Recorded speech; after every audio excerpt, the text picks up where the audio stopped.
On this episode of the DTVC podcast, Jon Cross from PM Entertainment Podcast and After Movie Diner is back, and we are looking at Last Seduction and Last Seduction 2. So that's why we titled the episode The Last Seduction. So the way this episode works, as you know, when Jon and I record, we usually have a ton of material. And so the first 2 hours and 15 minutes or so, to maybe roughly around that time, we're going to be talking about the Last Seduction movies. So part 1 and part 2. And then after the theme song and the movie's over, I added on roughly 2 hours of content of us going on different tangents. Essentially, when you listen to this episode, Jon tells us about some of the projects he's working on, just to kind of, give us a sense of what he's up to before we get into talking about the movies. And he mentions with the After Movie Diner that him and Jim are looking at 90s movies, and he talks about Dick Tracy. And he kind of just finishes his thought on Dick Tracy. And that could have been the end of it. But then I'm like, the thing about Dick Tracy is, and it leads into roughly 2.5 hour tangent. So essentially, I cut it right at that point where he finishes his thought on Dick Tracy. And I cut that whole piece out and I put it at the end. So that way, if you're here for Last Seduction, for the 2 Last Seduction movies, you want to hear about those, it's right there. It's right away. But if you want that extra content, because people have said that they like that extra content as well, I put it at the end. So either way, if you look at the runtime of this episode and you're saying, wow, 4.5 hours, that's a long episode. Just know the actual conversation on Last Seduction, that episode is like 2 hours and 2 hours, 15 minutes or so. So really, it's not longer. It's actually shorter than most episodes if you look at that part of it. And then the tangent, our huge conversation. That conversation goes from like Dick Tracy to talking about movies from the 90s and then talking about the Beatles, talking about Monty Python. So it's a great conversation. He has some really great ideas on the Beatles, so it's really great stuff. But like I said, I put it at the end so that way if you want to hear Last Seduction, you've got that. And then if you're someone who likes that extra content, that's there for you at the end as well. So that's the episode. So stay tuned for that coming up here in just a bit. Next week, Sean Malloy from I Must Break This Podcast is back, and we are looking at the second of the 3 Ernie Barbarash, Jean-Claude Van Damme movies. We're going to be looking at 6 Bullets, so that will be next week. So we're going to kind of continue looking at those films there. You can go back in the archives for our conversation on assassination games, so that if you want to check that one out as well. Obviously, when Sean and I do the episodes, they're about an hour and a half, not quite 2 hours. So if you want to go back and listen to assassination games, it's not as long a one as some of the other ones, but you can check that out as well. And then in terms of DTVC Extra, I recently watched all of season 2 of Daredevil Born Again, and I watched The Punisher. Was it called The Final Kill, The Last Kill, something like that. But I've watched those, so I was going to do an episode on those. I actually was starting to record it last weekend. Something came up, so I didn't get to it, but I'll probably record it, get it up this weekend. So we will get more DTVC Extra. Look for it this weekend. And then from there, I don't know if I'm going to keep doing like every other week. That might be the case. I have some other ideas. One of them was I watched Generation X recently. Remember the TV movie that was supposed to be a pilot based on the comic book of the same name, and the pilot doesn't get picked up. And I feel like there's about 5 unaired or backdoor pilots for Marvel movies that are available for me to watch. So you've got the Doctor Strange movie, you've got the first 2 Incredible Hulk TV movies, which one was a backdoor pilot for a Thor series that didn't happen. The other was a backdoor pilot for a Daredevil series that didn't happen. You have Generation X, and then you have the Nick Fury series, right? That is on YouTube as well, that movie. Sorry, not the series, the TV movie that was supposed to be a series that didn't happen either. So I thought that could be an interesting episode. So look for that one maybe in a month's time or something like that. But this weekend, I should say 2 weeks from this weekend, right? This weekend we're going to get the Daredevil Born Again, and then a couple weeks after that we'll do that one on the unpicked up pilots. Is that how we want to say it? We'll see. The other thing is you're probably wondering, what about the 2 Captain America, the 2 Red Brown Captain America movies? Those weren't pilots. Those were TV movies. But they did try to shop a series, or they did go to CBS about maybe turning it into a series. And CBS, according to Red Brown, I think it was that CBS didn't offer them enough money per episode to make it worth it for them. So they were just TV movies. They weren't backdoor pilots the way some of these other ones are. But anyway, keep an eye out for that as well coming in the coming weeks. But the plan is Daredevil Born Again and Punisher Last Kill DTVC Extra episode. Look for that this weekend. Also, I'm going to talk about my second most recent novel, Nadia and Aiden. So I'm going to do it, kind of continue that series as well, talking about my books in those DTVC extras. So look for that as well. Yeah, and then in terms of the site, we're going to get into. I realized we didn't do an erotic thriller last week, last month. We didn't do one for June, so I'm going to do illicit behavior, which is one that Jon and I covered on a previous podcast episode. So you can look for that as well. Episode number 231, which we also did with Deadly Desire. Is that what it's called? Deadly Desire. Yeah, and it was with illicit behavior. It was a Jack Scalia double feature, but illicit behavior, it's another Joan Severance one as well. So we're doing Joan Severance tonight here with Last Seduction 2, and then this weekend on the site with illicit behavior. So look for that as well. And then in 2 weeks' time, our PM movie for the month of August. Can you believe we're in August already? For the month of August, is going to be Private Wars. So feels like just yesterday I was doing Deadly Breed, but I guess July, kind of a compact month there. The first of the month falls on the first weekend, or it falls on a weekend, so I guess that makes it a little different for us. But anyway, yeah, so Private Wars will be that one coming up in 2 weeks' time. Now, in terms of other sites or other podcasts, I haven't done any guest spots anytime recently. But Jon did put out Magic Kid on the PM Entertainment podcast, so you can check that one out. So I think the next one coming up that I did with him and Chris the Brain, Hologram Man, that should be coming in the near future, so you can keep an eye out for that one as well. But yeah, I want to say, I think that's everything. Why don't we talk about my novel before we get into the episode? Mark and Sales, available in Kindle, Kindle Unlimited, and in paperback. In fact, all of my novels are available, Kindle, Kindle Unlimited, and in paperback. What I've been finding is some people have picked up Mark and Sales recently, and then they've been going into the back catalog and reading some of my other books. So that's really cool. It's always great to have people kind of exploring that. So, that's kind of what happens. And that's kind of, I guess, the idea of putting out multiple books, right? Is that somebody reads one and they might go back and read the other. So I always really appreciate that. And if you're looking for something to read, you can get them on Kindle as well. So you don't even have to worry about having the paperback. You just have it on your tablet or your phone or something like that. And you can read, while you're riding the train, hanging out at the beach, getting some time away from the family. My books always work really well in that capacity. So I think everybody who wants to get out there and pick up one of my books, I always appreciate that.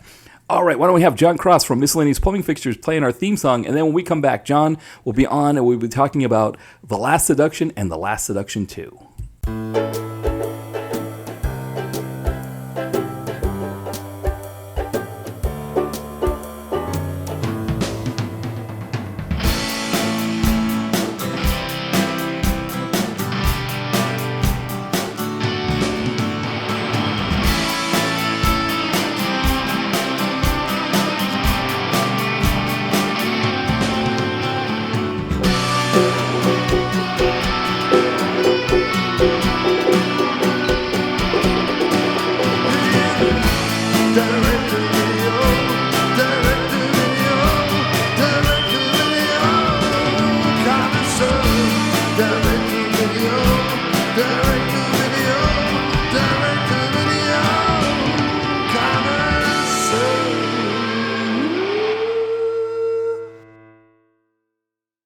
Hey everyone, welcome back to the DTV Connoisseur podcast. As always, this is Matt here, and I'm joined once again for some more erotic thrillers by Jon Cross from PM Podcast and After Movie Diner Podcast. Yes, hello everybody. How are we all doing out there tonight? And by the time you are listening to this, there will be an episode of both the PM Entertainment Podcast and the After Movie Diner Podcast out. Brand new episode. We're starting a new series over at the After Movie Diner. And you, sir, are getting the scoop. Yes. Okay. Excellent. I think you had mentioned when I was on PM. I mean, you might not have used it in the episode, but when we were recording for the Hologram Man, I think you may have mentioned something that you like recording or something like that. Yes. No, that's right. Yes. So Jim and I are back, and in fact, he's coming back to Connecticut in July, so we'll record second episode. But After Movie Diner season 3. It's going to be basically just when Jim comes and visits. We will record an episode as we drive down to the archive, because my co-host Jim and I, we used to live in New York together, as you know, and we used to do the diner kind of live in a diner. And then we sort of did some Zoom ones through COVID and whatever. And then we kind of kept the diner going. You and I did some Jim Belushi stuff, and we spoke about the Becky films and some other stuff like that. And those are fun episodes, and we'll continue to do those as and when something like a Becky shows up and I'm like, oh, I have to talk about these. After movie diner will be my like place where I put stuff where that isn't PM that I really need to talk about. That we don't talk about on DTVC, of course.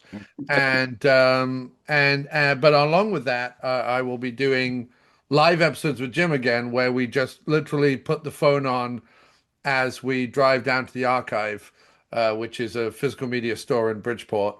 And Jim likes to come up here on a Friday night. We binge watch a whole bunch of movies between Friday and Sunday morning. And then we always drive down to the archive Sunday morning. We buy a bunch of movies or we just look around the shelves. And then Jim gets on the train in Bridgeport and I come home. So we are going to be doing episodes.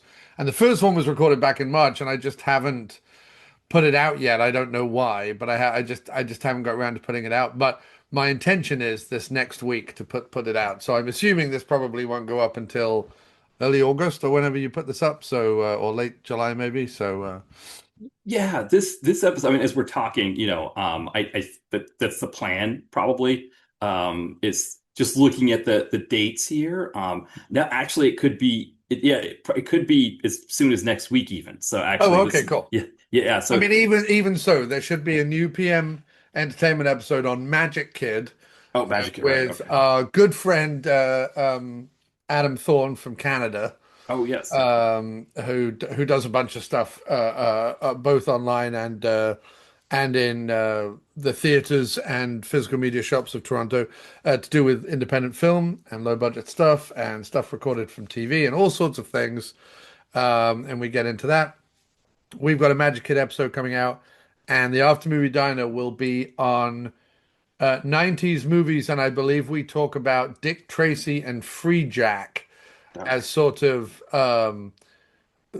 two movies that were supposed to be big blockbusters and ended up, everyone had a lot of hope behind all of them, and they ended up just dying a death. And I often like going back to movies like that and thinking, oh, maybe they shouldn't have died a death. Maybe they should be movies that we're all revisiting. I don't want to spoil the episode, but I can squarely say there's no need to revisit Dick Tracy or Free Jack. I mean, unless you just like you're curious or you like compromised big budget efforts. Right. I was trying to think, could we tie it into what we were talking about, but we can't. Let's just smash cut Right. to the last Exactly. seduction, which turns out to not be the last seduction because they made a sequel. Right. Which, by the way, the last seduction 2, as a title, is probably the least stupid thing about the movie. And the title is really stupid. How can you have the last seduction 2? You can't Right. have because it's the Right. last seduction. You're Right. saying there's one more seduction? Well, that negates the lastness of the Right. seduction. Right. Because it's not like the previous Last Seduction is continued. This is a new seduction. Right. Well, it's continued in character name only. Right. Well, Yeah. it's Well, not we'll get like into it though. I don't want to jump yeah. ahead to the yeah. Well, yeah. Well, sorry. I'll do the first. I'll do a quick one on the first one. I Well, mean, most people because Joan Severance is playing Bridget Gregory, which she's playing is the same what character. the Yeah, it's same that character. Yeah. continuation, but it's not like you could use the title Last Seduction 2 if Bridget Gregory was still seducing, Peter Berg's character. Like Right. I if see what she you was mean. It continuing should to have been seduce called The him. Next Seduction Exactly right. Yes. Yeah, exactly. Right. or The But Lastest right, Seduction. exactly. Right. No, no, we're serious this time. This is Yeah, the last seduction. the most possibly. Well, thankfully, it is The Last Seduction because the Joan Severance movie. No offense to old Joni, but that No, put the nail in the coffin of there ever being a Last exactly. Seduction 3. Yeah. Oh my God, people listening at home, I'm calling tonight's episode The Good, the Bad, and the Ugly because The Last Seduction is the good and the bad, and The Last Seduction 2 is the very bad and ugly. So together it is the good, the bad, and the ugly. Uh, the second movie, I can't wait to get into it because we just have so much to tear it open. But let's do The Last Seduction first because there's plenty there as well.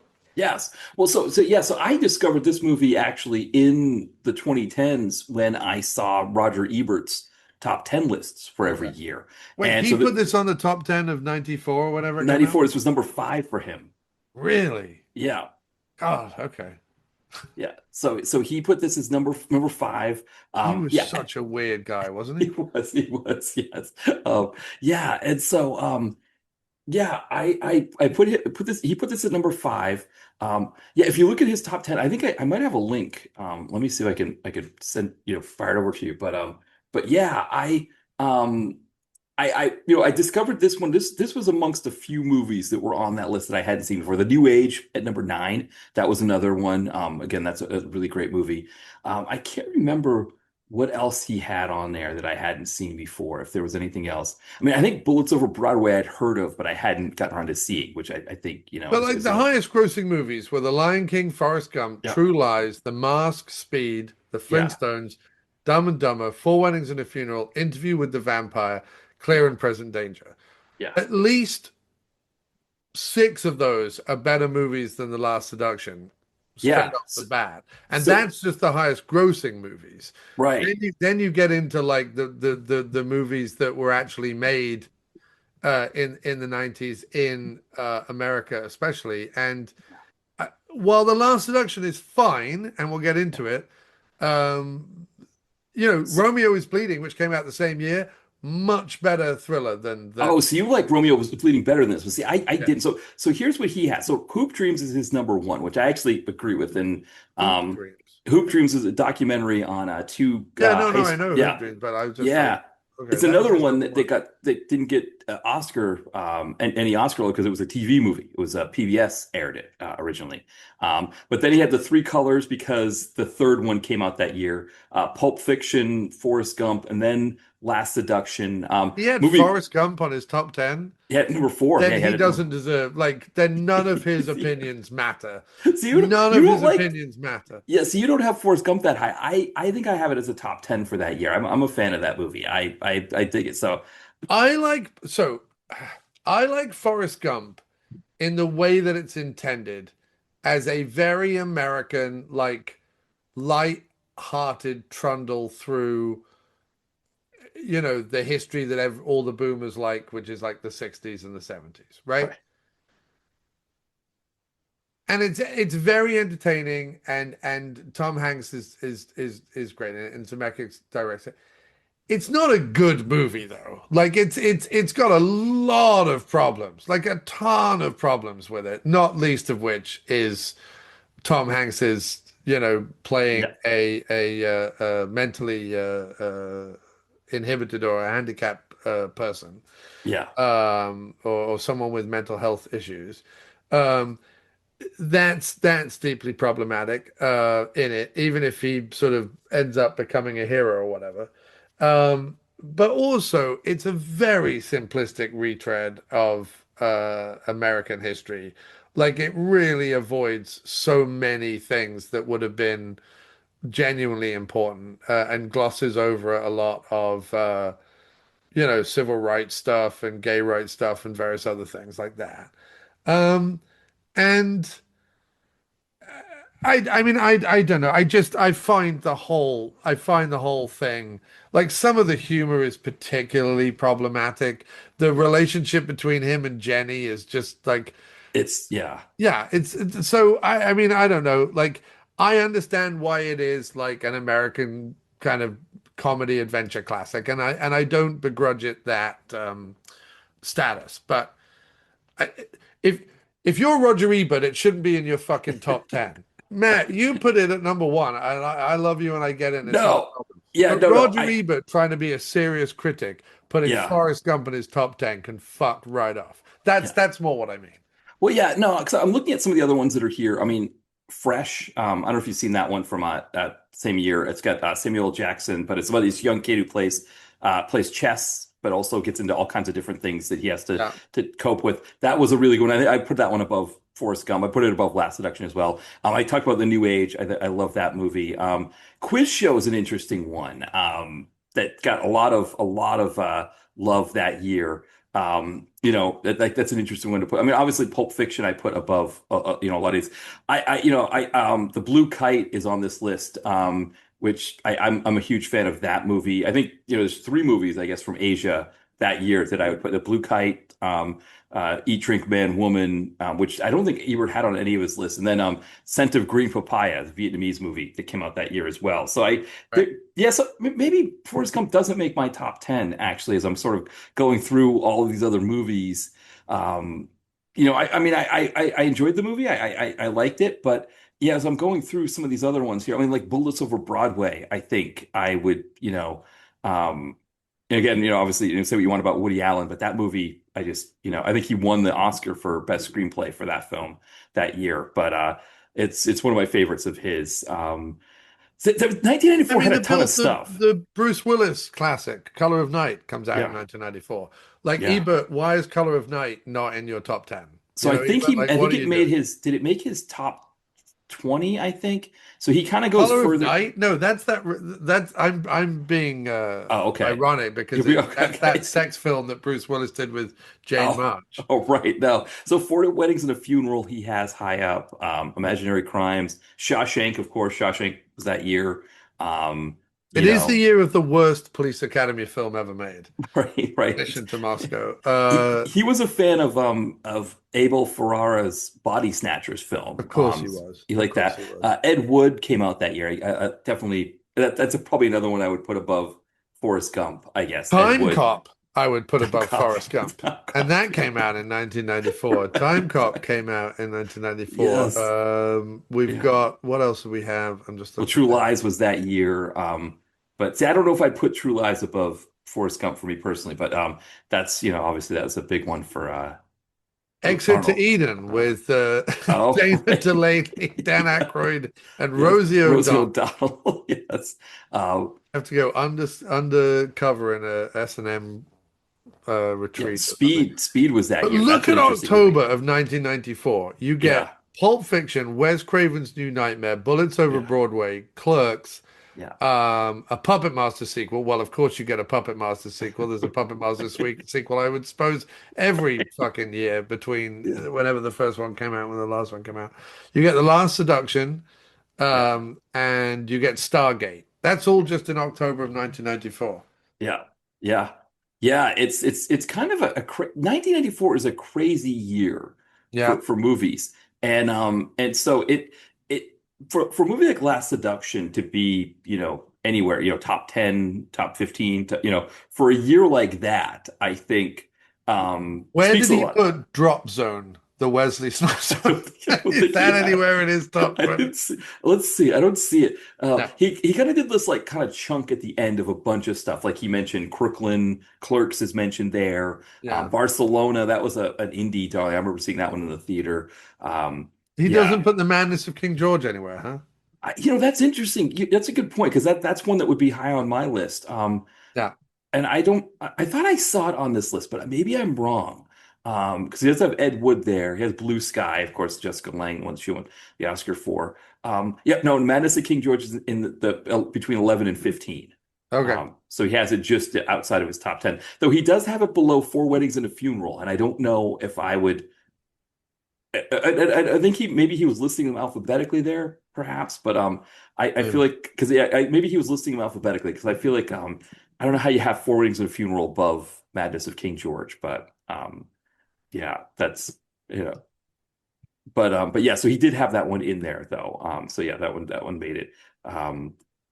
He had a movie called Imaginary Crimes that Harvey Keitel was in from that year as well. Oh yeah, okay, so he put them alphabetically. Okay. Yeah, that next five 11, 15 were all alphabetical. He also had Shawshank Redemption. I guess he had them all tied for 11th, essentially, is what they were. Yeah. Yeah, so he did, yeah. But yeah, I mean, I don't, for me, Last Seduction, I think it's Linda Fiorentina's performance, I think, is really what nails the movie for me. I think, think about like you're saying about like the good and the bad of this movie. I mean, I think the constant piano soundtrack in the background that's like this irreverent quirky, like you talk about like caper movie kind of. It's like Yeah. this sort of, and he was saying like he wasn't sure if he wanted the movie to play out like a film noir or play out like a goofy caper movie. That piano is really what's betraying it there. Yeah, my theory with The Last Seduction is that much in the same way that when you watched Basic Instinct for the first time, taking away all the sex out of it and just looking at it for the thriller elements, it feels super familiar, right? It feels like, oh yeah, I know this like thriller game where one person's pretending to be another person and da da da da da. And I understand that prior to Basic Instinct in 1992, there's obviously a whole raft of film noirs that have femme fatales that weave similar kind of twisty turny plots. And obviously there's Brian De Palma stuff and other things in the 70s and 80s that obviously kind of tee up Basic Instinct. But Basic Instinct feels like um one of those true originals. There's a reason why it kind of kicked that, and Fatal Attraction kind of kick-started this era where every single year, and even in 1994, there are multiple Hollywood level erotic thrillers being made, right?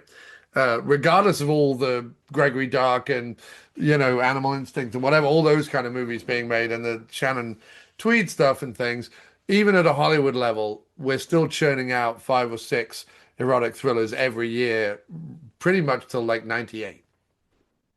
Um, and so, but when you watch Basic Instinct now, because we've all watched so many erotic thrillers or whatever, it can, it plays a bit like a parody. It plays a bit, it's so overwrought and so overshot and overplayed and over whatever. And I know Verhoeven has a sort of satirical sense of humor, so I understand that like that's at work. It's not a complete accident. But Basic Instinct to me when I watch it now, and this is one of the reasons why I like it now, is it's everything I wish all the other thrillers were. I want more rain and lightning crashes and Hitchcockian flourishes and people in different wigs and like I want all that stuff, you know what I mean? I want sweat and rain and San Francisco even. Like I want all of the things that they're doing in Basic Instinct to make it like that, right? Now, Last Seduction comes out a couple of years later. And the reason why I bring up Basic Instinct is because Last Seduction has connective tissue in it because essentially the audience is relishing in the manipulative ability of the leading female. Although Basic Instinct gives you Michael Douglas to like hide behind, I guess, if you want to. It's Michael Douglas to some extent becomes a character of ridicule for people who like Basic. And Sharon Stone is the character everyone focuses on. And Last Seduction has that in its DNA, right? But the reason why I bring up like Basic Instinct looking a bit like a parody, when I watched The Last Seduction this last time for this podcast, um, it's so obviously aware of the genres that it's doing, and it's so obviously aware of the character of I just said her name. What's the character Oh, of Bridget Bridget? Gregory. Right. Yeah, Yeah. sorry, Bridget Gregory. It's so intentional in what it's doing with that character. And it's so intentional the way Linda Fiorentino plays it. And because it does begin to scale ridiculous heights by the time it's getting to its last act. And because I think John Dahl also has that kind of Verhoeven, playful, satirical kind of thing.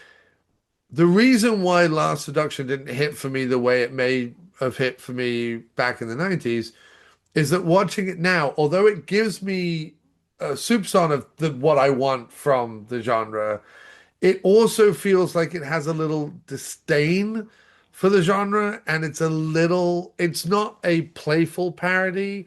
It feels more like a critical parody of the genre a little bit. So that's maybe why it also has some very, very like the whole third act hinges on a very like tenuous plot strand. Which I do think you should go through the plot just so that we can kind of get more into Yeah. the tenuosity of it all. Right. Well, before quickly, to your point about the movie maybe having disdain for the genre. I mean, I think that comes maybe from that fact that like John Dahl wanted to make a dark comedy more than he wanted to make a film noir, and then the studio was pushing him to make an erotic thriller that they could put on HBO or Showtime at night, and he didn't really want to make that movie. And then the whole thing is sort of like with that between the disdain and the not disdain, you've got Linda Fiorentino, who, I mean, the only time she ever smiles is when she's manipulating male characters in the movie. Right. But like, it's almost like her performance is dripping. It's like almost like the embodiment of the disdain. But she's Yeah. pulling it off in a way. I also do. I remember when I remember when people were bandying around like Catherine Trammell, the character that Sharon Stone plays in Basic Instinct, as like a feminist icon or as like a lesbian icon or whatever, an LGBTQIA icon or whatever. I remember there was a moment in time where that was sort of trying to happen, and I remember going, she's a fucking serial killer. She's a sociopath. She doesn't love women and love men, or she's not free with her sexuality because she thinks it'll arouse her romantic side or in her intellect. She's using people left, right, and center. She doesn't care at all. And there is a thing. On one hand, you love to see a character like Bridget Gregory because it's truly a woman not playing by the rules of um, what society would have women do, but it is a woman embodying almost to the nth degree the greed that we see in the male world in the patriarchy.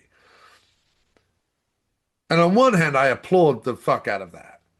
But on the other hand, I think it's because of how far they take it. It's because of the final entrapment that she does with Peter Berg, the and put a little trigger warning here, but the sexual assault fantasy that they play out over the phone on the police, because it goes to that level, because it takes it to a manipulative and aggressive level that is pulling up all sorts of big questions about, feminism, masculinity, rape culture, but also, you know, grindhouse films loving like depictions of sexual assault, but then also the idea that a quote unquote rape fantasy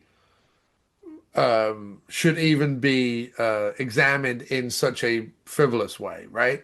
And I don't mean to get serious about it, but I do think that there is a certain, when you watch this film now, there are certain things where you're like, on one hand, you're like, yeah, badass, cool, chain smoking chick's gonna take a bunch of dopey fools down. Great, awesome, fantastic. And then there's like the sociopathic, greedy level to which she takes it, culminating with something that doesn't belong in a 90s movie, belongs more in a 70s movie to some extent. Not that there isn't depictions of SA in 90s movies. Pulp Fiction has a famous one, right? With the gimp and whatever. And it's the same year as Last Seduction. I just think that's where it becomes a little problematic. Not that she hasn't used her body throughout the whole movie to manipulate men,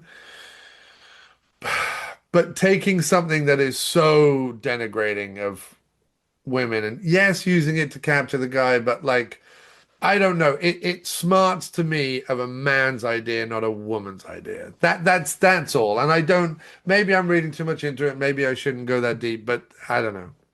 No, I think you're right there. That's a good point that you make about that scene that like, this movie was written by a guy. And yes, when you hear sort of behind the scenes commentary on the film, that Linda Fiorentino had a lot of input into the character and how she Yeah. wanted things to go. But I mean, the movie starts with kind of a scene that I think you lose a lot of sympathy for her right away because the movie starts with Bill Pullman is doing a big drug deal while she is working as a Yeah, I love how he said it builds to ludicrous situation. right. It starts It's with like right, Bill Pullman right, selling hundreds of bottles right. of medical grade cocaine, which, Yeah, first of all, if that is a thing, it's probably not a thing. But if it right. is a thing, or if it was a thing in the 90s, that even a doctor could get hold of medical grade cocaine Yeah, by prescription or for extenuating reasons, the idea that Bill Pullman would have an entire suitcase filled of it right. and not be worried about the police coming after him for that, like not being like he's not worried that Yeah, anyone's coming after him because he's dealing drugs out of his apartment. So yeah, the movie starts in a ludicrous place. This is what I sorry.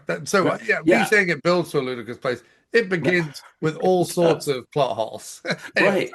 And so then like she is when they get they're back at the apartment together and he's going over the thing, like she starts, making fun of him and he hits her. And so of course that automatically makes him a bad guy for hitting her, and we know that. But yeah, he that lets felt cheap too. That felt yeah, really cheap. The way they it's just were like, "Well, of course she's living with a guy who casually hits her," and I'm like, right, that just doesn't right. make any sense. But okay, yeah. No. And then he says, I'm into this loan shark for 100 grand and I need to pay him back. Now, loan sharks are not people that you should be owing money to.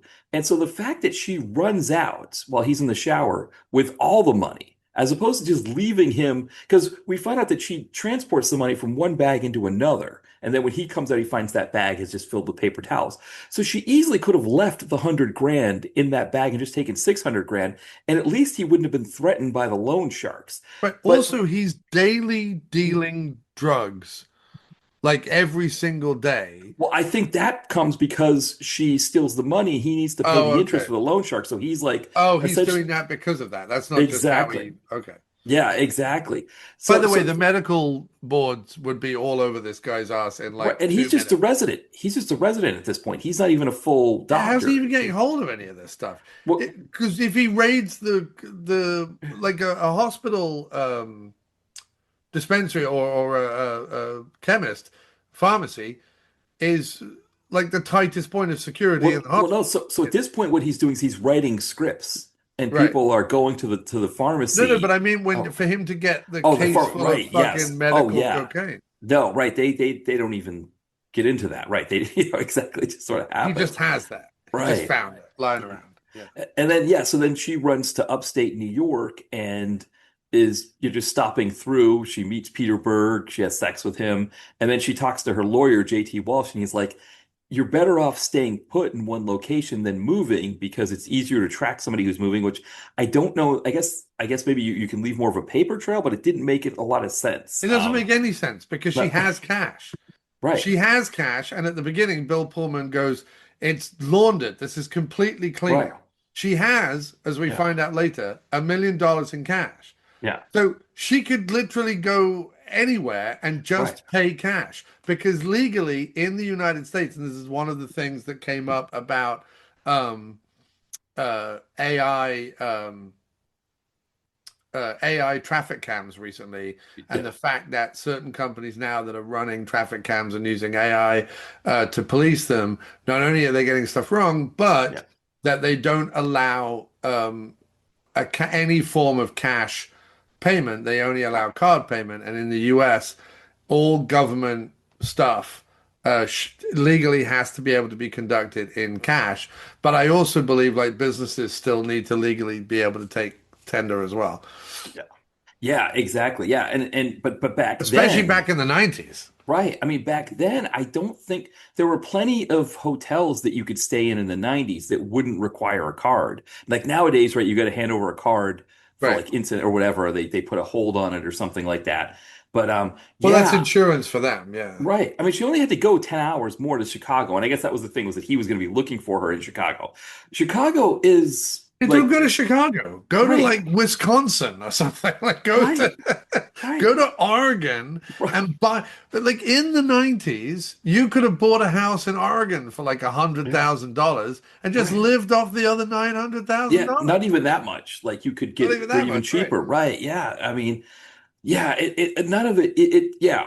But she decides she's going to hang out there. She gets a Yeah. job working sales with this insurance company that She this Peter, sleeps with Peter Berg because he claims to have be hung like a horse, right. and she's like, I need to prove that. And so Yeah. she just has sex with him. So then she moves into town. He's working in the same place. And, at the same time, Bill Pullman is working with Bill Nunn. Bill Nunn's a private detective to try to track her down. They're not really finding anything, but eventually, because she has this trick where she can write things backwards. And she loves New York so much. She's going by the name Wendy Croy. So Croy is York spelled backwards, and then new would be when, and then you just add the dy. That's how Yeah, they but track her again, down. that's tenuous. Right. That's tenuous. Like, Yeah. if I see Wen Croy, Yeah. I'm not like, oh, okay, it must be Wendy Croy then. I'm like, Right. Right. also, if your whole thing with your ex-husband, who you've just ripped off $1 million with, was Yeah. writing cute notes backwards, Right. don't make the alias you use Yeah. a cute written backwards version of New York, the Right. city you come from. Like, for all the so-called like she's this, manipulator and Yeah. an incredible like intelligent person who's 3 steps ahead of everyone else, she comes up with a pseudonym that you're just like, well, anyone would Right. see that a mile away, especially her Yeah. husband. So Yeah. it means the scene where he's sat in the office, looks up at the poster of New York and goes, I bet her name is Wendy York. You're like, come on now. Yeah. Yeah. Yeah.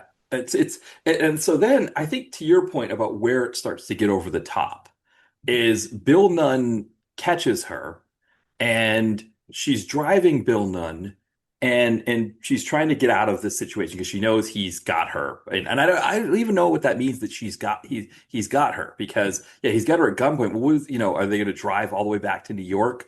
They're in upstate New York, they're in Buffalo. Yeah. Is he going to drive her at gunpoint the whole way? I guess I don't know. But she notices that the car only has driver's side airbags. And so she first convinces him to take his seatbelt off by the same thing with Peter Berg saying he's on, well, why don't you show, you're a black guy. Why don't you show me how How big you big you are? are, how big your Yeah. dick is. And Yeah. he's like, well, will you shut up if I do this? Which makes no sense. Will you shut up if I do this? Because he could just not talk to her anymore. Yeah. He's got her at gunpoint.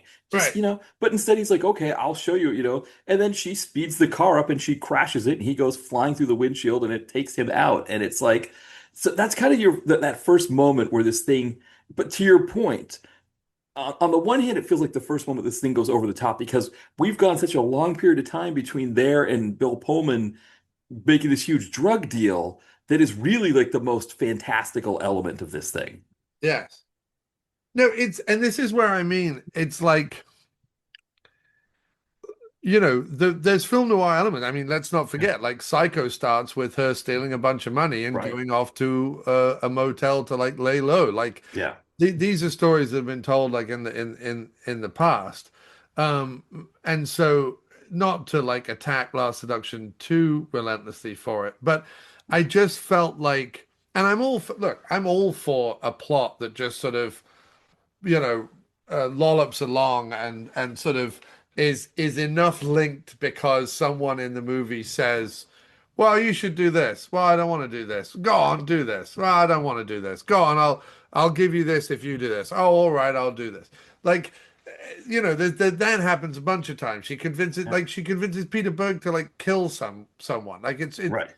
which is ridiculous. If you were Peter Berg, you would just be like, nope, you're insane. Like there's no amount of, I don't care. I don't care if she's the best sex you've ever had in your Right. entire life. Right. Not only do you think that she's gone to Florida and killed a dude, Yeah. right? But then she's asking you to kill another dude, and the only The only like thing she can give you is then we'll be even and we'll Yeah. be able to love with full trust. Yeah. Any guy, anywhere, I don't care how good the sex is, I don't care how much you like her. That's a run. That's a runaway. That's a run, run, run. Because if he doesn't play into her hands, she's more or less fucked. Yeah. Right. Right. And I think the other thing is that Although actually, no, because I remember thinking at the end of it, why is she having Peter Berg kill him when she's in New York, she knows how to break into the apartment, and she ends up killing him anyway? Sorry, maybe right. I'm carrying it. Right. No, no, right, because she wanted to frame him for it. Right. But I mean, yeah, it's one of those things where the whole tie to Peter Berg idea is that Peter Berg wants to get out of this town. The town is Beston, which I think it's a replacement for Boston, which is like about 50, 60 miles south of Buffalo. So I Right. think it's sort of like just sort of replacing that. But he wants to get out of there so bad. And New York, the bright lights of New York, and she represents that he'll do anything to get out of there. Right. And then, of course, there's the whole thing with him marrying a trans woman, which I don't really even know how that happens without knowing that she's trans. I don't know. I don't know how he marries her without knowing she's trans, and then he's all embarrassed about it and wants the marriage to be annulled or whatever.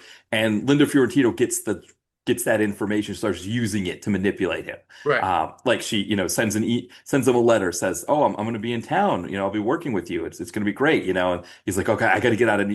I'll do whatever you want because I want to get out of town And he here." doesn't think to call his ex-wife and go, "What do you mean you're moving to Right, because Boston?" that's like the first thing that would happen, right? The That would be first the thing is first thing you would do. You'd be wait a like, sec, I just got "I don't your want to letter. talk to her, but I'm going to Right. suck it up and call her because Yeah. what the hell? Why is she moving to Boston?" Right, right. Yeah, but instead he goes, I need to get out of here. And she's like, "Okay, perfect. Well, let's go do this crime, Yeah, characters, I think that was the other thing. Characters act in this movie how the movie needs them to act Yeah, rather than, and it's not about how they would act in real life, but it's just how any kind of sensible character should act. No one right, in this movie, including Linda Fiorentino, makes a lick of sense in right. terms of their motivations for anything. It's all just, and that's what I mean. I think we're meant to, because the other way to watch this movie, and I also watched it this way, is just the sheer utter glee of malevolence and manipulation and greed.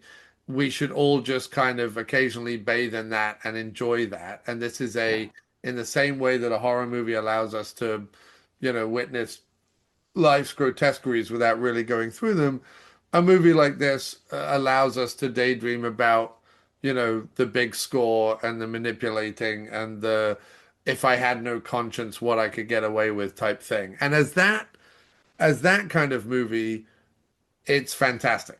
yeah.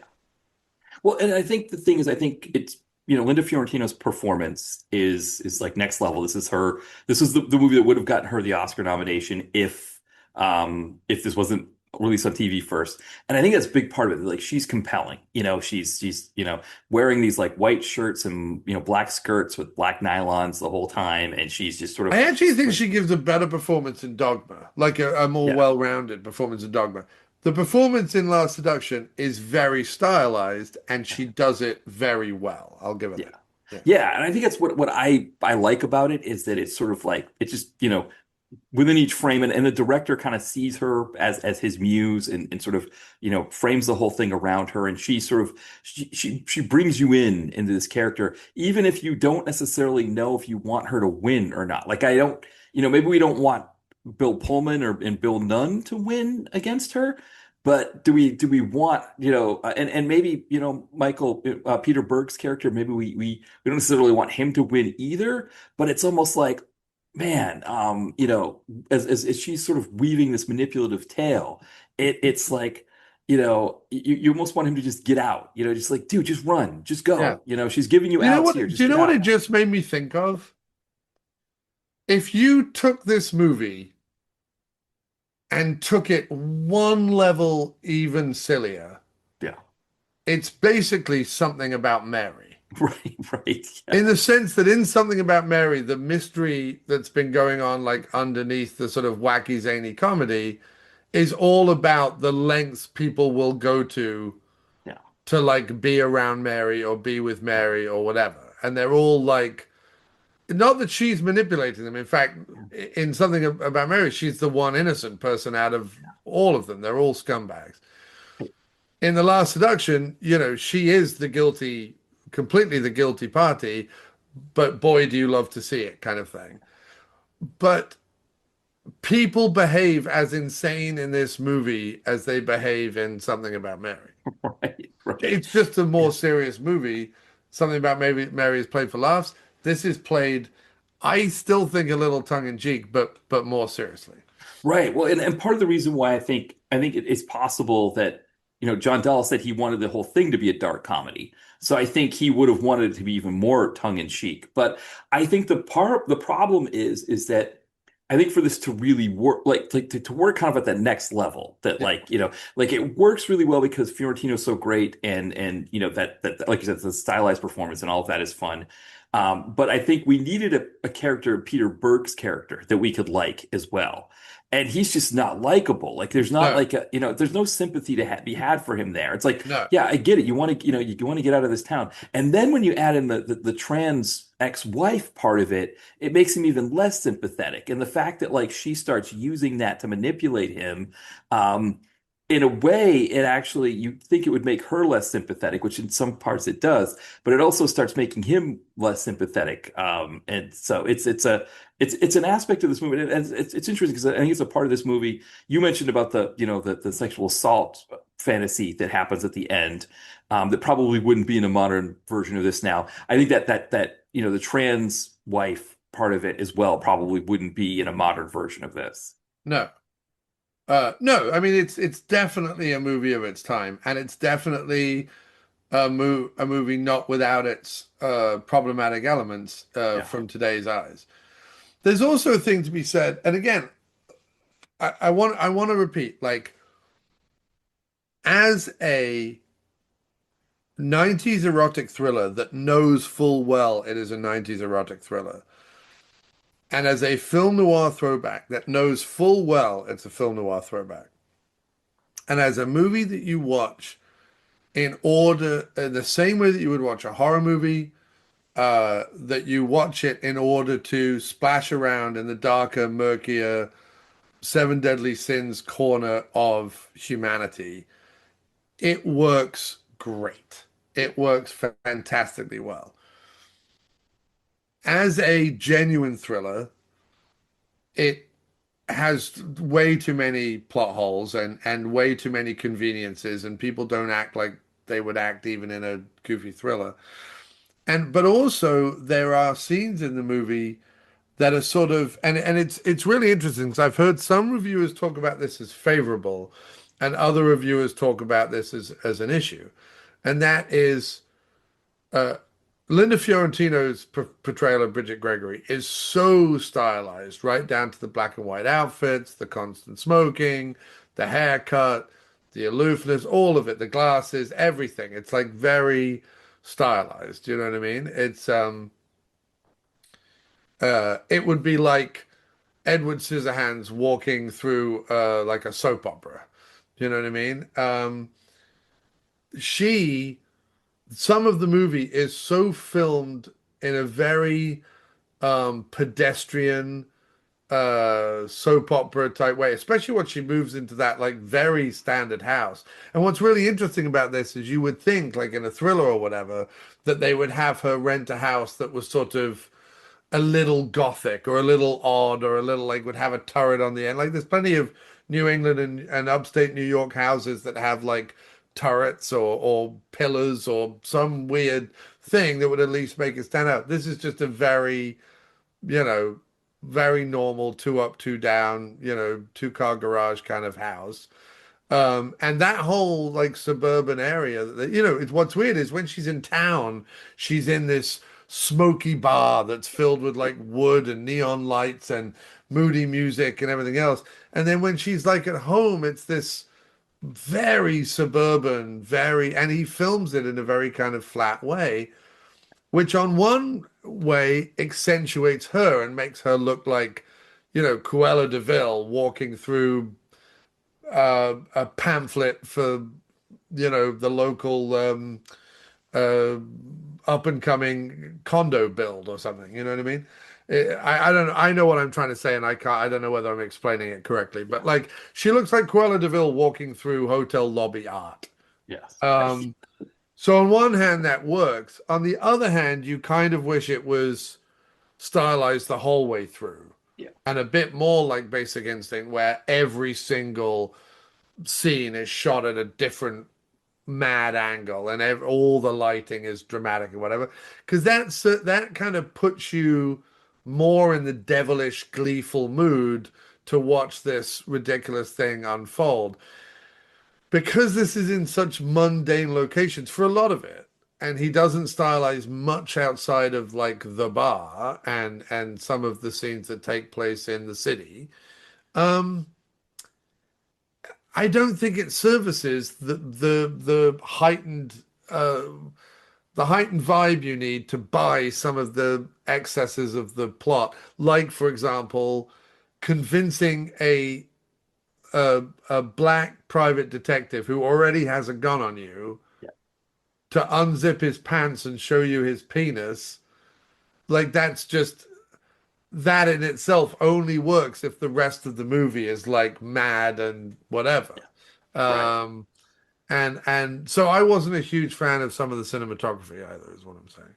No, it's interesting because on the one hand, we do get some elements that are similar to other erotic thrillers we've watched, where it's like, especially the mirror images movies, right? Where you had the Yes. one twin would be in white clothing and the other Yeah. twin would be in dark clothing or black clothing, and how like when she needs to pretend to be this kinder, meeker character, she would wear like, like lighter clothing. She'd wear more whites and she would, like when she goes into the town and into Buffalo to find Peter Berg's trans ex-wife, she's wearing a white outfit. And then when she gives the guy cookies, that's like following her, and then drops one so she can put a spike strip down, all that stuff. It's very much like those erotic thrillers where like, oh, when they want to be the nice girl, quote unquote, they wear white, and then the rest of the time they wear black, and how she was kind of almost playing that. But you're right about the suburban household thing. It's a very fascinating thing because it's like, to your point, like we know who she is, and yes, she's trying to play a part. She's trying to fit in this town and become this thing. Um, but yeah, it's almost like too mundane for her. I mean, it's not the house that somebody who puts a cigarette out in Peter Berg's grandmother's apple pie would live in necessarily. Right. Yeah, it's a very interesting, even if she's trying to fit in and play a part or something like that, it's a very interesting decision. Yeah. Or the person who, instead of just breaking the car and have him like fly through the windscreen, she Yeah, makes sure that he flies through the windscreen and destroys his penis right. is the upshot of it, because he would be flying out like the police detective says, Yeah, why was he unzipped? Like, right. so when they found the body, you're not telling me his cock's still in one piece. He went flying through a fucking windscreen with it hanging out. Like, Yeah. so Well, she, I don't know if he got it out yet. I don't know if he gets it no, out no, yet. no. The, Oh, the did he? detective said that when he was found with his, Oh, I thought he was just unzipped. Oh, okay. no, with Interesting. his dick Oh, hanging out. oh, okay. Yeah. So, So it's yeah, got to be which, mangled. Like, it's got to right, be mangled. And right. so she is a person for whom I'm not just going to come up with some reason for him to Right. unbuckle his seatbelt, or Yeah. even just slam on the brakes and hope that, because there's no airbag for him, that he Yeah. hits his head on the dashboard or whatever and gives Right. me enough time to get away. Yeah. No, I'm going to have him unzipped and Yeah. I'm going to fling him through the windscreen so that he is like, that's who we're playing with, right? Right. So it's very odd to see her in uh the mundane settings. Even Lynch knows in something like Blue Velvet, where he's trying to do the seedy underbelly of, suburban life. Even he knows how to film something so that it's really a suburban underbelly and not just her in a McMansion, or whatever. Yeah. Well, and I mean, again, think about how many erotic thrillers we've seen where they're in sort of these mundane places, but yet they find ways to like set, design the sets and do different things. Yes. But I think to your point, it could have been an interesting thing if like she was, renting some place that like, you know, was kind of more oddly put together, like a studio apartment or something like that. Yeah, Yeah, I mean, and it's interesting because he goes on to do Red Rock West, and Red Rock West is filmed exactly how I wish this was filmed. yeah, I wonder if again that was that tension between what the Yeah, producers in the studio wanted from this movie and yeah, what he wanted to do with it, and then yeah. Linda No, yeah, I'm not Fiorentino. blaming Dahl entirely. It also it's like where if also if they were filming this originally for like a TV show, they didn't necessarily have Hollywood money. They had TV show money, and TV show money in the 90s gets you a suburban house, a nondescript suburban house. It doesn't get you, some elaborate Gothic New England mansion. It gets you, a two up, two down mini mansion, mini McMansion or whatever. And and their office block is very generic or whatever. And maybe he's trying to say like maybe there's an aspect of it that's trying to say these people walk among us. Like this Yeah, isn't just happening, on Wall Street or in Gothic mansions in or Gothic apartment buildings in San Francisco. This is happening in small town America. Look out, look out, look out, kind yeah. of thing. Maybe there's a part of it that I just I think there's a way to film that so that that comes across. And I just found the filming a little pedestrian in places. Yeah. Yeah, I think there's a point where as he's making this movie and maybe, as they're shooting the film and because I know like Fiorentina she also she ad-libbed the scene where she puts the cigarette out in the pie. Yeah, She ad-libbed the sex scene where they're up against the chain link fence. That was just all her. She just did it. And she just told Berg to go with it and so I wonder if there's a point where he's like, okay, I'm just gonna let Fiorentino take over, which is great. She should. She's really doing. Bringing this kind of energy to this part. Let her do it. But there is a point where, yeah, you've got to kind of have the cinematographer still make things interesting. right. Like the weird thing is probably the best bit of acting she does in the whole movie is during the sort of we're having sex everywhere montage and they're Mhm. having sex in the back of his car. Yeah, There's a moment where she like gleefully rejoices in being this, horribly aggressive woman on top type character and smiles and laughs and like punches the ceiling and whatever. And like that to me is sort of the defining point of her character in a weird way. There's also a great scene later on where she's you as the audience almost buy that she's like upset and yeah, apologetic and all this other stuff, and then he leaves and she just breaks into a huge laugh. right. um and like those moments again, that's what I'm saying, like those moments are like, yes, show us the glee so that I can like live vicariously through the glee of this, you know what I Yeah, mean, rather than the mundanity of it. But no, there was just some huge plot swings that I was just like, I didn't remember this movie being this goofy, and it kind of is that goofy. And I think that's why it doesn't earn, even in a grindhousey way, even in a film noir way, even in a I'm going to show you the most depraved thing she's willing to do way. Because that's what that last scene's meant to be. The essay scene is meant to be the big operatic gothic denouement where you're like, I can't fucking believe A, what I'm watching, and B, that she'll take it this far, yeah, right? And it does work. It does work to some extent on that level. I just don't think that the second act preceding it earns that. yeah, I think if it was more, not that it isn't sexy, like I'd also forgotten just quite how many sex scenes there are in the film, even though they're not like, it's not like Basic Instinct, they're not like fully realized 20-minute sex scenes. right, Uh, right. but they, from start to finish, pardon my pun. But in terms of sort of that, It's similar to what Lynch does in Lost Highway, in the way Lynch shoots Patricia Arquette. It's all legs and hips and curves, and it's very sort of idealized and artistic.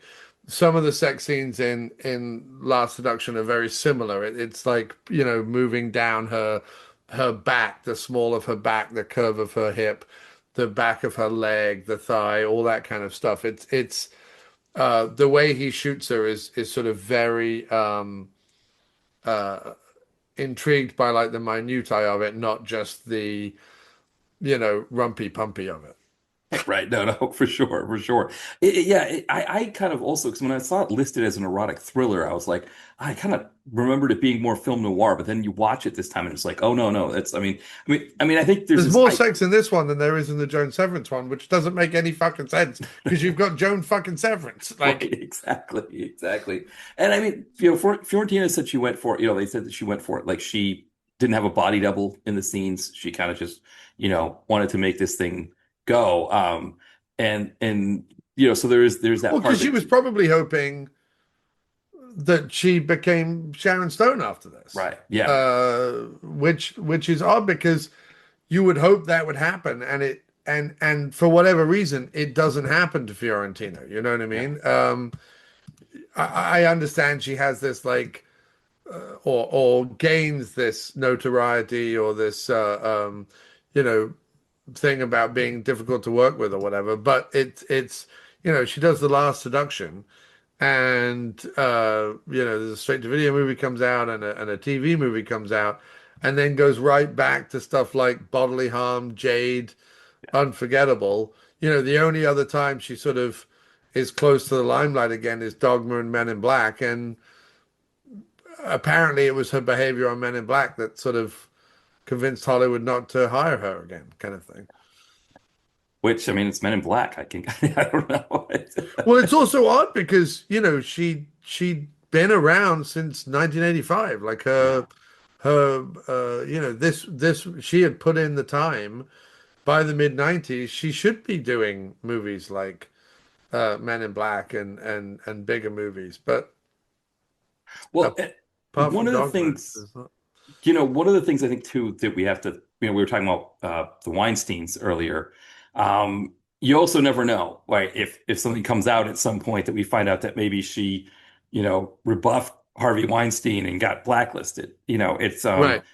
so that's I guess one of the things when 90s actors who, disappear suddenly, so women actors at that point, like that we never know too if something like that we hear about something like that too. It could, Yeah, I mean, 100%. You're, yeah. you're not wrong at all. I think Dogma and Ordinary Decent Criminals, I think, are both Miramax slash Dimension movies, I think. Yeah. So it could be, that, it could be that that's where this idea that she was difficult, because I think that's something that's been reported, that, it's not just his victims in terms of like, the assaults, but also the people who rebuffed him and the hits that their careers took as well. And so who knows, maybe that's the thing that we find out, or we could at some point find that out. Yeah, I don't know. Yeah, and I mean, she hasn't reemerged or made a bid for, to sort of come back into the limelight. The last thing she did was a straight-to-video movie called Once More with Feeling in '09. Yeah. And since then has not really done anything else. And you know, I think it's a shame. I think that she was a more interesting actor than people gave her credit for. Um, and I think if you watched The Last Seduction, Men in Black, and Dogma, you would see three very different actors. Um, but she is often called upon to leverage her sensuality, and that must become tiresome, I imagine. Yeah, and I think again, this role probably, cements that. It's I guess, some studio thought it was iconic enough that they made a sequel using the same character. It's Yeah, the sequel is baffling. And for people listening to this, it's like, well, why didn't you talk much about Peter Berg and Bill Pullman? They are such like zeros in the film. Bill Pullman's barely in it, and when he is in it, he's like the moment she leaves him, his life goes to absolute hell. He's like right. living in a pizza box, filth dungeon, selling crack to, you know, homeless people and whatever. He immediately falls apart and becomes like insane. So he's not particularly interesting. And Peter Berg is just a fucking dolt. Like Right. he's just like a nobody idiot. You're Right. like, oh, you're just the embodiment of a he's like the embodiment of the first draft of Glory Days, not even the finished Springsteen song Glory Days. He's like and then his big secret is that he accidentally married a trans person. I'm like, Yeah. well, I suppose all that tells us is that he falls in love fast. Right. And that was the other thing that I don't think the movie sells is it doesn't sell. Sure, what we understand is that she has been showing up for a week now and every evening boffing his brains out and then going home. And after a week of that, he is then like, I'm madly in love with you and we need to talk about our relationship. And I'm like, who is this guy? I'm sorry, who is this guy? Like, listen, I'm a big romantic, sensitive. Like, I was the guy who, you know, 6 months maybe into going out with someone, I'd want to know like where we were heading, what the plan was. But like after a week of sort of just like fun one night stands, I'm not. I'm not being like, wait a minute, we need to have serious discussions. But I'm like, just come around. You mean you're just going to come around every evening and we're going to have sex and I don't have to worry about who you are, what our anniversary is or whatever. I hate to be, no, because I sound like such a fucking horrible man right now. But I'm just saying, in the realm of movies, and considering Peter Berg is, he's playing, and it's funny because Peter Berg has become the embodiment of like, right-wing Hollywood, along with like Mark Wahlberg and whatever. He's Yeah. become, he makes movies like Deepwater Horizon about people on fucking oil platforms undergoing hardships. Peter Yeah. Berg is a real American. Right. That's who Right. Peter Berg is, right? Um, Nowadays. And so him playing this sort of doltish, lunk-headed, all-American, upstate New York kind of dweeb is perfect. Like he's such a fucking moron. But there's nothing to hang your coat on. There's nothing to hang like any interest or empathy or sympathy or he's not a cipher for. I'm not watching it as a man going, oh, I'm Peter Berg and yes, I've been screwed over by women before. I'm watching it and going, please screw him over more. Like please just Right. hurt him immensely, please. Right. Well, because that's the thing. I think this is the ultimate thing about the end of this movie is that Peter Berg is such an unlikable character that when Yes. he's behind bars and Yeah. he's trying to be like, well, there's got to be some way that you can get me out of this because I didn't kill her husband. I didn't assault her, all that stuff. Yeah. There's not any sense of like, boy, I hope he gets out of this. No, I don't want It's him like, to. No. dude, you're where you belong. They could This is have your ended the fault. movie with him in the electric chair, and I would. Right. Right. Yeah. Like there's like split the switch and go to credits. It's like, Yeah. I mean, he was that bad of a character. And it Yeah. was I mean, and there was what's sympathy. staggering is they found someone even worse in the sequel. Like, Right. if you Yes. think Peter Berg is Yeah. intolerable, wait till you see the guy in Last Seduction 2. The seduction continues. Right. Like, well, I don't, should we move on to the sequel? What do you, is there anything else in this one that you wanted to No, I think mention? we've done Last Seduction a good. We've given it a good 45 minutes. Yeah, I think the only one quick thing I want to mention, just as a as a bit of a transit nerd, we get a picture of the nine a subway station that was served by the nine train, which no longer exists in New York City, but it runs along the same stretch as the one train, but it was a different kind of express. I think it was like when the run one was going express, the nine did the opposite stops. It did the stops that got skipped on the one, the nine. There's probably, New York people from New York City Yeah, the would know 9 better. train was a red bullet line in the NYC subway system that operated as a skip stop service along the 1 train. It ran during Right. rush hours between Van Cortlandt Park, which is near where I used to live, Oh, in the Bronx, and South Ferry in Lower Manhattan. The 9 train operated from August 21st, 1989 to May 27th, 2005, yeah. the year before I ever stepped foot in New York. So I Yep. So would you were not have ever had the chance to ride the 9 you because it, missed. yeah, I missed it by a Yeah, year. and I've never ridden the nine myself. But yeah, I've taken the one. But yeah, so I guess that's the idea was it was, but I saw it and I was like, I didn't know there was a nine train. So then I had to look it up, but I was like, oh, okay, Yeah. that's what the nine. Yeah. But other than that, that was the only other thing I wanted to mention about the movie. But I guess Last Seduction 2, yeah, we got ourselves But see, again, I want to point out like the fact that the movie is called The Last Seduction 2 right. is already stupid, right? Like it's already a It's stupid. the It's either the last. next seduction or the last seduction, and then like the I don't know, the seduction continues or whatever. Like you say, make it more about her, you know, um, escaping the guy in prison, or maybe he gets out of prison and comes Yeah. after her, or whatever it is. Like, fair enough. But otherwise, like calling it The Last Seduction 2 is the stupidest of all the titles ever. Um, except what was the Oh, the Deceptions edge of 2. The deception? Edge of Yeah, Deception, Deceptions right. 2, the edge of deception. Yeah.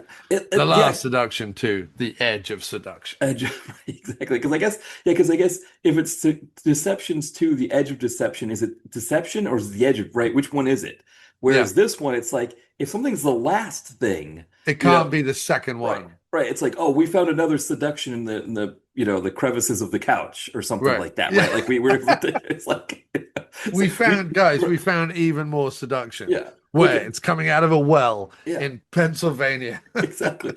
I We thought found that was an the last untapped Fred. well of seduction. Right. I thought that was the last seduction, but actually, when I dug around in the bag, I found Yeah. that there were some seductions that fell out of the container that were in the bag, and I was There yes, was some loose seductions loose seductions that were hanging around. at the Yeah. bottom of my life tote Right. that I Exactly. purchased from a Trader Joe's many years ago. Right. Exactly. Exactly. So Now, yeah, The Last Seduction 2, my goodness. yeah. My goodness. I have sat through some terrible shite in my life, but fucking hell, The Last Seduction 2. It was so disappointing because I was all geared up to be like, Yeah. yeah, Last Seduction is fine, but like Joan Severance in Last Seduction 2 knocks it out of the park. There's sex and nudity and manipulation and the exotic locales and whatever. Yeah. Nope. Nope. It's And the antithesis of the last 2 Joan Severance movies we did. yeah. It's like all the bits. What was the Malcolm McDowell, Joan Severance, C. Thomas Howell movie we did, where Oh, it was only interesting when Joan Severance was on screen? This was like all that. This was like all of that movie. Only we didn't even get Joan Severance to like. Because I don't know where Joan Severance was in this movie, but she didn't show up. She didn't show no. up. Was it deadly? Was it deadly obsession or was it called Deadly Obsession? Was that what it was? Or And of course, they led me up the garden path and made me think that I might enjoy it by whipping Joe Pilato in from Day of the Dead right at the right. beginning of the movie. But Right. it was only when I looked into it later is I think one of the producers was a producer on Day of the Dead, which is Oh, why okay. Joe Pilato shows up again. Yeah. Um, Yeah. It's amazing. So it was I thought it was Deadly Obsession, but now I'm not so sure. Oh, it's Illicit Behavior. Was that the one? Is that the one that was I think no, that's what Dangerous Indiscretion. Dangerous Indiscretion, right? Illicit Behavior was the one with Jack Scalia, right? No, Is no, that no, it's not Dangerous Indiscretion. That doesn't. But Oh no, it is. It has Malcolm McDowell in it. Chance right, encounter at a grocery store leads to a yeah, dangerous affair between an ad executive and a married woman. Yeah, yeah, that's this right. was like as bad as that was. This was like 5 times worse than it. Yeah, and so you had mentioned because you watched it before me, and you were like, "Oh man, Last Seduction too." You're just and I messaged you back when I started watching it. I was like, "I'm 4 minutes in, and I see exactly what you mean because we get Exactly Joan what you mean. Severance 4 minutes in trying to act like Linda Fiorentino Yeah. in Last Seduction and missing completely because it's not Joan Severance. Joan Severance is not Linda Fiorentino in Last Right. Seduction. Joan Severance's va-va-voom doesn't Right. exist in her being like Linda Fiorentino. While I was joking about like, no one is that hot or that sexy or the sex be that good that you would be willing to like murder people over them, unless you're adult like Peter Berg. Um, but you do understand why, like Linda Fiorentino's sex appeal. She does have Yeah. sex appeal in spades, even though you would not call her like a traditional beauty or whatever the fuck that means. But you know what I'm saying, right? Yeah. Yeah. And she's not voluptuous or whatever. Right. Like she's not that she's not, you know, beautiful and sexy, but she's not voluptuous in a sort of Rubenesque type way, right? Whereas, we know Severance to have, for want of a cheap, terrible expression, but like hips and tits, right? Yeah. So we know that she can be voluptuous and curvaceous and whatever. So to keep that buttoned up and to give her a terrible black bob that does not suit her at all Right. and have her act like Linda Fiorentino right off the bat, you're like, oh, we're in trouble. We're in trouble. You've neutered Severance. You've Right. defanged Severance. You've Yeah. you've you've sanded the sheen right off Severance. And again, like we talked about, especially with Payback, like in Payback, there was a Severance that lit up the screen, burnt up the screen, like no one could hold a flame to her.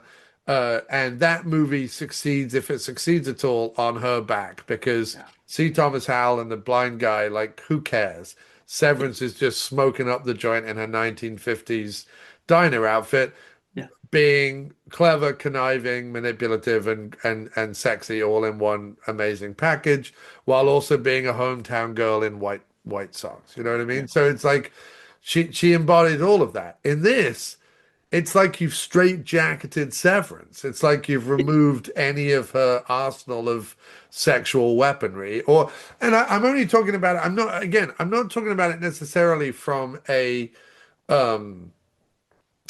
sort of misogynistic standpoint. But I'm saying if we're talking erotic thrillers, then one of the aspects of that has to be the eroticism in it.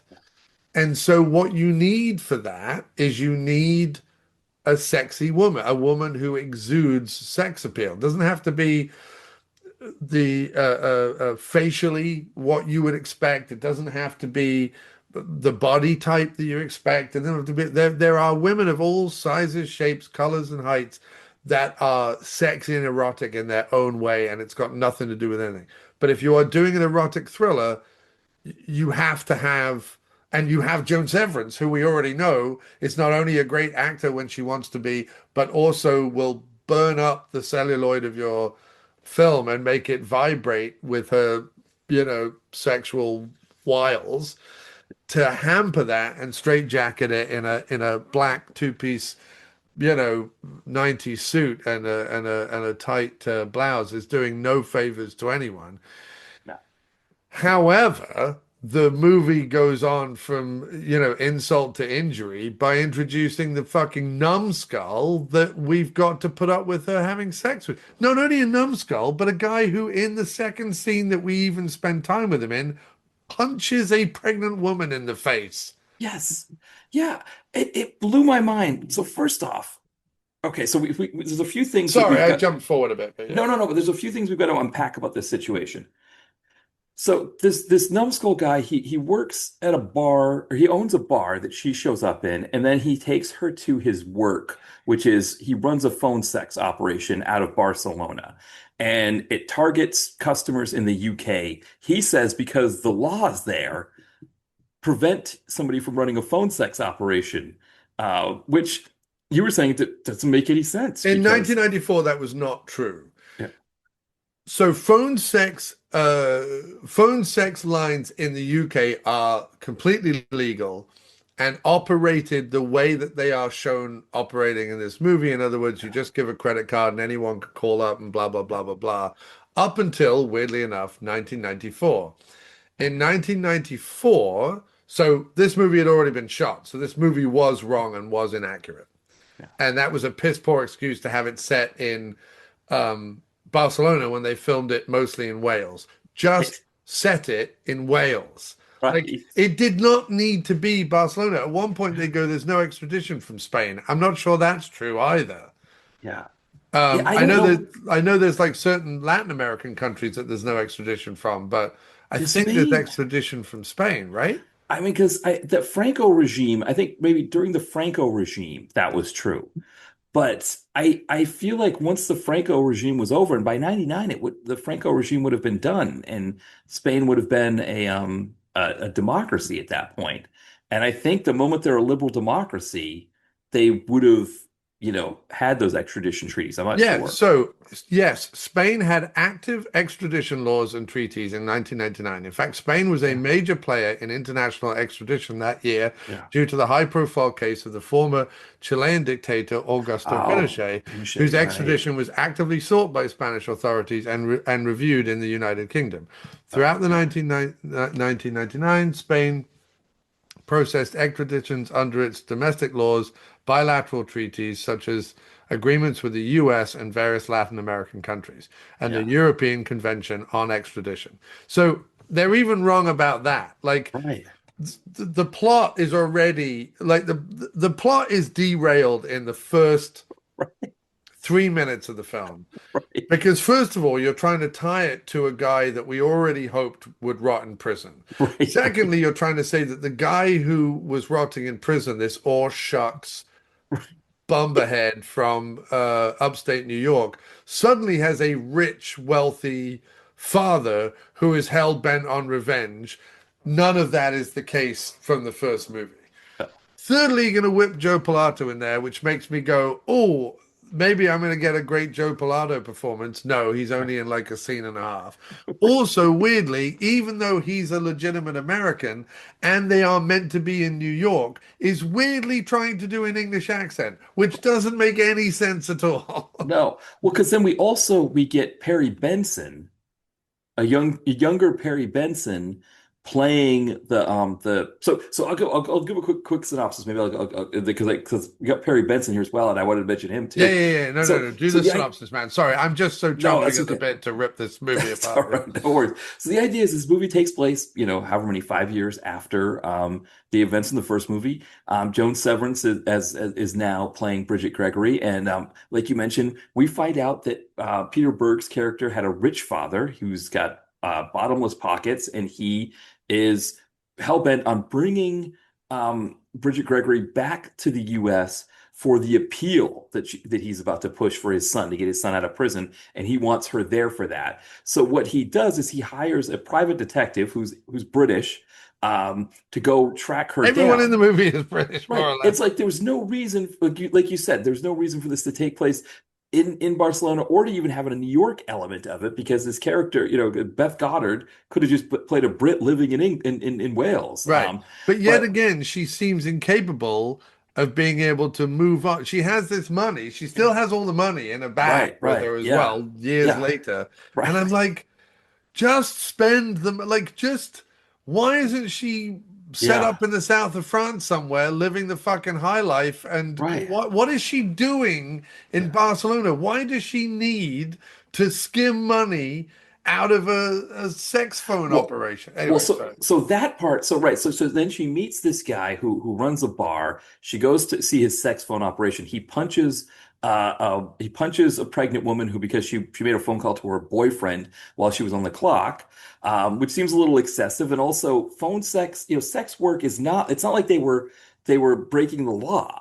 So I don't understand why that's not something that gets him put in jail. But whatever he does, he does that. But it triggers for her, for Bridget Gregory, for Joan Severance's character, it triggers for her that she's going to get revenge on this guy because he punched this woman in the face.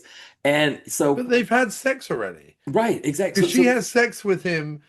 There's this really weird No. scene that I can only imagine was put in when someone watched this movie and went, Jesus, we don't even have any fucking sex in this. Fine. Put a scene in which Joan Severance is just randomly doing sex phone because this is before she goes to his business. Right. They meet in the bar and whatever, but then like it cuts to her apartment. She's in her apartment doing a sex phone call. He comes in and they basically start to have sex while she's on the phone with Yeah. this other person. Yeah. Then the next day, they go to his operation, right? Isn't that Yeah. the order? Exactly. Yeah. Yeah. Which Yeah. makes no sense Right. at all. Like, that doesn't make any sense. Also, this guy looks like someone ordered fucking Al Pacino as Scarface off Temu and then hit him with a cricket bat. I mean, this guy looks like this guy's haircut. He looks like Frankenstein from the Munsters TV show.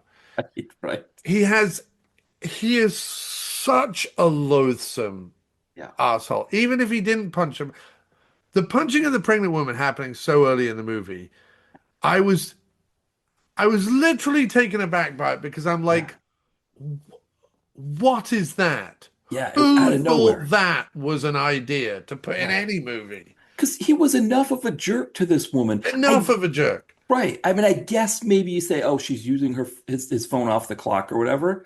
But yeah, he did, and it comes out of nowhere. And I mean, when we say he punched her in the nose, like it just boom, like it's a pretty, like a visceral Yes. so yeah, and so then while Joan Severance is comforting her, she says, "Ooh, you're a naughty boy," about him. And that's when she sets this plan in motion. He shows her his operation, or he had shown her his operation and how the computers and everything work. And she pretended like she kind of knew stuff about or no, she was saying that she knew stuff about computers, but he didn't believe her because she was a woman.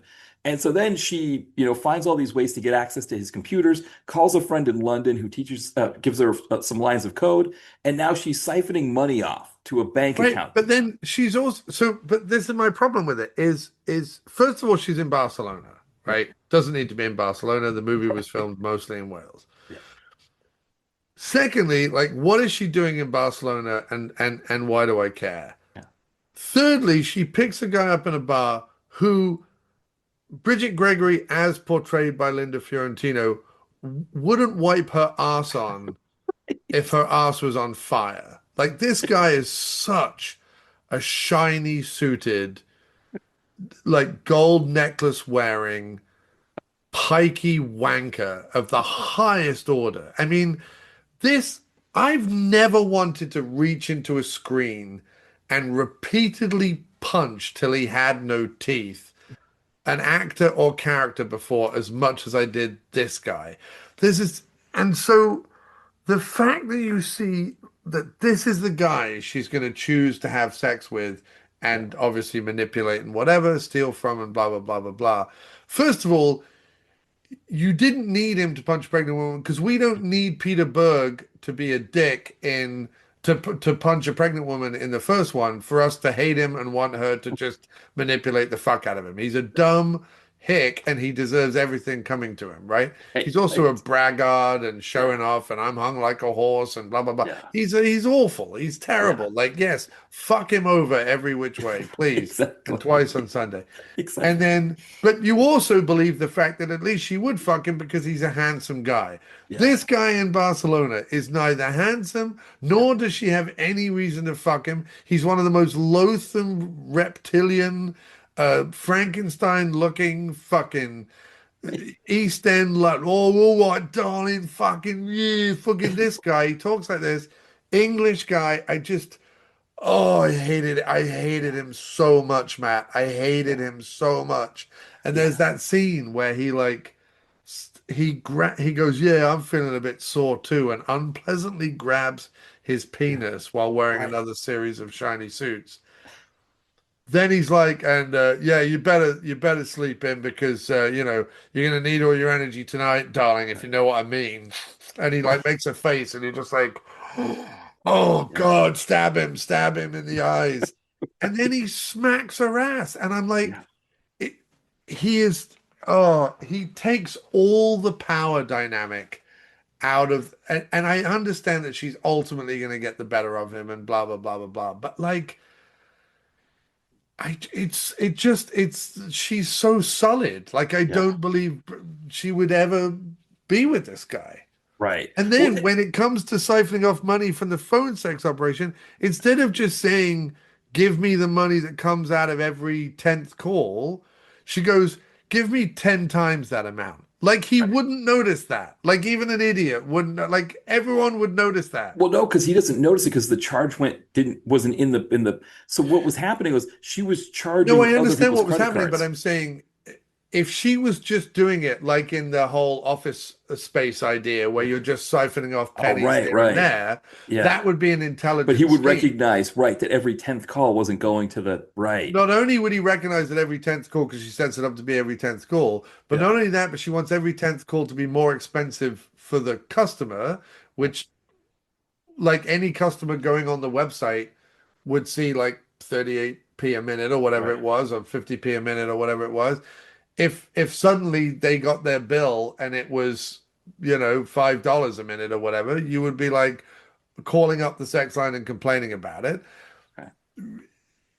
And then also, instead of being out just some money, you're being out like a lot of money. So it was the dumbest. She had like to screw him over. She had the dumbest idea possible. She had enough money. She could have just paid someone to beat the living shit out of him and moved on with her life. Like, It, why? Do you know what I mean? well, Like, it was just, because the idea, to your point, this is going back to the previous movie where Peter Berg doesn't call his ex-wife when he gets the letter that he thinks is from her saying, "I'm going to be working."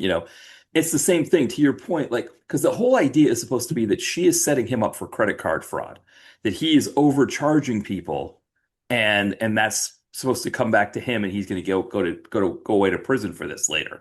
But to your point, the first thing that somebody's going to do is be like, "Oh, well, why did you charge me that much?" And I guess, yeah, I guess it takes, 10 people or whatever to be all like, I was overcharged. But the thing is, it would reverse the charge. The charge would come out of the bank and she wouldn't have the money. And then he would get a call saying, like, why are you overcharging these people? And he would go, oh, I've got to fix something here or whatever. Right. It wouldn't be like the news gets dropped on him when he's in the right. precinct.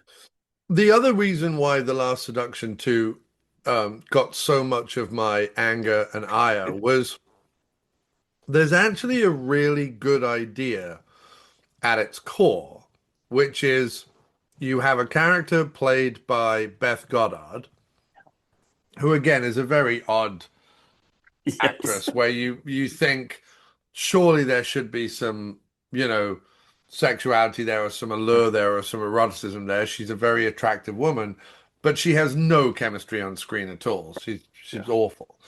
But there's a really interesting idea that her character Murphy is the is very similar to Bridget Gregory. She is a Yeah. no nonsense, has no time for men, hard smoking, hard drinking, you know, detective, PI, whatever. So Last Seduction 2, if this was a proper erotic thriller, would set it up where Beth Goddard would be manipulating Joan Severance while Joan Severance was manipulating some other chump. But ultimately, Beth Goddard, you would have to decide, like halfway through the movie, does Bridget Gregory know Murphy is like seducing her and whatever? Like maybe they seduce each other or whatever. We're talking a sequel to an erotic thriller. So let's bring some, lesbian behavior into the movie. Let's have like these two hard ass women fucking manipulate each other. Let's see if one gets the, but like maybe Bridget Gregory's known all along, but Murphy didn't know all along, or maybe Murphy does get the better or whatever. There's shit to play with there. There's a storyline that's interesting. You're taking what you started in the first one and you're adding, well, what happens when Bridget Gregory meets her match? Like, that's how you pitch the sequel. Instead, I'm sitting around worrying about the fucking computer system of a low rent, shitty sex phone operation scam in like Barcelona, Spain. And I'm going, why do I care about any of this? And Yeah. this fucking shiny suited twazzock walking around with Frankenstein hair and male jewelry looking like a I just wanted a car to repeatedly run him over, just over and over again. He was just whatever she did to him in this movie, just it wasn't enough. He needed to be skinned and flayed alive. Oh, he was just the most repellent human being that's ever been put on screen. And I include all of the zombies in like bad taste. Oh no, Right. in Brain Dead rather. Right. Did a lot. Yeah. I Dead mean, Alive, right? Yeah. because the thing is that the Beth Goddard character, to your point, right? It's supposed to be setting it up as this way of like, oh, well, Bridget Gregory can't work her magic on a woman who's not attracted to her, right? So this is someone that she can't manipulate. Um, but it ends up that she's no match for Bridget for Bridget Gregory Right. because when they get the confrontation at the end where she goes upstairs with one of the toughs that her the phone sex guy hires. And first the guy's like, I'm not going to hit a woman. He sees it's a woman, but then she manipulates that situation. The guy knocks her out, knocks Beth Goddard out. So then, then Bridget Gregory shoots and kills that guy using Beth Goddard's gun that she had picked up illegally. Yeah. She shoots and kills that big guy, wipes off the gun, and sticks it in Beth Goddard's suitcase and sets her up for the crime. So Yeah. it was like a piece of cake. Like Beth Goddard provided no resistance whatsoever. Right. Nothing at all. Yeah. Absolutely nothing at all. And is only there to like pad out this film with Right. more incredibly painful scenes Yeah. of going into places and being confronted by bad English accents of either people pretending to be American, which was Right. just Oh, like Perry Benson. the scene where her and the guy at the travel agents Yeah, yeah, that's him. Yeah, were both trying to be American. yeah, Dude, it was like they had taken out metal nails and started running them along a blackboard. right, It was so bad. I was looking at it and I was just going, just be in England. Just yeah, be in England. right, Why are right. you not in England? Like, No, just be in England. What? There are plenty of movies that are shot in the UK, Isle of Man, and even in Europe, even in France and Spain and Belgium and whatever, that have all English casts and do a very good job at behaving like we've all seen B movie action stuff shot in Bulgaria that yeah, we would swear was shot in America because they've got either expats who live out there to play the parts, or they've overdubbed them, or they just have people from Bulgaria who can do good American accents, or pretend to be Russian, or pretend to be Russian, or right? You have pretend to Russian be some. gangsters or whatever. Yeah, Right, exactly, exactly, exactly. This was the worst example of a movie pretending it was in New York and Spain when it was so clearly in neither location right. based on the actors they've got. Yeah. It was so offensive in its inability to pretend to be anything other than a very cheap production filmed, I would believe, in a real travel agent in Wales. Like if the whole movie was shot on a backlot by a travel agent in Wales, that would make complete sense to me. Yeah, no, because Perry Benson, he's in the two Accident Man movies with Scott Adkins, Oh, okay. and he's a lot older now, of course, but it's like you could hear because he gets to play a Brit in the Accident Man movies because Right, they right, take right. place in England. So the funny thing, you could hear his English accent trying to do his American accent. Like, and it's like, why can't you just be, like you said, why can't you just be English? Right, just said it in England. Yeah, Also, the thing that is absolutely staggering to me, that blew my mind more than anything, more than any of the terrible, terrible, terrible decisions that went into making this film, the film that we ended up with, is that Con O'Neill, the guy who plays the despicable and humongously ugly, there's like nothing attractive about the man yeah, at all, at all, that he got to make out with Severance, even yeah, fake it in a movie, offends my stomach in ways that I cannot explain. And he's gone on to have a great career. yeah, And I've never seen anyone act worse. This movie to me was like the acting in Tommy Wiseau's The Room or Samurai Cop or one of those. By the way, with none of the greatness that that would assume. right, Uh, right. yeah, No, no, I agree with you. I was trying to look up Con because I mean, it's like, yeah, I mean, Con O'Neill. I mean, he was in the most recent. He played a character in the Batman, the most recent, Batman movie that made $750 million. right. Because the producer of the Batman, believe it or not, was also a producer on this. Oh, Because the okay, because the British film industry is tiny right, right, compared to the American film industry. So, like, if something was shot in Wales yeah, on a tiny budget, even if at some point they start producing bigger movies. yeah. Um, I was trying to, was it Dave? There was Oh, someone on the Batman um, there that was a was producer on it. involved in this. Yeah. Yeah, no, that makes sense.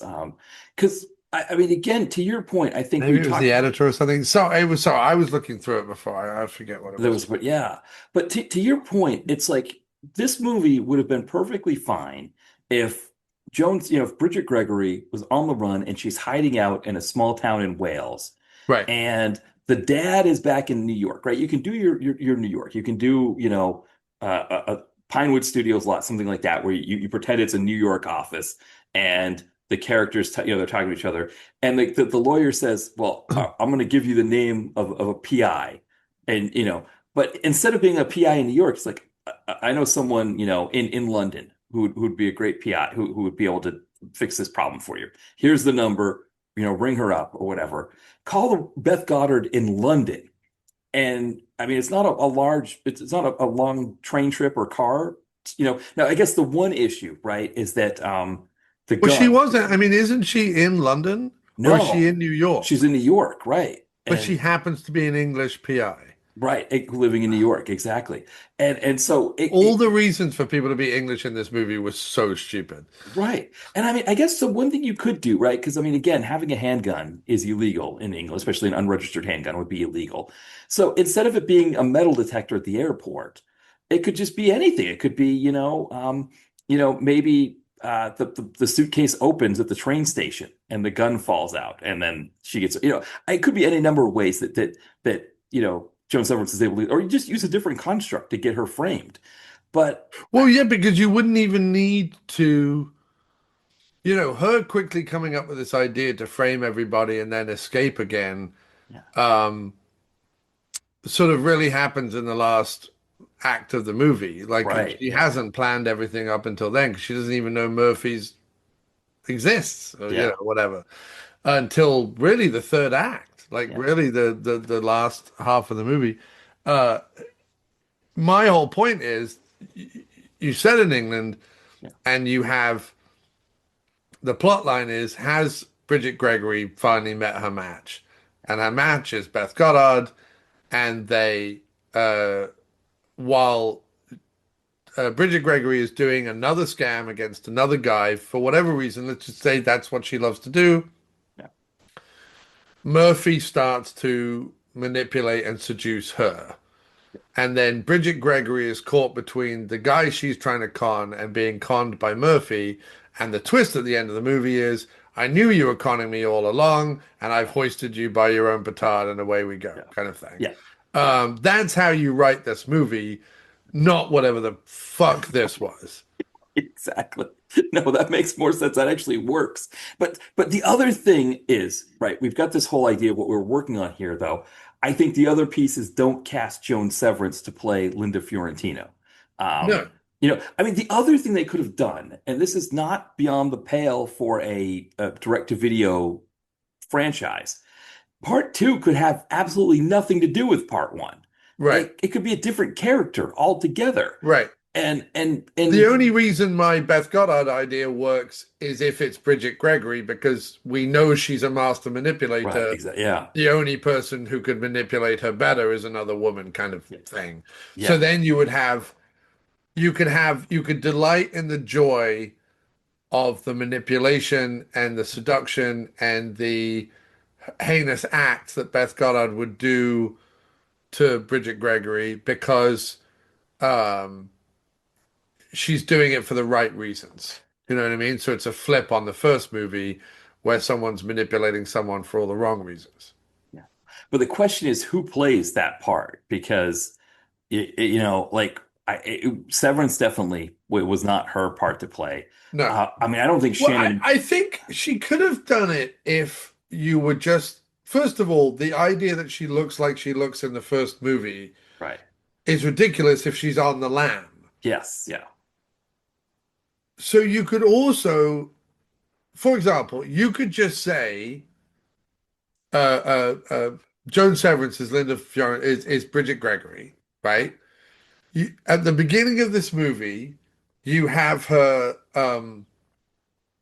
do something with her hair. So, like, instead of it being the black, whatever it is, she has it curled and streaked. So it basically goes back to looking like Severance's original hair.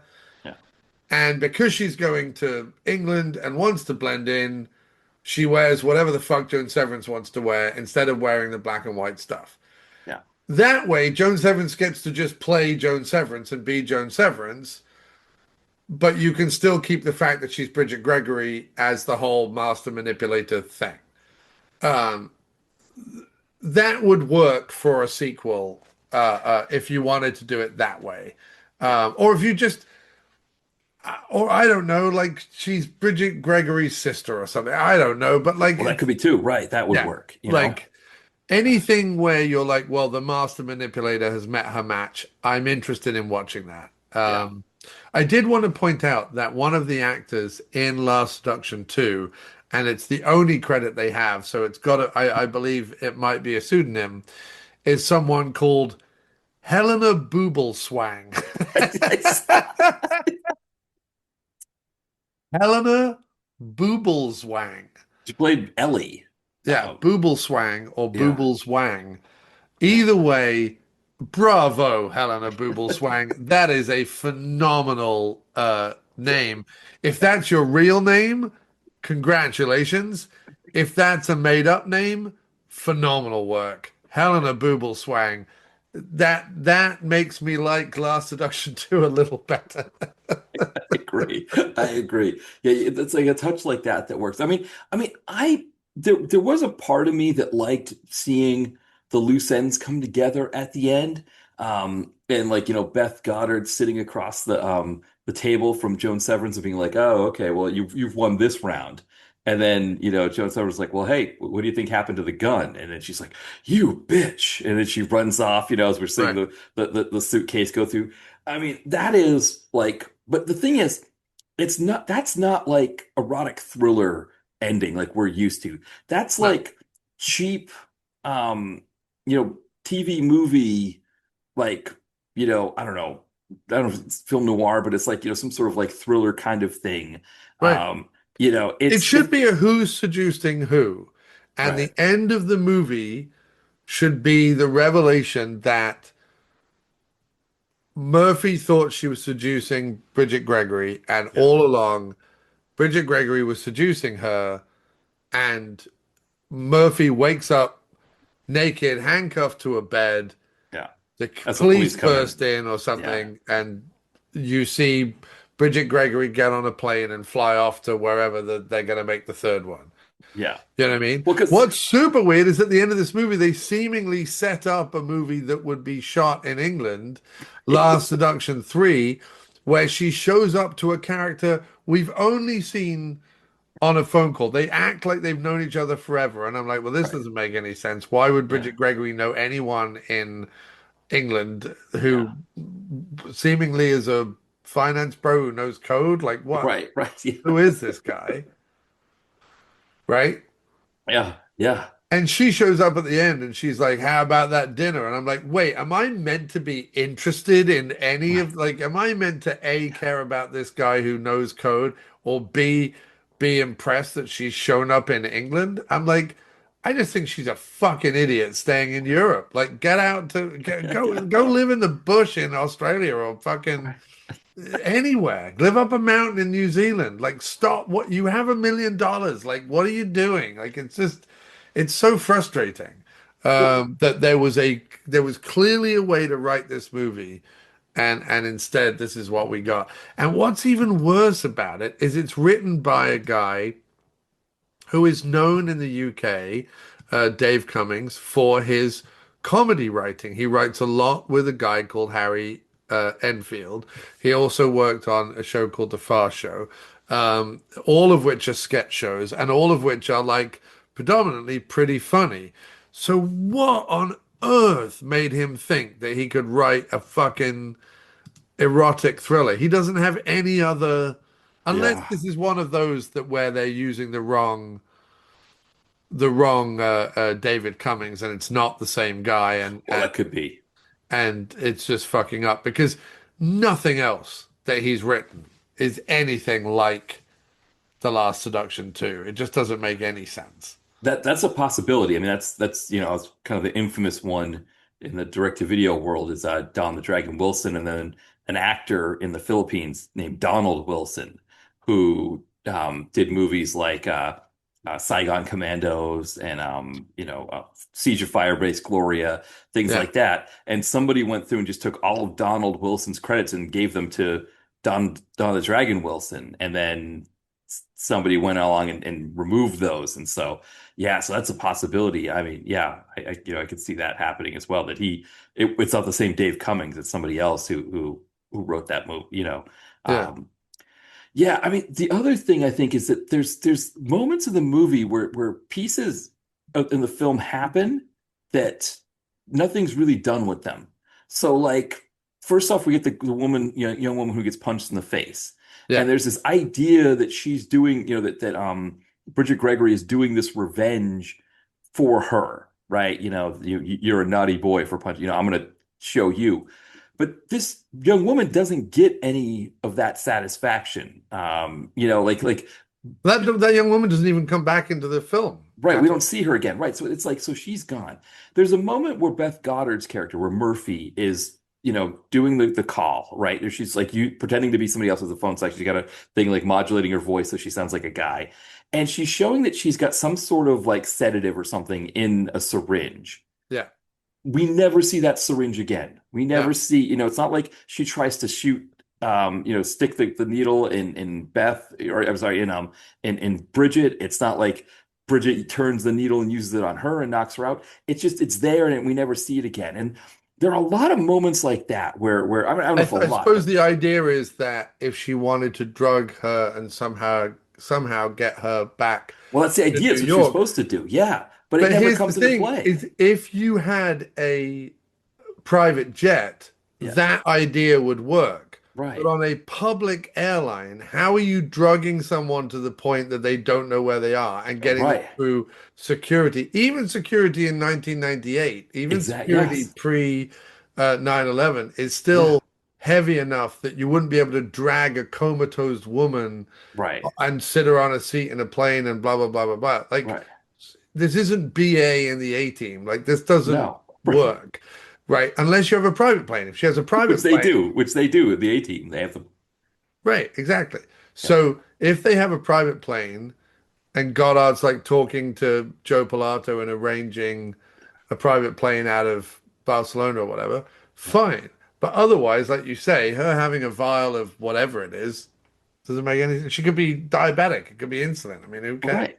But then they don't do anything with it either. And so Nothing it's with it. like they show it, And, again, this is Chekhov's whatever rule. Like, you can't show something like that and never use it. I mean, they do use the gun, right? She gets the gun. She purchases the gun from the ne'er-do-wells that she takes the one and smashes his head through his Coke nose, or his Coke straw.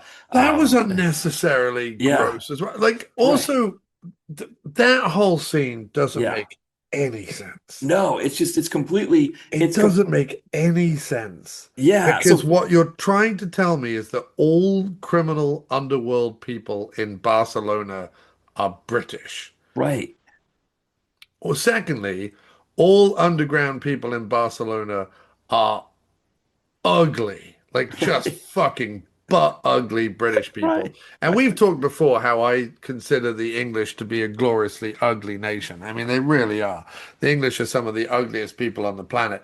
But then, boy, did they scoop up all the ugly people and put them in this film. I mean, the people in this movie are staggeringly ugly in a way that watching them on the big screen was utterly repellent and stomach churning. And this guy playing the coke snorting, over the top. It's like these you would see performing like this in a play when someone's like 17, 18, Yeah. and they've seen Pulp Fiction and they've gone, "Oh yeah, let's do a gangster play in high school and let's all pretend we're badasses and wear shiny suits and whatever." That's the level of performance that's going on in this scene. But it doesn't make any sense because he gives her the gun and gives her the thing. And all she has to do is put the money down, take the gun, and get the fuck out of the thing. Also, she's come in being her whole like, just tell him I'm fucking here. Like Right. she's Yeah. she's controlling the scene. Yeah. And then suddenly out of nowhere, he's grabbing her legs Yeah. and like sweating and swearing in her face. And suddenly like Yeah. she's trembling and crying. And Yeah. I'm like, what? Right. Right. Yeah. She's like licking he's licking her ear and stuff. Oh, Yeah. him licking her Yeah. ear. Yeah. Oh, Yeah. oh. It was so gross. It was so gross. Oh, it was so unpleasant. It was.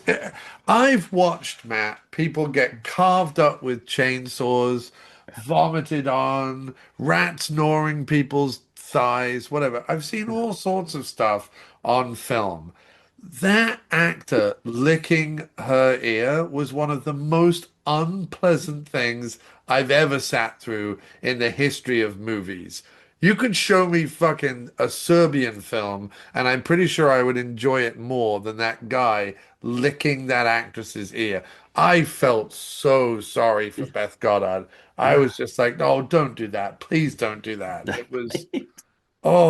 It But was then, so bad. to your point, like she's looking like she's really weak in the scene, and then he's like, "Why don't you do some coke with me?" He's leaning over with his straw, and she smashes his head down. Suddenly, the room's filled with blood, and then I was just kind of cringing at the straw on the nose and the blood everywhere.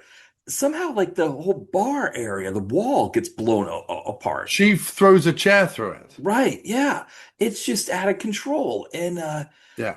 yeah, it's and again, for this person to be created this way, for Beth Goddard, this her character to be developed in this way, you think, okay, she's going to be a legitimate match for Bridget Wait, Gregory. the reason to have this scene Yeah, is to show how she walks into a room yeah, and owns everyone in there, even right, if they're the cocaine snorting head of the underground in Barcelona, Spain, which right, just saying that sentence is both ridiculous and exhausting.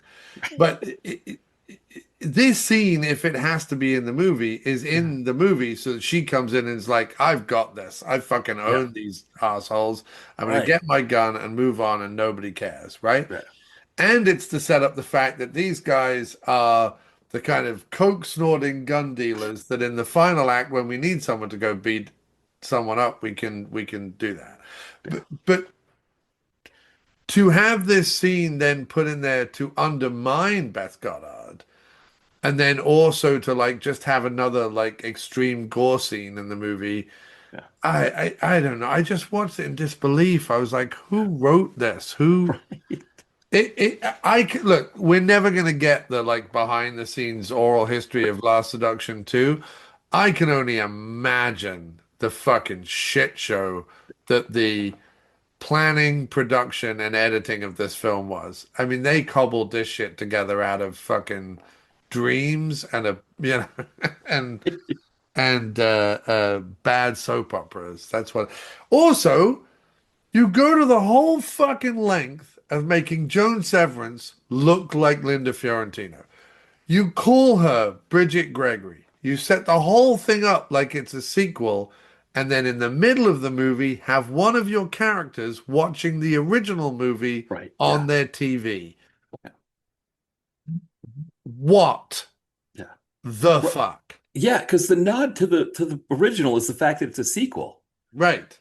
Right. You know, yeah, And the right. fact that you've given Joan Severance Linda Fiorentino's hair and wardrobe Right. and called her Bridget Gregory. Yeah. You've gone so far out of your way to make Yeah. sure that it's definitely Bridget Gregory. You've sullied the Severance. Yeah. You've stripped her of her powers, Yeah. right? You've tied your entire plot to the wobbly premise that uh, Peter Berg's dad would have any kind of wealth or influence, right? But let's say that let's say he does, fine, whatever, Yeah. right? You've tied all of it together, and then in the middle of the movie, you're like, in case people have forgotten that this is the Last Seduction 2, we should do one of those meta nods to the first movie and have it on a TV screen in the background. I'm like, nope, that doesn't work. That doesn't work at all. That doesn't work at all. Like Joe Dante's king of putting stuff on TV in his movies. Like if there's TVs in the background of a Joe Dante movie, it's always showing something relevant to the film you're watching, but it's always showing like a film that might have influenced what you're watching, or a film that is, or a cartoon that is like influencing what's happening in the scene or whatever. Um, Never is it like if he's making Gremlins 2, well, no, actually, Gremlins 2 probably does reference the first movie of the Gremlins because it's so meta, but like The Last Seduction 2 should not be referencing The Last Seduction 1 on TV. If you Right. wanted to do anything, have a clip of like Fatal Attraction or Basic Instinct or even Instincts or something. Have a another erotic thriller on TV. Don't have Last Seduction on TV. That doesn't make any sense. Because I'm like, Right. is Last Seduction a movie that exists in the world of Last Seduction 2? Or is this a sequel to Last Seduction? Do they take place in the same universe? What is it doing on TV? It ruins everything. Yeah. No, they were trying to get cute. That's really what it was. They got too cute. They got too cute. Yeah. They over they and this is what I mean. If you don't understand how to be knowingly meta, but like subtly meta, if you only know like, oh guys, wouldn't it be funny if we had The Last Seduction on TV while we're making Last Seduction 2? If that's your idea of giving a nod to the audience, then I know you're a catastrophically dumb individual. And that explains The Last Seduction 2. Exactly. Exactly. And I think the thing that's always going to be about this movie, and I think it's something that this movie couldn't have predicted, but I guess it could have predicted in some way, right? Because what this movie wanted at the time in 1999 was to be on the shelf next to The Last Seduction. And Right. that was the goal. And now it's on Tubi at the same time as The Last Seduction. So it can be, if you type in Last Seduction, you're going to see Last Seduction and Last Seduction 2. And so to that point, it's achieved its goal, right, of being Right, which associated means with. put this podcast out soon and Yes. warn people against watching. Yeah. Like they're on Tubi, they're like, well, they got both Last Seductions. Fuck it, I'll watch both of them. Don't, Yeah. don't, Yeah. don't now. This No, is no, a just public health service that yeah. Matt and I are providing. Do Right. not watch Last Seduction 2. No, no, exactly. And I'll probably review it on the site as well because it is a direct-to-video movie. So I'll give it a review that also we. I mean, these direct-to-video sequels to movies, it's always. I mean, Single White Female 2 was also a really, really rough one. I don't know if have you seen that one? I haven't, but why not? It's staring you in the face. Make it single white females. I know. Well, no, Like, because don't make it two, just make it single white females. but not only is it bad like that, but also the title screen that Yeah, they use like old like Microsoft Works like word art yeah. and just paste it on the screen. Oh. And and so it's again, it's like this idea of like we don't care, right? We're gonna Well, make it's this on like the this cheap. movie to establish they're in New York Yeah, starts with the exact same footage yeah, as Last Seduction starts. right, You, right, it's the yeah, same gargoyle, and you see the same New York cab going up the yeah, street. And I was watching and I was going, oh, are they retconning this? Like, is this going to yeah, be they're just basically redoing Last Seduction, but yeah, they're like starting with the same shot? yeah, No, it was just because they didn't want to have to pay to go to New York. So right, they clearly had paid for the rights to use the Last Seduction yeah, footage. So they're just like, fuck it. We'll just all the New York shots we'll yeah, steal from the movie you've already watched. yeah, It's so bad. yeah. It is. No, it is a rough one. And it's interesting because I think out of all the pairs of movies we've done so far, what's interesting is, we did the Bedroom Eyes, Yes. where the sequel to the first Bedroom Eyes, it's none of the same cast and it's Right, all right, right. completely new. But at least you had Wings Hauser to kind Yeah. of hang your hat on for that Yeah. movie. And And maybe Linda Linda Blair. Blair. Yeah, Linda Blair as well. Yeah. This doesn't have any, I mean, this should have Joan Severance to hang your hat on. That's the But it problem. right. It should have Well, Joe Pilato and Joan Severance. Joe Pilato should have played the dad. We don't yeah, need him. Like that's the other thing. yeah, I right. love like it's an independent movie. It clearly Yeah, has no money right. whatsoever, right? The lawyer is even written so that even the lawyer, even though he gives him Murphy's number, the lawyer is like, I don't want to know about what you're doing. Yeah. You can't talk to me. You can't tell me anything. Well, great, irrelevant character then. Get rid Yeah, of. just use the Just phone. start the movie with him being like, my lawyer gave me this great number Right. for And that's blah it. blah Yeah. blah blah blah, and away we go. Like Yeah. it's so Well, because the other thing too, if you think about the so Bedroom many Eyes movies, mistakes. like imagine if you had Wings Hauser instead of just being Wings Hauser, right? Because when Wings Hauser takes over that role from Right, the first movie, he's just Wings Hauser. Can you right, imagine if they were like, no, no, you've got to play the other guy from Bedroom, the yeah, go, dopey, goofy guy yeah, in yeah, that yeah, movie who's like staring in windows and stuff like that. yeah. Like, Wings Hauser would be like, no, I'm not playing that part. I'm going to do, and Right. and so this movie should have looked at it and said, okay, what are Joan Severance's strengths? What does she do well? Would she do Linda Al- Fiorentina well? I don't know. Also, the idea that you would sequelize Last Seduction Yeah, in the realm of the erotic thriller, cast Joan Severance yeah, and have nothing erotic in the film. right, There's yeah, one sex scene in the whole film. It's the least erotic sex scene you've ever seen, and everyone remains fully clothed. yeah. I mean, he is penetrating her, or supposedly penetrating her through his fly, Yeah, which just sounds. I mean, that because I mean, as far as I knew, it wasn't a button-up fly; it was a zip fly, right. which So is you're just just imagining the zip yeah. scraping up his peen Oh, it as had to he be. It had to be. I mean, it's just yeah. God. I love that that's where your mind went instead of just suspending disbelief. I mean, I was going like, you're going to let that thing, that that blob of a human penetrate you, Severance. That is just Right. disgusting. Yeah. But and by the way, if she was really in Barcelona, Yeah. she would have the pick of Yeah. all the like handsome Spaniards. Right. As Exactly. far as the eye could see, there Yeah. would be olive-skinned, Right. It should be Antonio chiseled Banderas. jawed, Yeah. six-pack stomached, gorgeous Yeah. Spanish men Right. lined up to pleasure her. And she Yeah. ends up with this Frankenstein, Tony Montana looking fucking British wanker. Like, Right. oh, just the Yeah. worst human being who Yeah. in front of her punches a pregnant woman and Yeah. she continues to have sex with him.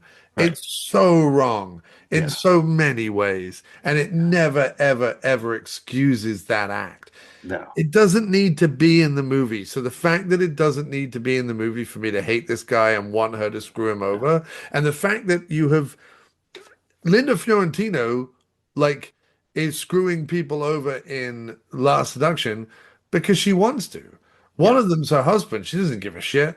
One of Right. them's Yeah. Yeah. some guy in a small town. She doesn't give a shit. There's no motivation behind her screwing it over. So you don't need to be like, well, he punched a pregnant woman, so therefore he Yeah. deserves to. No, no, he deserves it anyway because he's a Right. dumb man.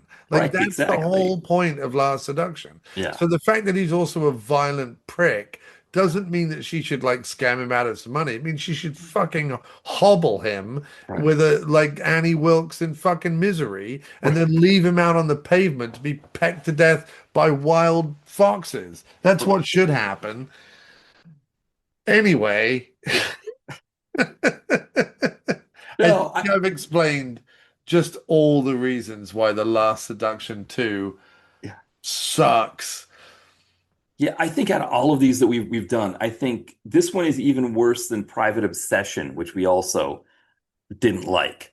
Um. Right, because yes, because and I think what's interesting is that in both movies there are too many sequences where an otherwise powerful woman who we know can act the socks off most of the guys who have been in their movies No. are hobbled and encumbered by a terrible script, terrible cast, and neutering of their eroticism and their power. Yeah. Yeah. So this is I don't know. I think Private Obsession angered me more than this movie did. Right. So maybe this one's like a notch above Private Obsession, but that's not saying much either. That's like No. damning it But with that's faint also praise. because we do worship at the altar of uh, Shannon Shannon Worry. Worry. We're Yeah. both Shannon Worry fans. Yeah. And to see Shannon Worry compromised Yeah. bothers us. Yeah. I'm also slightly more of a Severance fan than you are. Like No, even I'm a really big Severance fan myself. No, I am definitely, yeah. But even when we were talking about Payback, like I Yeah. liked that movie more than Oh, you right. did, Yes, and yeah, yeah. things So like you're that. saying, yeah. Like I just think that like I'm slightly more of a fan of Severance, so I probably this probably hit me a lot harder Yeah. because I was like, really, you're going to take Severance, who Yeah.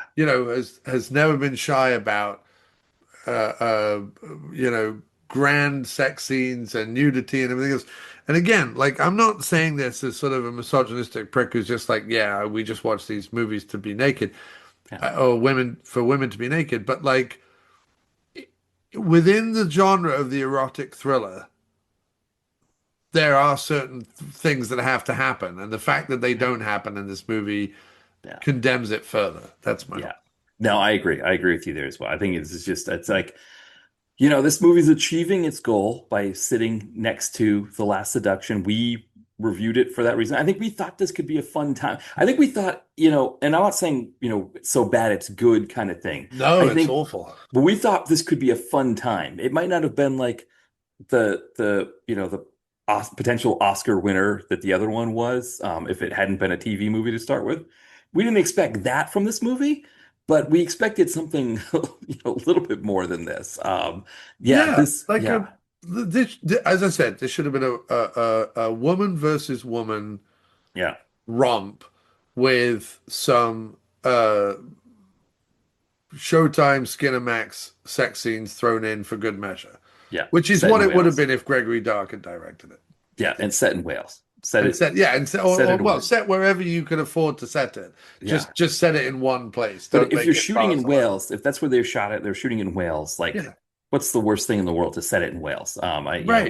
What's so bad about Wales? Like, why can't Bonnie Tyler just passed away recently, very Yes. famous, Welsh citizen. I mean, I'm sure she But could have told us. there's also it's funny. I've been going back and watching some City Lights Entertainment movies.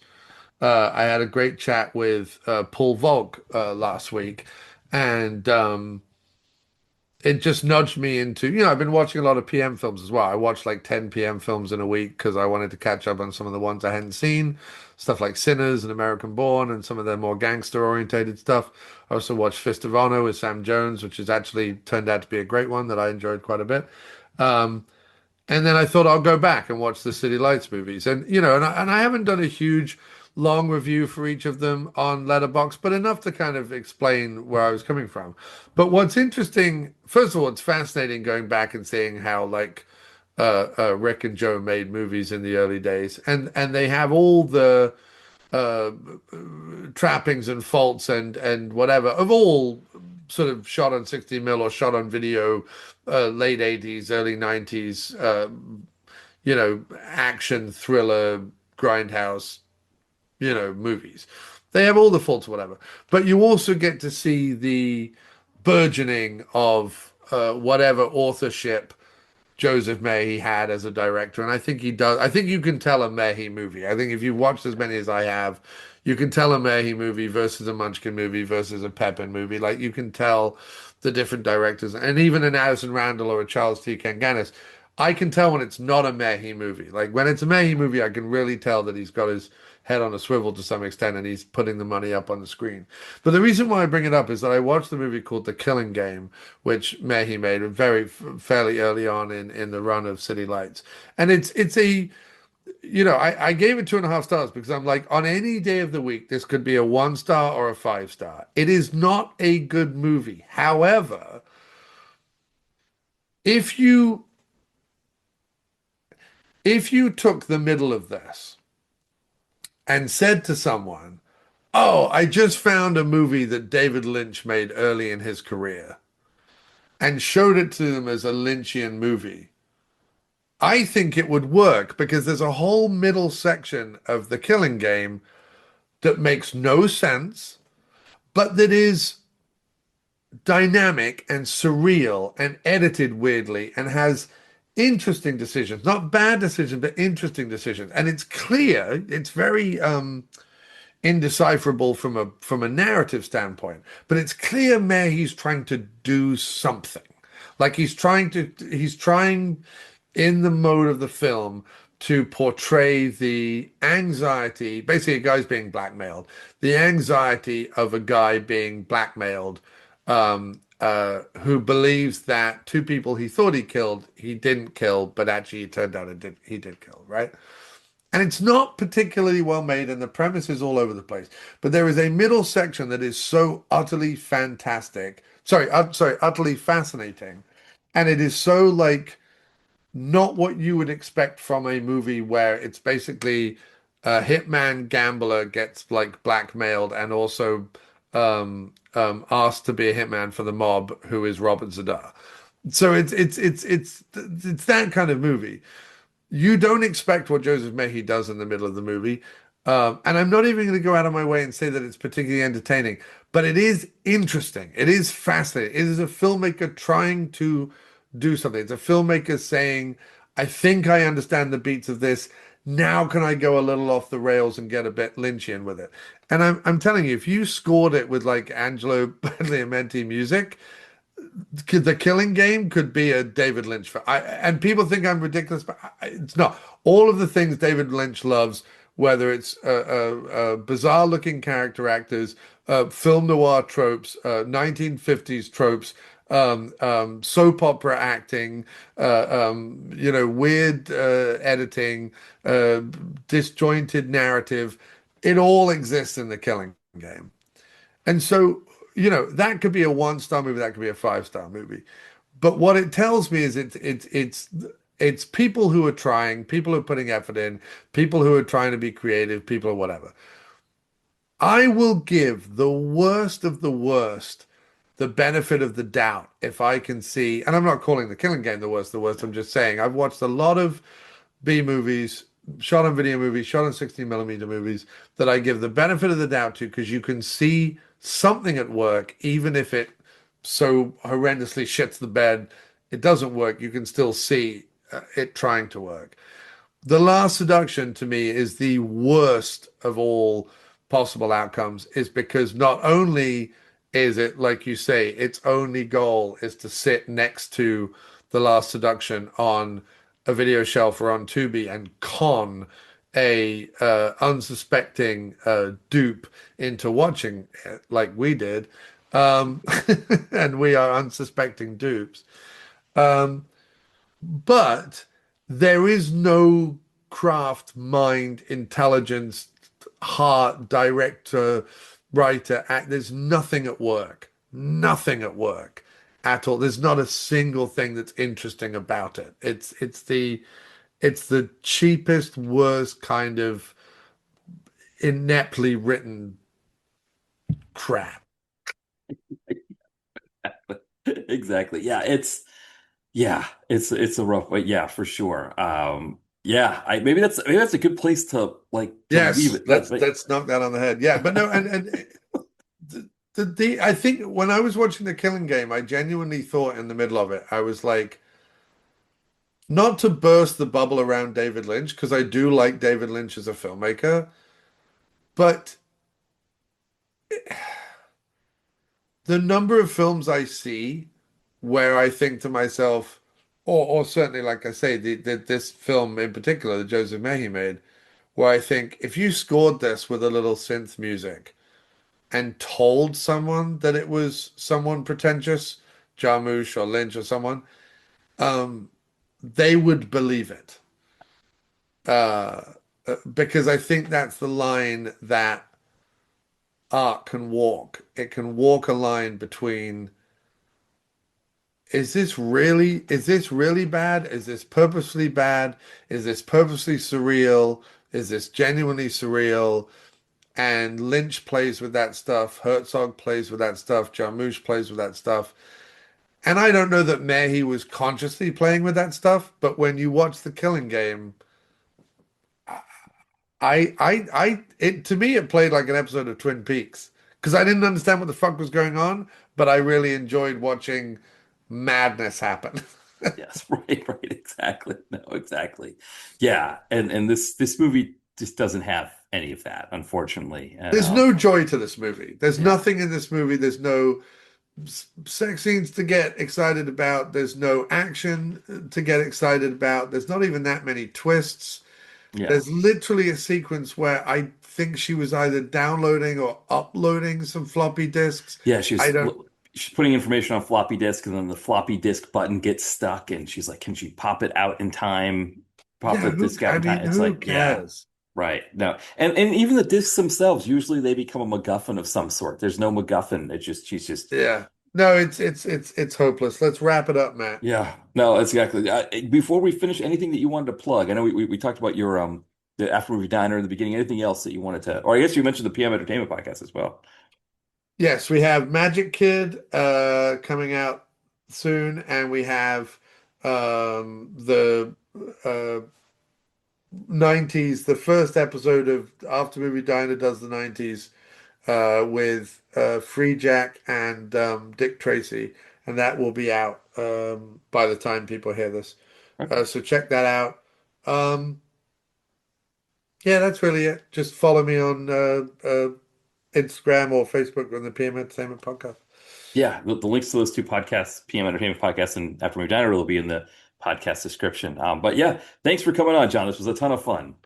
This was a great episode, dude. I'm sorry we went so late, but I had a great time talking I, about all of I this. did too. I had a great time as well. Thank you everyone for listening. We'll be back soon. Bye, everyone.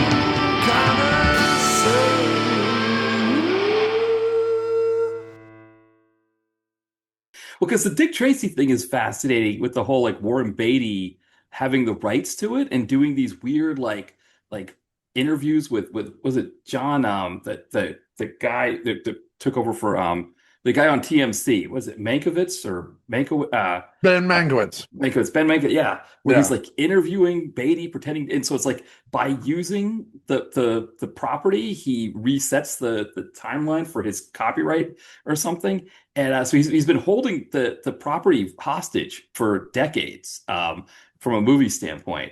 Uh, I know the guys at Comeuppance have talked about it a little bit more, but it's just a weird thing. I remember seeing Dick Tracy in the theater and not knowing what to make of it. And I don't know how old I would have been when that came out. I was, not that old, but So apparently, this is the thing: is that legally to hold on to the rights for Dick Tracy. Again, why you would necessarily want to or need to hold yeah, on to the rights for Dick Tracy, I don't know. Am I breaking up? Am I okay? I think it's okay. Yeah, I think it's okay. Yeah, Okay, um, my internet's just not being great. But no, yeah, in order to hold on to Dick Tracy, he has to show up on television, right, dressed as and essentially performing as Dick Tracy, right. which he did. Yeah, you're right, in TCM in I think 2009, I guess. Yeah. Yeah. It's just like you said, like what is the point of holding on to the copyright if you're not going to do anything with it? Like what's, you know, Well, this sort of brings up an interesting thing that I've been playing around because I just found out that they're about to rehash Miami Vice again. oh yes, I think I heard about that. Yeah. Yeah, with fucking Austin Butler and Michael B. Jordan. Right. And Right. I'm just like, what's weird to me is, there's IP mining Yeah. that I understand, right? I understand that if you spend $4 billion on the Star Wars IP, you have to shit out movie and TV shows until you've recouped at least that 4 billion, if not 8 billion, to make your money back, right? Yeah. So I understand them being like, I know everyone's complaining about all the new Star Wars stuff, and every time it comes out, it gets less and less reviews or less and less positive reviews, and the fans are complaining and blah blah blah blah blah. It doesn't matter. Disney's going to shit out Star Wars stuff until they've scraped back every last penny, because that's what happens when you spend $4 billion on an IP. So I totally understand that. Also, to some extent, the Star Wars IP was always a viable IP, and it was always being maintained either through physical media releases of the movies, toys, merchandising, things like that, and then ultimately the prequels, and then the sequels and everything else. So it never really went out of fashion. People were always talking about Star Wars. But like dredging up an IP, for example, like Dick Tracy, even in the 90s, it's like Dick Tracy had last been a viable IP in when was the cartoon? Like the 50s, 50s, maybe? 40s or 50s, something like that. Yeah. Like the serialized cartoon? I think it was still it syndicated in some newspapers at that time. Um, but I mean, who that was going to the movie theater in the early 90s as like a teen was Right, reading Dick Tracy in the newspaper at that time? right. Like, Exactly. yeah, I mean, there was a Dick Tracy animated show in the that's right. 60s. That's And right. I was aware of that because as a kid in the 80s, the animated Dick Tracy and the 60s Batman Mm, were re-shown early mornings on British TV. Just as a like, well, we need to put something for the kids. We'll do this. We'll do these weirdly outdated 60s shows. So, I mean, you could argue that yes, okay, our generation was sort of tangentially aware that there was a thing called Dick Tracy and that he was a film noir-esque cop. But I mean, that's about as far as it is. Like they get the not to spoil the episode, but like they get the set designer and the composer from like the 90s 89 Batman because they wanted this to be as big as Batman. They did sticker books and promotional tie-ins with grocery stores and big posters and whatever. They wanted this. They were like, "Oh, comic books are back? Okay, Yeah. great. What have we got? Oh, we've got Dick Tracy. It's not really a comic book or whatever, but okay, let's just go ahead and because that's how Hollywood works.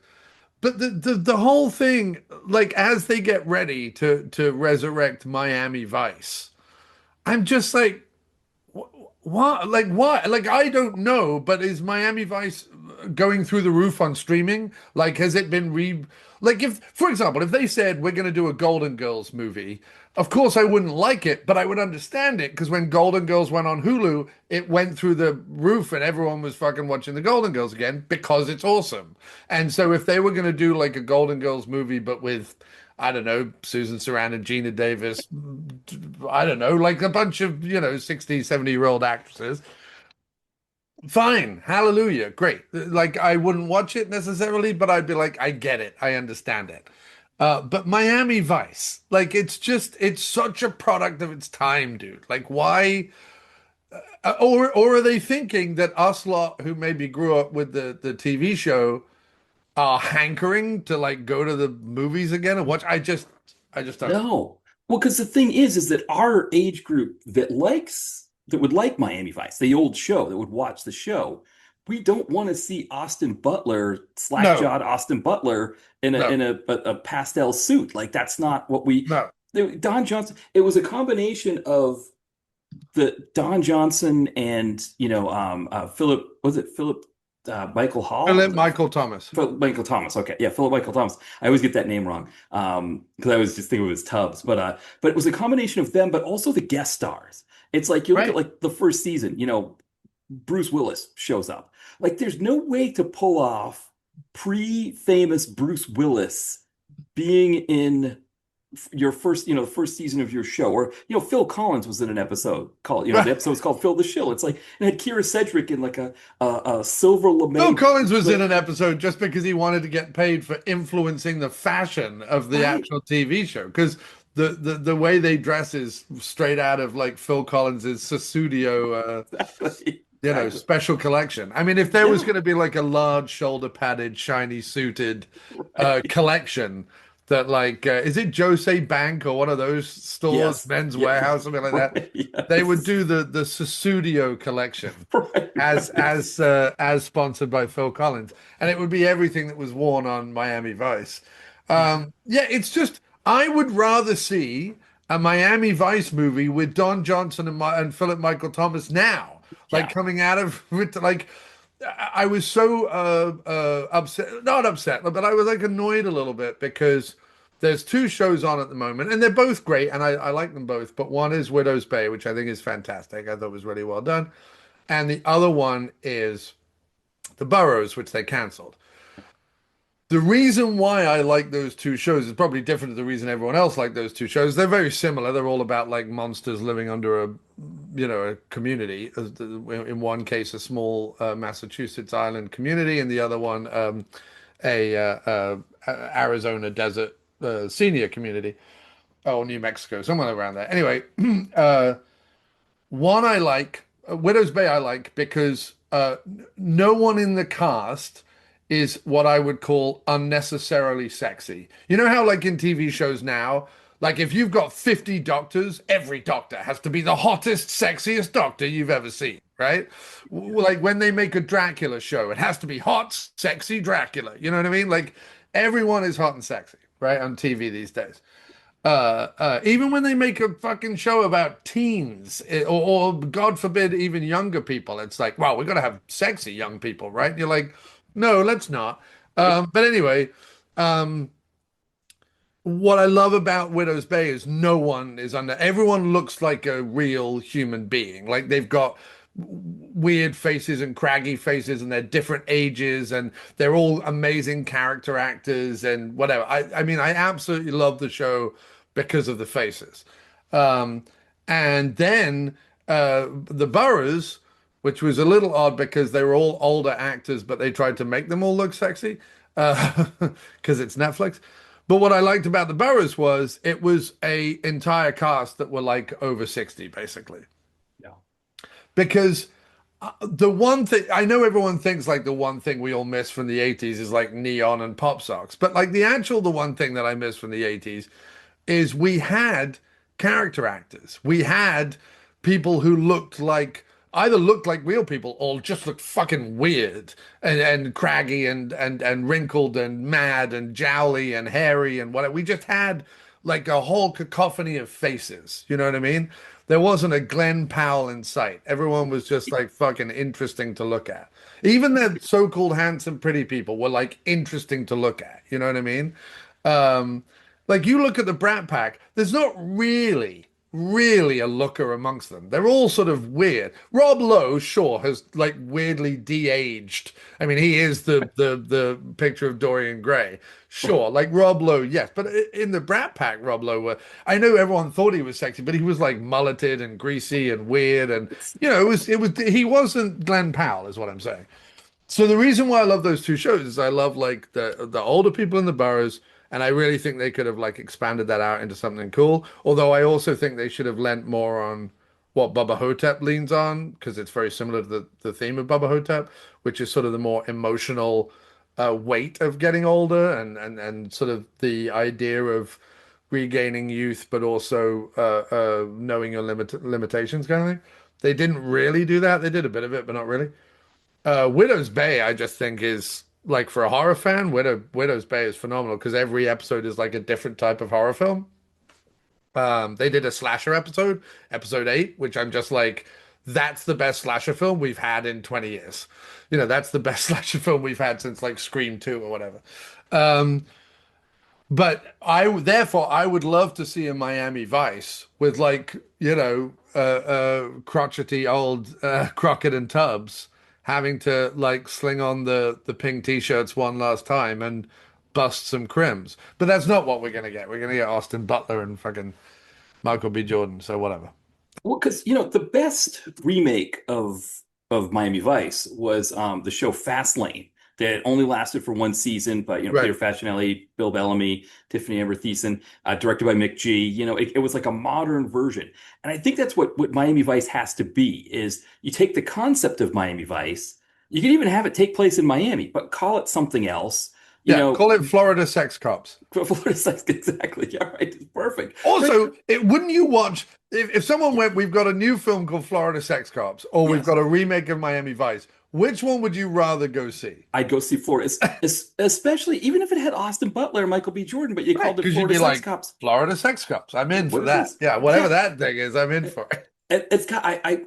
Now that we're bringing up Austin Butler, I feel like it's got to be directed by Jarmusch. Like if Jarmusch directed a remake of Miami Vice, I would be curious. Sure. Yeah, I would want to know what he was going to do with Miami Vice. I mean, it would probably have Bill Murray playing the police chief, as Castillo. Yeah, I mean, what's interesting is it's being written by Dan Gilroy, and I've liked some of the stuff that he's written, but it's being directed by Joseph Kosinski, and I do not know. He did F1, which I had like Ah, no okay. interest in. Right, Oh, right. he did Top Gun Maverick. That's what Of course, yeah. they've basically, yeah, he did Top Gun Maverick, Tron Legacy, Oblivion. So yeah, he's gone down this road of bland, Yeah. reboot IP stuff. I know everyone lost their shit over Top Gun Maverick, but I was like, the fact that it's like it, yes, did it succeed as a exceptionally bland, I don't need to think about it blockbuster that went from A to B that just about surpassed the original. And by the way, the original is a terrible film. I've no idea why it's remembered the way it's remembered. Right. It apart from the soundtrack, it like and some iconic moments. It's a terrible film. The narrative is non-existent. The fight sequences are not that particularly exciting. So the fact that yes, okay, he slightly improved on an already compromised first movie, uh maybe he's to be applauded, but like beyond that, I've no interest in him doing um Miami Vice 85. No, just call it, call it Call it what's another Fort Lauderdale sex cops. Call it Well, Fort yes, Lauderdale sex cops. yes. That would be perfect. I think it. Yeah. I think this is the problem with all of this stuff. Like you're talking about here, there's like zero inspiration in any of it. And it's just like hitting all the spots. I think this is why I was not a fan of the most recent Indiana Jones movie, The Dial of Destiny, because it Right. was like Indiana Jones was known for like being revolutionary in its films. It was changing the way movies were made, the way we consume, the way we would think of how action worked and all that kind of stuff. And then they come up with this fifth movie that just like hits all the spots of the modern blockbuster. It's like, oh, we Yeah. got Mads Mikkelsen as our bad guy. Oh, I can't remember the actor's name, but we got that quirky professor guy that, but he's, it's like, and then it's like, I don't know, like the whole thing. And then it's like, they go to Sicily. And it's like, I remember in Last Crusade where they go to Venice. And it's this beautiful, like 1960s Italian movie Venice that Steven Spielberg gives us. And we go to Sicily, and I'm expecting the same thing, and I get the washed out modern digital version of, Yeah. digital film version. And I think this Miami Vice thing is kind of the same thing, where it's like, and to your point about the Top Gun movie, it's this, I haven't seen that one yet, but I think the thing with that Top Gun movie is it wasn't that it was a good movie, it was that people were just sick and tired of being at home.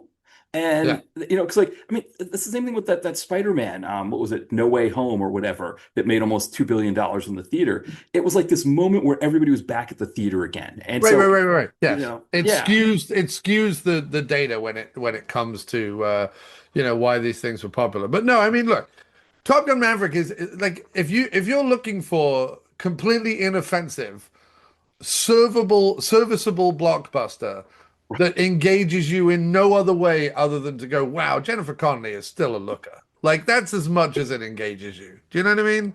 Like, and oh look, here's Tom Cruise flying his own plane because he's a nutcase. Like yes, it engages you up until that point, but beyond that, it's not. Like I couldn't tell you the plot. Like this, I couldn't even give you the elevator pitch other than hot Jennifer Connelly.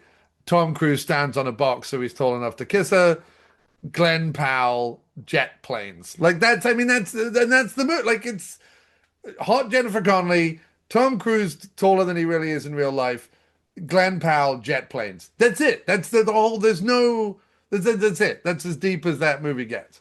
It's funny. I'm glad we're going circuitous routes about what I've been watching lately because I decided to rewatch Ministry of Ungentlemanly Warfare, the Guy Ritchie right, movie. yeah, And I'm like, God, this is fun. Like, it's one of those blockbusters where you're like, I know I'm watching a cheesy blockbuster. I know it didn't really happen like this in real life. I understand that these guys are always going to win. And if they get hurt even a little bit, they're going to be brushed off by the end of the movie and they're going to sail off into the distance. I understand that. And I'm fine with that, Matt. I don't need unnecessary conflict. If I'm being set up that these group of ex-soldiers and mad bastards are going to defeat the Nazis. All I want to watch is them defeating the Nazis. That's all I want to watch. I don't want to watch the Nazis capture them and figure them out and blah blah blah. Don't care. I just want to watch them kill Nazis, and yeah. that's what that movie gives you, and it's phenomenal. I would, if you haven't seen it, I would strongly recommend I anyone need who to see loves it. Yeah, action movies to watch League of Ungentlemanly Warfare. I think it is Guy Ritchie's best movie in a long, long, long time. But I thought that I would kind of go down a little bit of a Guy Ritchie rabbit hole because some of his stuff is out on some streaming channels, or I was at least able to rent it for $3 or whatever. yeah. And I hang on a second. I'm just trying to look up. I'm just signing into Letterboxd right now. And so I decided to go down a bit of a Guy Ritchie rabbit hole, and along with uh, Ungentlemanly Warfare, I also watched The Man from Uncle, which I hadn't seen, which is another kind of caper movie. And again, it's The Man from Uncle. This is perfect again, tying it into Miami Vice. Who remembers the show The Man from Uncle? I mean, I do because my parents' aged generation relatives, so my uncles and aunts and my whatever, they watched it. So I'm aware of The Man from Uncle, but I don't even like when was The Man from Uncle even a TV show? The Like 60s, right? the 60s, right? Yeah. Yeah, 64 to 68. Only ran Yeah. for 4 years. Right. Um, and but yeah, so here Guy Ritchie is dredging up The Man from Uncle. And while it's not as good as The Ministry of Ungentlemanly Warfare, it's way better than it has any right to be. And Henry Cavill and Armie Hammer, and I know Armie Hammer's now persona non grata or whatever, or there's that whole thing about him being in a new Uwe Boll movie that's driving everyone crazy. I don't know, whatever, The Vigilante or whatever.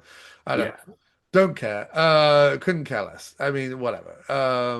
We live in a post-cancelled world. Like we live in a world where, like, oh, you're a cannibal, sure, but be in a movie. We don't care anymore. Uh, you know. I mean, fucking Louis C.K. is like the number one fucking stand-up special on Netflix. Everyone's just like Yeah. brush that shit under the carpet, Right. which I find abhorrent. But anyway, The Man from Uncle, again, caper, set behind the Iron Curtain, and what he did, you know, when you were saying about, you know, I was hoping that we would get like a Italian movie Venice or like Yeah. a one of those from the new Indiana Jones movie. While it's not through the whole movie, he does a lot in this movie to make it feel like the 60s. So he doesn't just uh he apes the capers of the time. Like in the 60s, Hollywood made like a lot of capers, like a comedy capers and a lot of like capers where people are running around and stuff, a lot of war movie capers, that kind of thing.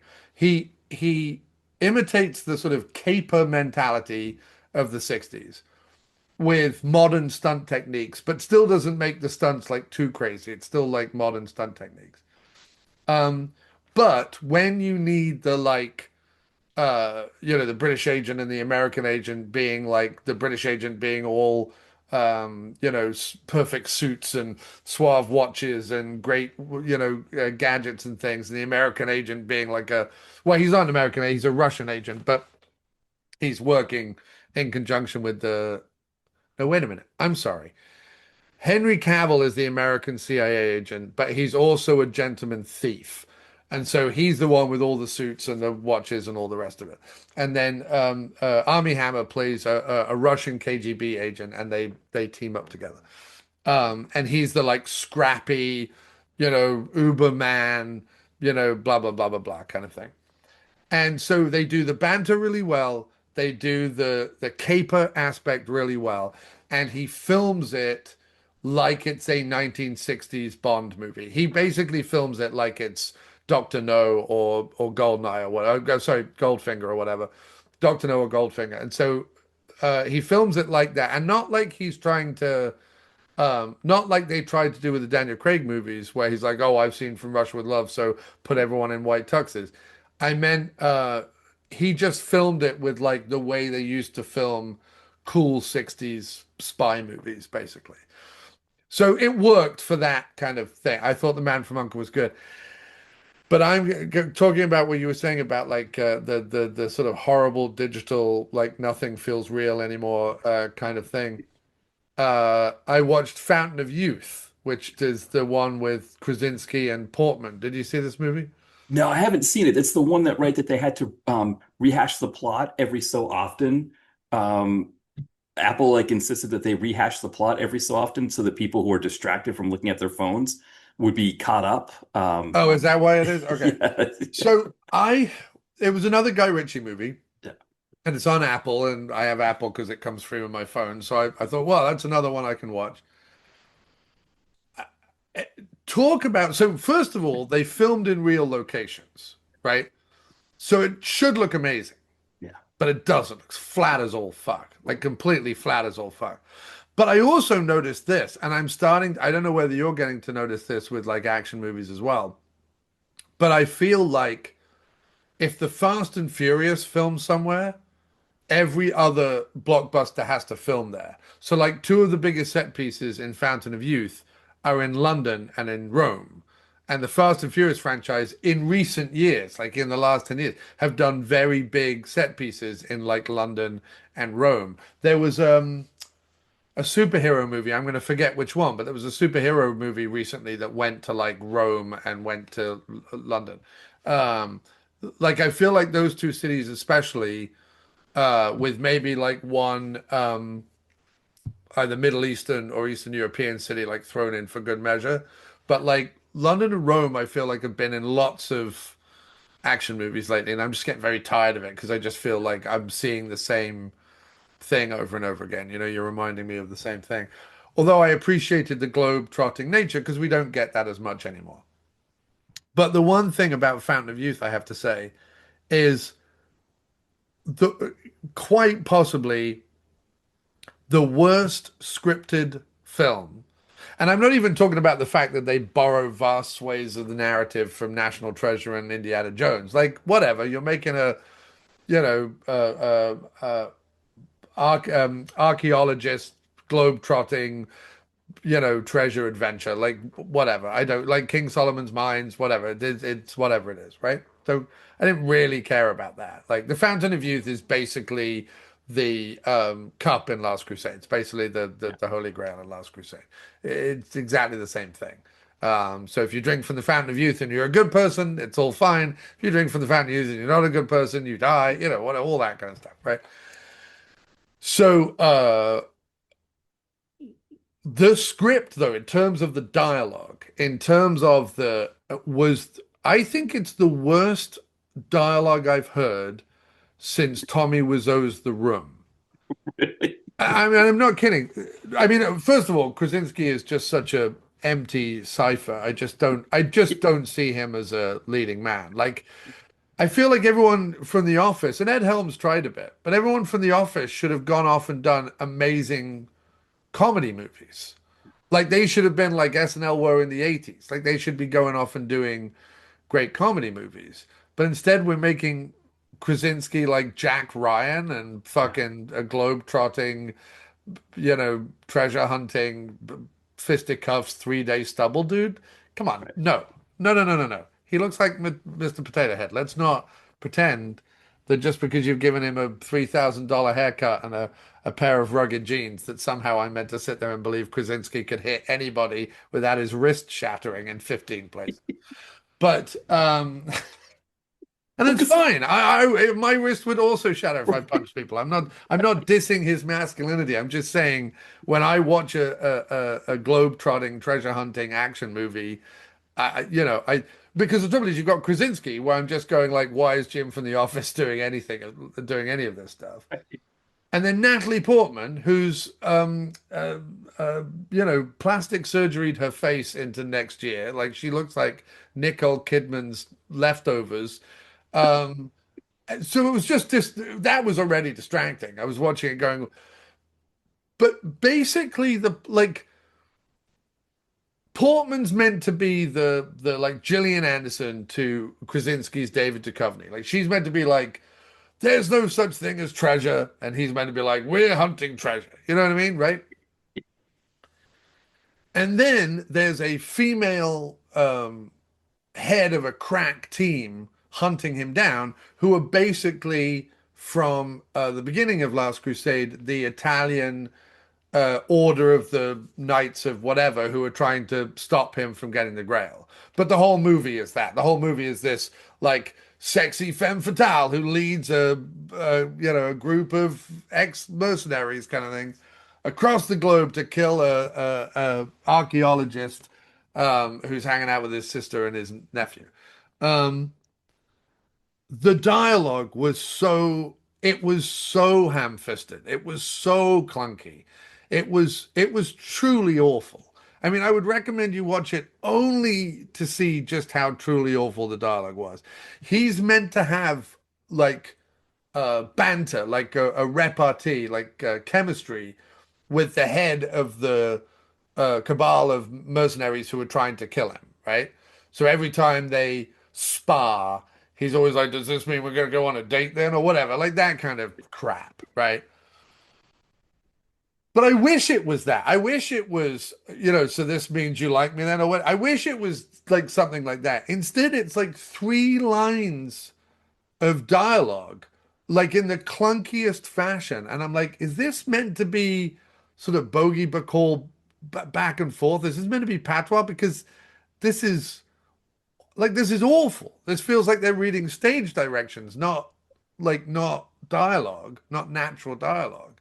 And this pervaded through the whole movie. I was like, Guy Ritchie must have had both his hands tied behind his back because I think if you'd let Guy Ritchie act the script and if you'd let he would have thrown out half of this stuff and he would have been like, just just grab her arm and say, "You're coming with me, babe," or whatever it is, and get on with it. Like we don't need 14 lines of dialogue through two actors who, uh, to be fair, Krasinski is no Harrison Ford.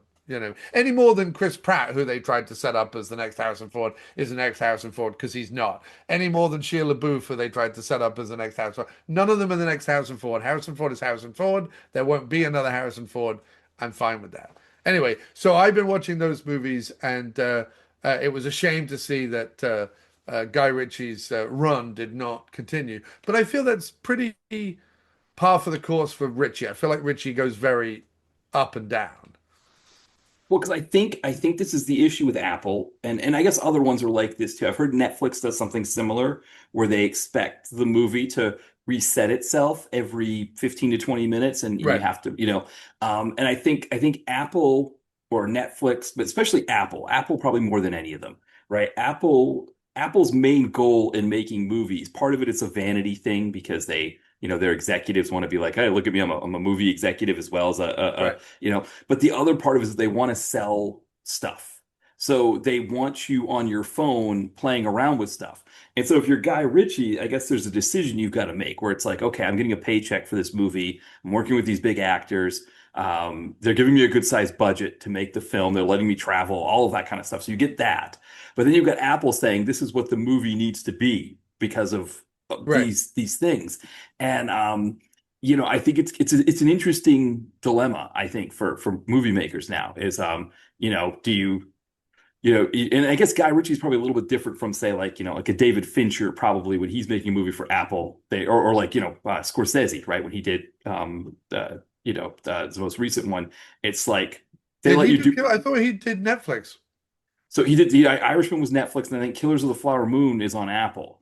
Oh, it is? Oh, okay. Yeah. I thought they were both on Netflix. Okay. Yeah, so no, but it's just, I think they let them get away with more. Whereas Guy Ritchie's probably a little bit more in the middle there, and it's like, okay, well, this is what we expect you to do, but it just gets back to what movies are now. It's like, we used to be able to expect that like Guy Ritchie's going to make a movie. I mean, I always remember this story about when Scorsese was making Gangs of New York, and he's dealing with the Weinsteins, and he's trying to get the set, Cinecittà or wherever it is in Italy where he's filming Gangs of New York, and Tom Cruise shows up.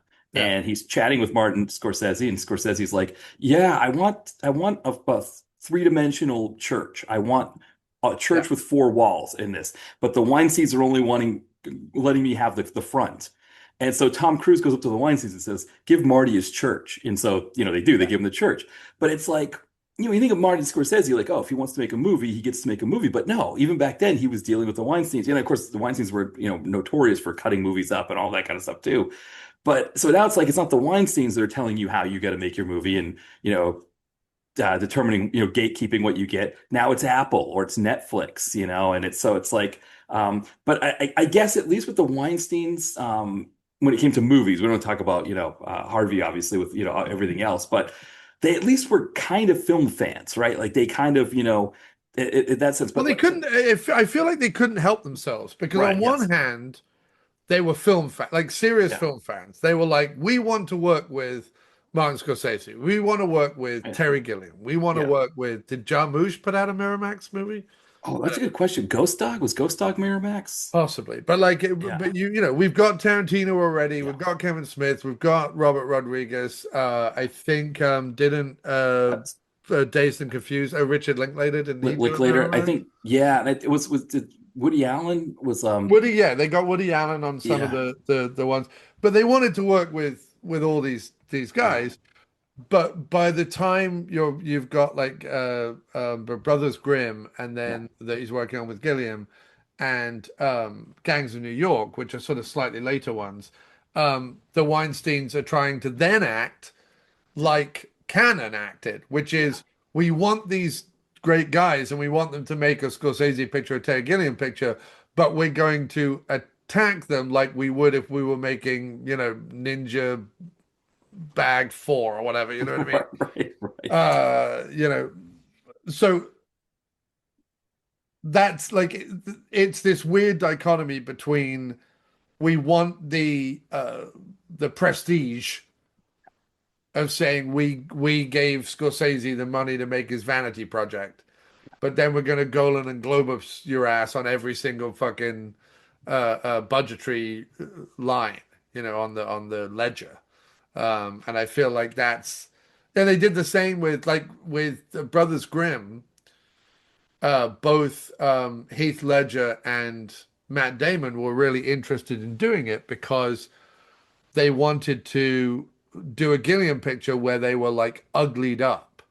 Like they like Gilliam had this whole idea of him having a big like pustule on his nose and blah blah blah. They were gonna like ugly up because that's like they're the Brothers Grimm. They're not the Brothers Sachs, Right. right? And like the Weinsteins completely fought Gilliam on that, and they were like, we need them to look like Heath Ledger and Matt Damon. Like we can't put because this, Miramax were the ones that started cheap poster bullshit. They're the Yeah, Photoshop floating head yeah. people who created cheap ass posters. And so their thing was like, well, we're going to put Matt Damon's big face and Heath Ledger's big face on the poster because we have no imagination. And all we can see in our heads is Matt Damon's big face and Heath Ledger's big face. And we can't put them on the poster if they're all ugly. So you have to make sure that they are sexy Ledger and sexy Damon. And Gilliam was just like, this is that was like the first fight they had. And that was like from that moment on, he just fucking hated Harvey and Bob and just wanted that he did not want to fulfill that contract. Which is why that movie is the worst Terry Gilliam film.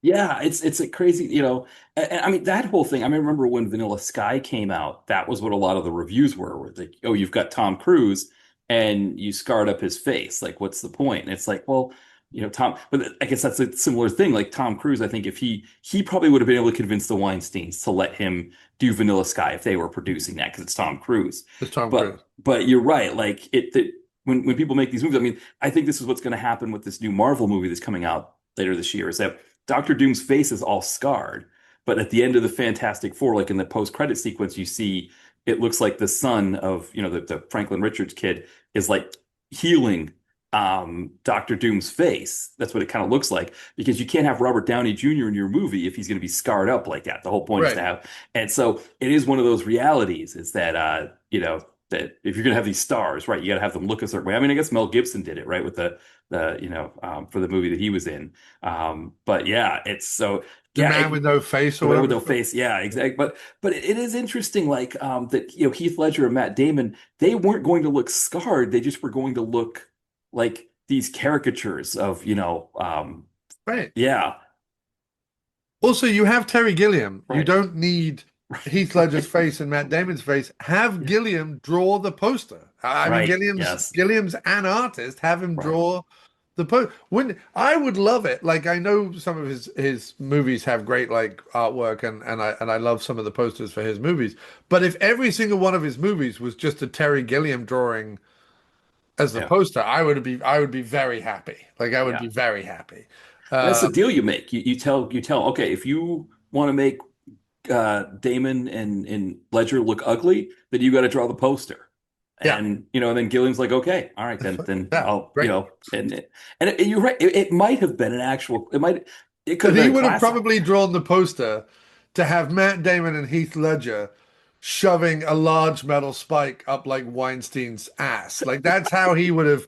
That would be the poster. Like if they were like you have to design the poster, it would be him like him as a huge head in the Right. background laughing manically, while in the foreground cartoon Heath Ledger and cartoon Matt Damon were anally rendering Harvey Weinstein on the end of like a giant umbrella or something. I mean, it's a fascinating thing because kind of thinking about the two movies we're going to be talking about today, Last Seduction, Last Seduction 2. Like the Yeah, first Last Seduction, 94, it's kind of part of that huge indie revival that happens in the 90s. And, 1994 is probably the biggest year for that, with right. the kind of movies that come out. But the Weinsteins and Miramax, they were known as one of the driving forces behind that. And it's like, when we look back on that period 30 years later, we realize just how toxic they were. And Yeah, that, they should not have been getting this credit for this whole thing. And but at the time, they were these darlings who were like challenging the status quo. That they were putting out movies. It wasn't Arnold Schwarzenegger and Stallone blockbuster kind of things. That we're doing something different here. And yeah, now we've got this there's a whole women that were victims of Harvey Weinstein, that, that part of it as well. But then it's like all of these directors and everybody have come out about having to work with them, the way that they've edited movies behind yeah, directors' backs, all that stuff. It's like, yeah. I mean, I don't know if it taints but that, the 90s were considered one of the best decades for movies. I think it's like, the 30s, 70s, and 90s are your big decades. And the Yeah. Weinsteins were considered a big part of that. Now it's almost like we're seeing that decade happened in spite of the Weinsteins, not because of them.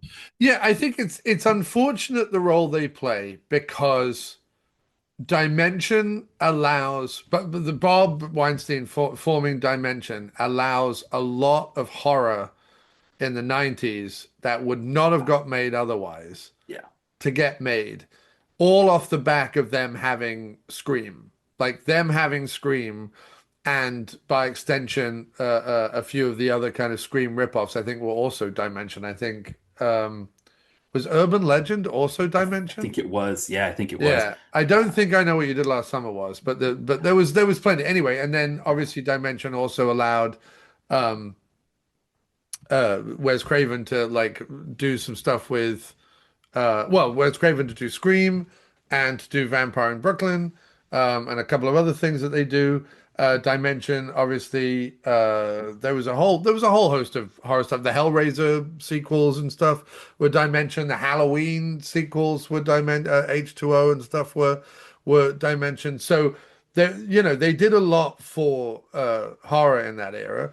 And then we do get, whether people like them or not, we do get a whole raft of semi-interesting filmmakers that come out of the initial, where the Weinsteins were going to the cool hip festivals like Sundance and things like that, and snapping up what I would call palatable art house directors, meaning yes, they skew more on the indie side in terms of their aesthetic, but they are also crowd pleasing. Like, Rodriguez's film is like an action movie. Kevin Smith's film is a raunchy comedy. And Tarantino's movie is like a heist flick, right? Like a indie arty Hong Kong influenced art flick, action art flick, right? With a bunch of character actors that most people would kill to have in their film, right? So you've got this thing, which is essentially very palatable stuff. It's all genre film, but it's done in such a way that they can sell it to the masses. Um, or, I mean, almost I guess, like something like The Godfather or Apocalypse Now, or whatever, could be sold to the masses, but not Taxi Driver, not Mean Streets necessarily. That's a harder sell even in the 70s. Um, I suppose De Palma is a little bit more palatable because he kind of does the thrillers and so on. Obviously, yeah, I guess exactly like the 70s. Apart from Scorsese, who's genuinely doing like weirder stuff, most of the other film brats are making genre film. I mean, Spielberg is doing Duel and then Jaws and whatever, Indiana Jones and stuff. Um, and then you've got the subsection of 70s filmmakers, the people like Tobe Hooper, John Carpenter, Sam Raimi, Wes Craven, people like that, who are doing subversive politics, but in the horror genre. So it's the 90s. I think completely mirror the 70s. Now that I've talked it through in my head, I think the 90s completely mirror the 70s in that regard.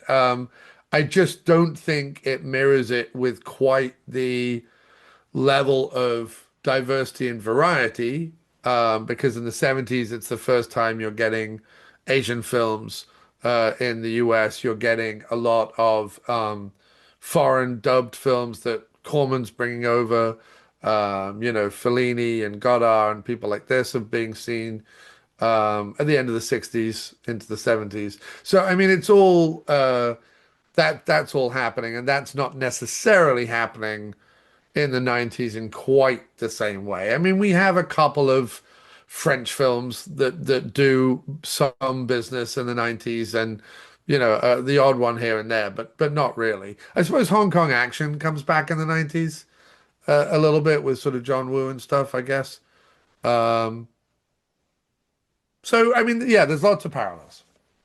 Well, because the 90s, it's interesting because the 90s, I think, yeah, I mean, think about like foreign films. I think you get these movements that don't, that they kind of, hit indie theaters, but they, like you say, they don't kind of take off the way that they did in the 70s. I mean, I think of like, Eat, Drink, Man, Woman that came out in 94. I think it won the best uh, foreign film Oscar for that Yeah. year. And that kind of springboards Ang Lee's career here in the US, and now he's probably one of the Yeah. best I living suppose Luc directors. Besson comes out, but Yeah, it's not really until he does The Professional that right. he's noted. I mean, La Femme Nikita and a couple of others get some notice, but it's really not till he does his first English language movie, I think, right? Yeah, because I mean, you think of like the Three Colors trilogy that I think the third of the Three Colors movies comes out in 94. But it's like the three, That if you gives bring Binoche her career over here. right, that's where I think it's that springboards Banoche, but like in terms of like Polish cinema or like foreign films here, and like the movie itself, like you could bring up the Three Colors trilogy and people might know what you're talking about. But yeah, it's not the same as bringing up like Godard films from the late 60s that were, big in the 70s or Fellini, that kind of thing. Yeah. Yeah, and so yeah, when you kind of look at the 90s as well, it's interesting because it's almost like that wave, that high wave kind of just crests in 94. Like 94 is like the pinnacle year of it, it seems like. And 96 is still kind of a pretty big, 95, 96 are kind of, but as you can see, as you get into the end of the 90s, it's almost like Hollywood, the machine of Hollywood takes back over. And I guess maybe part of that is the Weinsteins also sort of becoming more like that. And But so, I'm glad you brought it up because the two movies we're talking about, obviously, The yeah, Last Seduction, the first one comes out in 94, right at the right. peak. Yeah, And then the second one, The Last Seduction 2, comes out in 1999. right. And just in the quality of the film or video, uh, you are seeing a huge difference. You are seeing a huge difference in lots of other ways as well. But like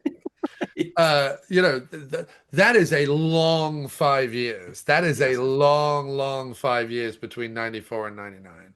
Yeah, for sure. I mean, one thing that's interesting about Last Seduction is that I was reading in the trivia about it that Last Seduction was supposed to be like the kind of the night, like the Gregory Dark style erotic thrillers that we've been talking about. And Right. the director, John Dahl, if you look at his career to that point, he'd only done Red Rock West, and then I can't the other one Which he is did with great, by the way. yeah. Red Rock West is phenomenal. Yeah, I need to see that one. And then he also his first movie was Kill Me Again. Neither of those movies, yeah, Red Rock West. I've been meaning to see that one forever. It seems like whenever it's on a streamer, I miss it, and then it's gone. But neither of those movies made any money, right? They both didn't make much, and so I think they thought, okay, well, we're going to make a movie that's going to do its damage on in on TV on HBO late at night. And I've heard like when they were doing the scenes and like Linda Fiorentino was fully clothed, the producers were like, what's going on here? Like she's supposed to be this is supposed to be salacious, it's supposed to be erotic thriller, it's supposed to be Joan Severance who's going to be in the next one, it's supposed to be that kind of thing, Shannon Worry. But the problem is because that movie ends up being released originally on HBO instead of going to the theater, which when it does get to the theater, it's his most successful. It turns a good profit. But because of that, Linda Fiorentino wasn't eligible for Oscar nominations that year. And I think what would have happened, I think she would have replaced Winona Ryder because I think when it comes to the nominations, they only have room for one like younger woman giving a standout performance who's not an established actor. So it's like, well, Jessica Lange, you got to keep hers, you got to keep Susan Sarandon's nomination, but Winona Ryder, we can swap her out for, so that's probably what would What have did happened. what was Winona nominated for Little Women. in Um, '94? Yeah, like yeah. So well, it was the 95 Oscars, but it was yeah, it was the 94. It was yeah, Little Women. So the um uh best lead actress, Oh or lead shit, act that was '94. Wow, I had no yeah. idea. So so yeah, Jessica Lange, Miranda Richardson for Tom and Viv, Winona Ryder for Little Women, and then Susan Sarandon for The Client. Right. And then Jessica Lange won for Blue Sky. But I think they would have swapped out because I don't know, Miranda Richardson maybe too, but Jodie Foster, Susan Sarandon, Jessica Lange, they keep those. It's sort of like these formulas that the Oscars, right, that they have, right? Like you've got to, if you've got established actors who do pretty good that year, that's why Meryl Streep always gets nominated because it's just like, well, she's got a slot open for her every time she makes a movie that's got, Yeah. so like if you're an actor, you've only got like so many spots you can fit in there. I mean, Diane Wiest wins for that same year for Best Supporting Actress in Bullets Over Broadway. So I mean, when you look at 94, there's so many good movies in there. I know Roger Ebert had The Last Seduction as his number 5 for that year, which I don't know if I have it quite that high. Because one of the movies he has at number 9, I don't know if you've seen this one yet. I think we were talking about it. The New Age, Peter Weller movie. Um, I haven't seen it, but I'm aware okay. of it. Yeah, I liked that one better than Last Seduction. If you can get a chance to see it, I think you'll really enjoy it. Yeah, Peter Weller and I can't think of the actor, the who's played opposite him. What her name is. I can't. It's like Judy something, and I'm drawing a complete blank on it. What was the name of the movie again? Oh, The New Age, from 1994. Yeah, I was gonna pull it up myself here because I can't believe I'm drawing a blank on it. It's like, um, it's a big name Oh, Judy actor. Davis. Judy Davis, She that's was it. also Yes. in a lot of Woody Allen stuff. Right, exactly. I kept wanting to call her Judy Dench, and that's not her name because Judy No, Dench is somebody completely different. Judy Davis, I believe, is Australian. Okay. Yes, because she did a movie called The Kangaroo, that was based off of D.H. Lawrence's novel that took place in Australia. Yeah, I Um, believe she's originally Australian, I believe. Yeah, I'm trying to think who was opposite her in that movie, but yeah, but I think that came out like in the late early 90s as well. But yeah, it's that 1994. There's a ton of movies like you could, and I think even if you're thinking of Last Seduction being, top 15, top 20, one of the things about Ebert's list is that he doesn't have Clerks that high, and I think that's just because that movie resonates more if you're kind of Gen X or closer to Gen X than it does if Yes. you're, his age. Um, but uh, but No, I think I there's a lot to unpack in yeah, the '90s, and I think we get to see a lot of interesting directors yeah, kind of spread their wings. And funny enough, when people sort of talk about '90s directors, John Dahl doesn't get brought up nearly as much as he probably should, yeah. because I haven't seen Kill Me Again, but like Red Rock West, The Last Seduction, Unforgettable, he works with, and I just picked that up today on DVD, by the way, That's Unforgettable. right. It was, yeah, which also has Linda Fiorentino in it. Yeah, Uh, and Rounders and yeah, Joyride yeah. all were respect. I mean, they weren't huge hits, but they were respectable hits. And as you remember, the guy at Hollywood Video in Vegas stopped me having a career in the video store industry as it died out in the US, because in my interview, if you remember, when I said, he said to me, "What's your favorite movie?" And I rattled off, Evil Dead 2, Taxi Driver, Apocalypse Now, stuff like that, and a bunch of other sort of esoteric ones that I liked at the time. And when I said, "Oh, and I was being all like chirpy, I was like, "What's your favorite movie, man?" He just went Rounders, and I couldn't stop myself, but I just went, "The Matt Damon movie." And from there, the interview just went, because I was like, "Look, Rounders is fine. Rounders is great." Right, And I right. know we've had this conversation before, so I won't repeat Yeah. it completely. But like Rounders is fine. No, I'm not knocking Rounders. Rounders is fine. And I think you pointed out, well, he lives in Las Vegas. That's probably why he likes Rounders. Yeah. And I'm like, yes, you're right. That makes total sense. I'd never thought of that before. But the I the don't know. idea Yeah.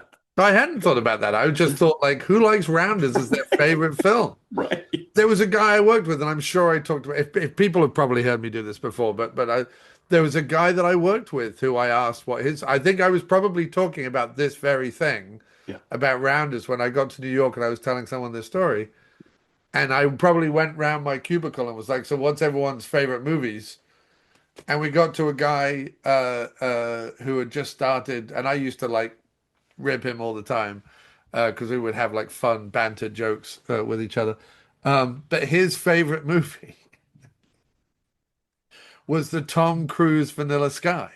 What was okay. And again, Right. like Vanilla Sky, that's fine. But if it's your favorite movie, watch more movies. You know what I mean? Right. Watch more Tom Cruise movies. There's better Yes. Tom Cruise movies. Right, right, right. That's great. Yeah, that's a good. Like recently on my letterbox, I changed my top four to direct to video movies because I think it was Yeah. like weird that I had like Ran, or Yes. Yes. Breath. I think did I have Breathless or no? I had a Viva. I had a Godard film. I Yeah. had Kurosawa. It was like Yeah. I don't. Do I need? Maybe I shouldn't have You should those as have a my. Michael John White movie, a Dolph Lundgren I movie. have two Dolphs. I've got a Showdown and Punisher, and then I've got American Ninja 2 with Okay. Dudikoff, and Dudikoff. then yeah, a PM flick. I got Recoil's my favorite PM flick, so I had to have Great. so yeah, and it just fits better than like oh what is what is direct to Well, video last month I had 4 p.m. films yeah as my top four, but I've changed them now to I've changed them to like probably my four most oft watched films. yeah The Burbs, yeah Grease that's good 2, yeah Star Trek 2, Wrath of Khan, yeah and Don Dola's Blood Massacre. wow yeah nice So that's because awesome I consider like what was oh they just did a list recently of like the top 500 films or something. What was that? mm, I Oh, don't no, know no, no. It's not a list they did recently. It's on Letterboxd. You can go yeah on Letterboxd and like Letterboxd has compiled a list that's called like the top 500 best reviewed movies on Letterboxd. oh okay And The Burbs isn't in it. yeah Forrest Gump is in it, but The Burbs isn't in it. right I don't want to live in a world, Matt, where Forrest Gump is in the top 500 movies of all time and The Burbs is not somewhere in the top 10 because The Burbs I know people think I'm crazy. They're like, what? The 80s Tom Hanks coming. It is a perfect concept, written perfectly. Like it escalates in a way that is believable, even when it gets to the point that they're like, cutting the wires to the neighbor's security and digging up their back garden. You've gone through enough steps for you to believe that at that point. You know what I mean? It has phenomenal stereotype characters, all of which are elevated by the actors that portray them. Bruce Dern takes Rumsfeld into a whole new yes level of like brilliance and crazy to the point where you like him. And I know that probably in reality, I wouldn't like a Rumsfeld, but like in the Burbs, the motley crew of the three of them, I like every scene Rumsfeld's in. I'm like, he's my favorite guy in the movie. The soundtrack is unimpeachable. The direction is absolutely tremendous. Everyone is hilarious and firing on all cylinders. The special effects are great. To me, The Burbs is a perfect movie. And I cannot like understand people who don't share that belief. I can understand someone liking the Snyderverse or watching Harry Potter or whatever it is. I can understand people liking stuff that is clearly devoid of talent, skill, entertainment value, and is made by toxic people. I can totally understand people liking that stuff, even if I don't. But I cannot, Matt, wrap my head around anyone who doesn't like the Burbs. yeah That's my thesis right now. No, I totally agree. So a friend of mine had the Burbs on VHS, and I remember he couldn't find it. Like he'd moved, he had it well before like he'd moved out of his parents' house, and so and this is years later. He was married, had kids, or whatever, and his wife. and kids were out of town. They were visiting the in-laws. And so he had the place and he's like, we got to watch the Burbs. We got to go. And Yeah. he was like tearing his parents' place apart trying to find it because he couldn't remember he thought he had it at his house, but it was Yeah. like we had to watch it. It was like it was one of those things like once you kind of start down that path. Yeah. But I know exactly what you mean about that movie. I mean, it's funny, recently, Jen and I found our way to these like talking dog movies. I can't remember what they're called, but it's like Okay. some dog that like it's like a golden retriever or something who gets adopted and he's voiced by either It's not like Matt. the Airbud franchise or whatever. Does he No, talk in the no. Airbud franchise? No. I don't know. That's a good point. I don't know if he does. But it was Do like he you was know like, how many there is in the Airbud franchise? oh, They've there's done tons of them. Airbud babies and all sorts of stuff. Yeah, yeah, Yeah. yeah. No, this is like I Puppies in space. Like the right. Airbud franchise went to space. Right, right, exactly. No, this is definitely kind of more of a terrestrial kind of thing, but it's just like Okay. it's like these like goofy caper things that happen with you've got like the dog is voiced by Joey Lawrence, and I can't think of the name of it, but either It's way, not Benji because he's too no, young no, for no, Benji. no, no. It's like something like very simple. It's like I'm seeing like a page down to find it here. It was like the dog who. Okay, it's like the dog who. So like the one is like the dog who saved the holidays. That's kind of like the. And so then it became like the dog was And like he Joey saved. Lawrence voiced the dog who? Right, exactly. The dog who did whatever these things are. And so one of them was like I think it was like the dog who saved Halloween, Yeah. and they just essentially remade the Burbs with it. Yeah. I And I'm want to see the dog who saved Halloween just because it's called the dog yeah. who saved Halloween and Joey Lawrence Now voices the dog. I think it is Joey Lawrence because what happens is there's a period of where it's Joey Lawrence, but then also sometimes he was replaced because he for whatever reason Joey Lawrence wasn't available to voice the dog. Oh, he does do the dog in that one. So yeah, so the other people in the Dog Who Saved Halloween, so Gary Valentine and Lisa Donovan are the parents of these, Gary Valentine. What a great name. yeah, so Gary Valentine is the brother of oh, I can't think of the guy's name. The guy who did The King of Queens. The comedic actor or Oh, whatever. Um, yeah, I've drawn a blank because his last name's not Valentine. It's Kevin, Kevin, Kevin James. James. Kevin Yeah. James. So this guy, his brother, I think he's the older brother, but he became famous later. So he used a different last name, I guess, to separate him. But they play parents. They've got the kids and then the talking dog. But in the movie, so like the creepy neighbor is played by Lance So do Henriksen. other humans hear the talking dog? No, no, it's just other dogs talk to each other. The Oh, dogs. okay. Yeah, so the dogs can communicate with each other. But yeah, the humans can't hear the dog talk. Yeah, so they don't know. Yeah. So Okay. it's I mean, like the quality I of it, I want to mean, be watching it right now, Matt. I want to do an episode on the Dog Who films. yeah, it's insane. So they're back on Tubi, I guess. My wife and I found this one. We found Yeah. the Dog Who Saved, and we just started watching the other ones just because it was like, what is going on here with this? It didn't make a lot of sense. I mean, Dean Cain plays a bumbling robber with Of this course, actor. Dean Cain is in it. Yeah, it's with this actor Joey Diaz, who is supposed to be like he's like the poor man's big pussy. That actor from The Sopranos. And Oh yeah, it's like these bad like it'll be like bad fart jokes like because he's overweight, yeah, so of course he's got to have flatulence. It's like that kind of thing. yeah. But it was crazy when I'm watching. I'm like they are remaking. The They're Burbs. remaking the Burbs, and this is they're just using the paradigm. It's like Lance Henriksen, what is he doing in that house? And it's Yeah, like yeah, yeah. and then What's Gary he building? Valentine. Yeah, Gary Valentine creeps in there with the with the dog to see what's going on, and then they creep back out. And of course the wife, Elisa Donovan's like, "Oh, you're crazy. Stay out of there. Don't need to be going." Yeah, they And just then remade the Burbs. That's exactly what happens in the Burbs. right, exactly, and it was but I don't know that I'd say it worked. I mean, it was a talking dog movie, but it Yeah, was like, but the concept was great, where they're just like, "What do we do for Halloween? yeah. Let's remake the Burbs." Okay, Let's that remade the sounds good. Burbs. Yeah.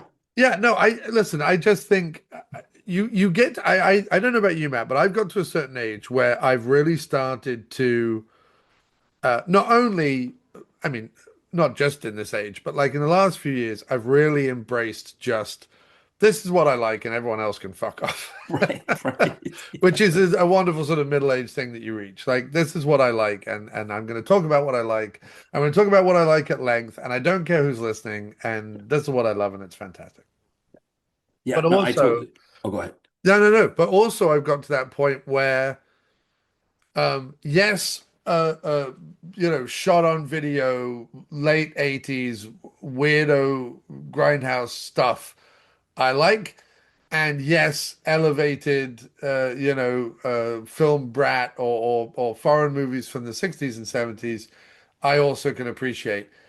But I'm happiest when I'm living slap bang in the middle and you're at that sweet spot, which I think The Burbs gives you, where you have an auteur director, so a director who is like fully involved in every aspect of the thing, who also has a very unique voice. But then you cast the hell out of the movie and Joe Dante steps back. Like I feel Joe Dante in the opening moments of that movie, the montage with the soundtrack, where the soundtrack follows the action in the thing. So when you get the bike with the newspaper boy on it, the soundtrack is one thing. When you get the dog, you hear the pop pop pop pop, and they have the little like dog barking in the soundtrack while the dog. I feel that's like Joe Dante's big like dance number, right? And then you get the dream sequence with the chainsaw and the big grill and the hooded guys and all the rest of it. And you go, okay, that's very Joe Dante. But I also feel like Joe Dante cast it well, knew that the script was strong, and just stepped back and just made a the perfect kind of suburban movie. It like if that movie looks great, but if that movie looked any better, it would look too good for that. Like if it looked too glossy and too big high cranes and whatever, it would he uses that stuff sparingly is what I mean, and he shoots the rest in a really good way, but in a way that fun services the story rather than services his direction. But so you have an author who knows exactly what you're doing. You have a one in a million script, and you have a studio that more or less, because of the success of his earlier films, left him a little alone. Not a lot, but like enough to kind of get the end result that we have. And so I just think. I just really, truly, I think to me that movie lives squarely between my love of genre film and my love of, auteur directors, and it lives squarely in the middle of that, and therefore it makes me the happiest because it's giving me the big roast dinner, and then I'm able to eat like Smarties and Mounds for dessert. Do you know what I mean? Like it's giving me junk food and rich decadent meals all in one thing, and that's a very difficult needle to thread, and that's why I think Dante's a fucking genius. Yeah, no, I get it. I'm kind of, we have all these choices now for things to watch, even just I mean, one of the things I discovered recently, I was reviewing a movie for the site called Drag Strip Girl, and essentially in the 90s, Showtime got a group of directors together to essentially make 50s style movies, make movies set in the 50s styles, taking titles from movies from that era, but not remaking them. And so Mary Lambert, who she did the Pet Cemetery movies, Yeah. so I was a fan. I'm a fan of her work as well as a director, and I was like, oh, I wanted to review some more Mark Dacascos, and he's in the film. I was like, okay, that'd be interesting. And then I discovered that there was a 1950s movie called Drag Strip Girl. It's directed by this guy Edward L. Kahn. So this guy Edward L. Kahn, I looked into him a little bit and discovered like, oh, he's famous for doing what they called like 1 week movies. I mean, essentially he could pump out a movie every month. And so he's got like 150 credits to his name. And I mean, these movies are like, anywhere between like the one I watched the other day from like the late 40s was done in 57 minutes, up to like maybe like an hour and 15, so Yeah. I'm kind of doing one movie of his a week. And I mean, you get ones that he did with maybe Van Doren that just kind of a trip where he's just kind of like uses her as his muse, but like, there's a lot of voiceover stuff, but it's just kind of like this fun thing where it's like, okay, I got Yeah. like an hour and a half each week at the most, usually not even Aren't quite that rabbit much. holes great to fall down? Because Yes, you've they gone are. you Yeah. you've gone from that thing of being like, I'm a fan of Mary Lambert.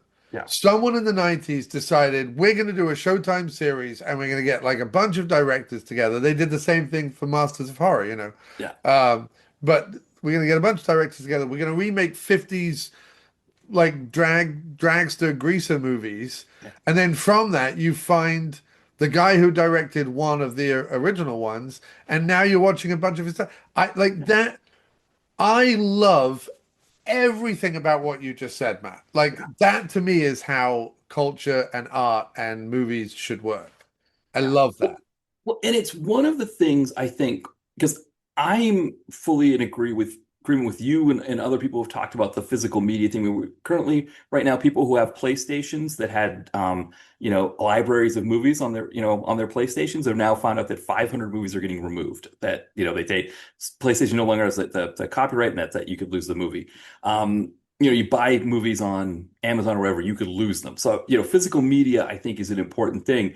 And it's interesting that you get some of these old directors like this. That's like I can binge or see as many, a bunch of movies now because they're kind of right at my fingertips, whether they're on a streamer, they've been officially released on a streamer, or they're on YouTube. Some of them, people put them on YouTube as well. And so it's an interesting way that these movies have been archived. I think it's still, again, a scary thing because Tubi or Amazon could pull this guy's movies at any Right. moment and you don't get them anymore. I mean, Red Rock West, there's a big thing with Red Rock West. I haven't, at some point I probably gonna have to rent it because every time it's on a streamer, before I get a chance to watch it, it gets pulled from a streamer. And it's just, one of those But things. it's interesting because Vinegar Syndrome just put it out, or one of Oh, their okay. subsidiaries just put it out. And sometimes, not all the time, but sometimes when they put stuff out, it's on streaming for a while. So take a look again. Yeah, they might. Yeah, it's a possibility because they've done that. Yeah, they do that because it's a great way to advertise it. I Right, mean, right, right. it's the thing that people, when they talk about Napster in the late 90s, early 2000s, and this idea that it was, ruining copyright and all of that stuff. It was selling the records. The thing that was killing the record industry wasn't Napster. It was that CDs were so expensive and nobody was putting out singles. And it was like, okay, well, I just heard this great band on 120 Minutes. I want to check them out more. Oh, well, I have to buy the album for, 15, 16, Yeah. whatever it was, you know? I mean, Um, vinyl's bigger now than it ever has been in our yeah, lifetime. right. And we live in a world where you can literally look up any song you want and Yeah, at least hear 30 seconds of it for free, right. even if you can't find it on Spotify or YouTube. But chances Yeah. are you'll find it on Spotify or YouTube Yeah. for I mean, free. it's a me, I was talking with Jen about Get Back, the documentary that Peter Jackson made on Yeah, on the yeah, yeah, Beatles.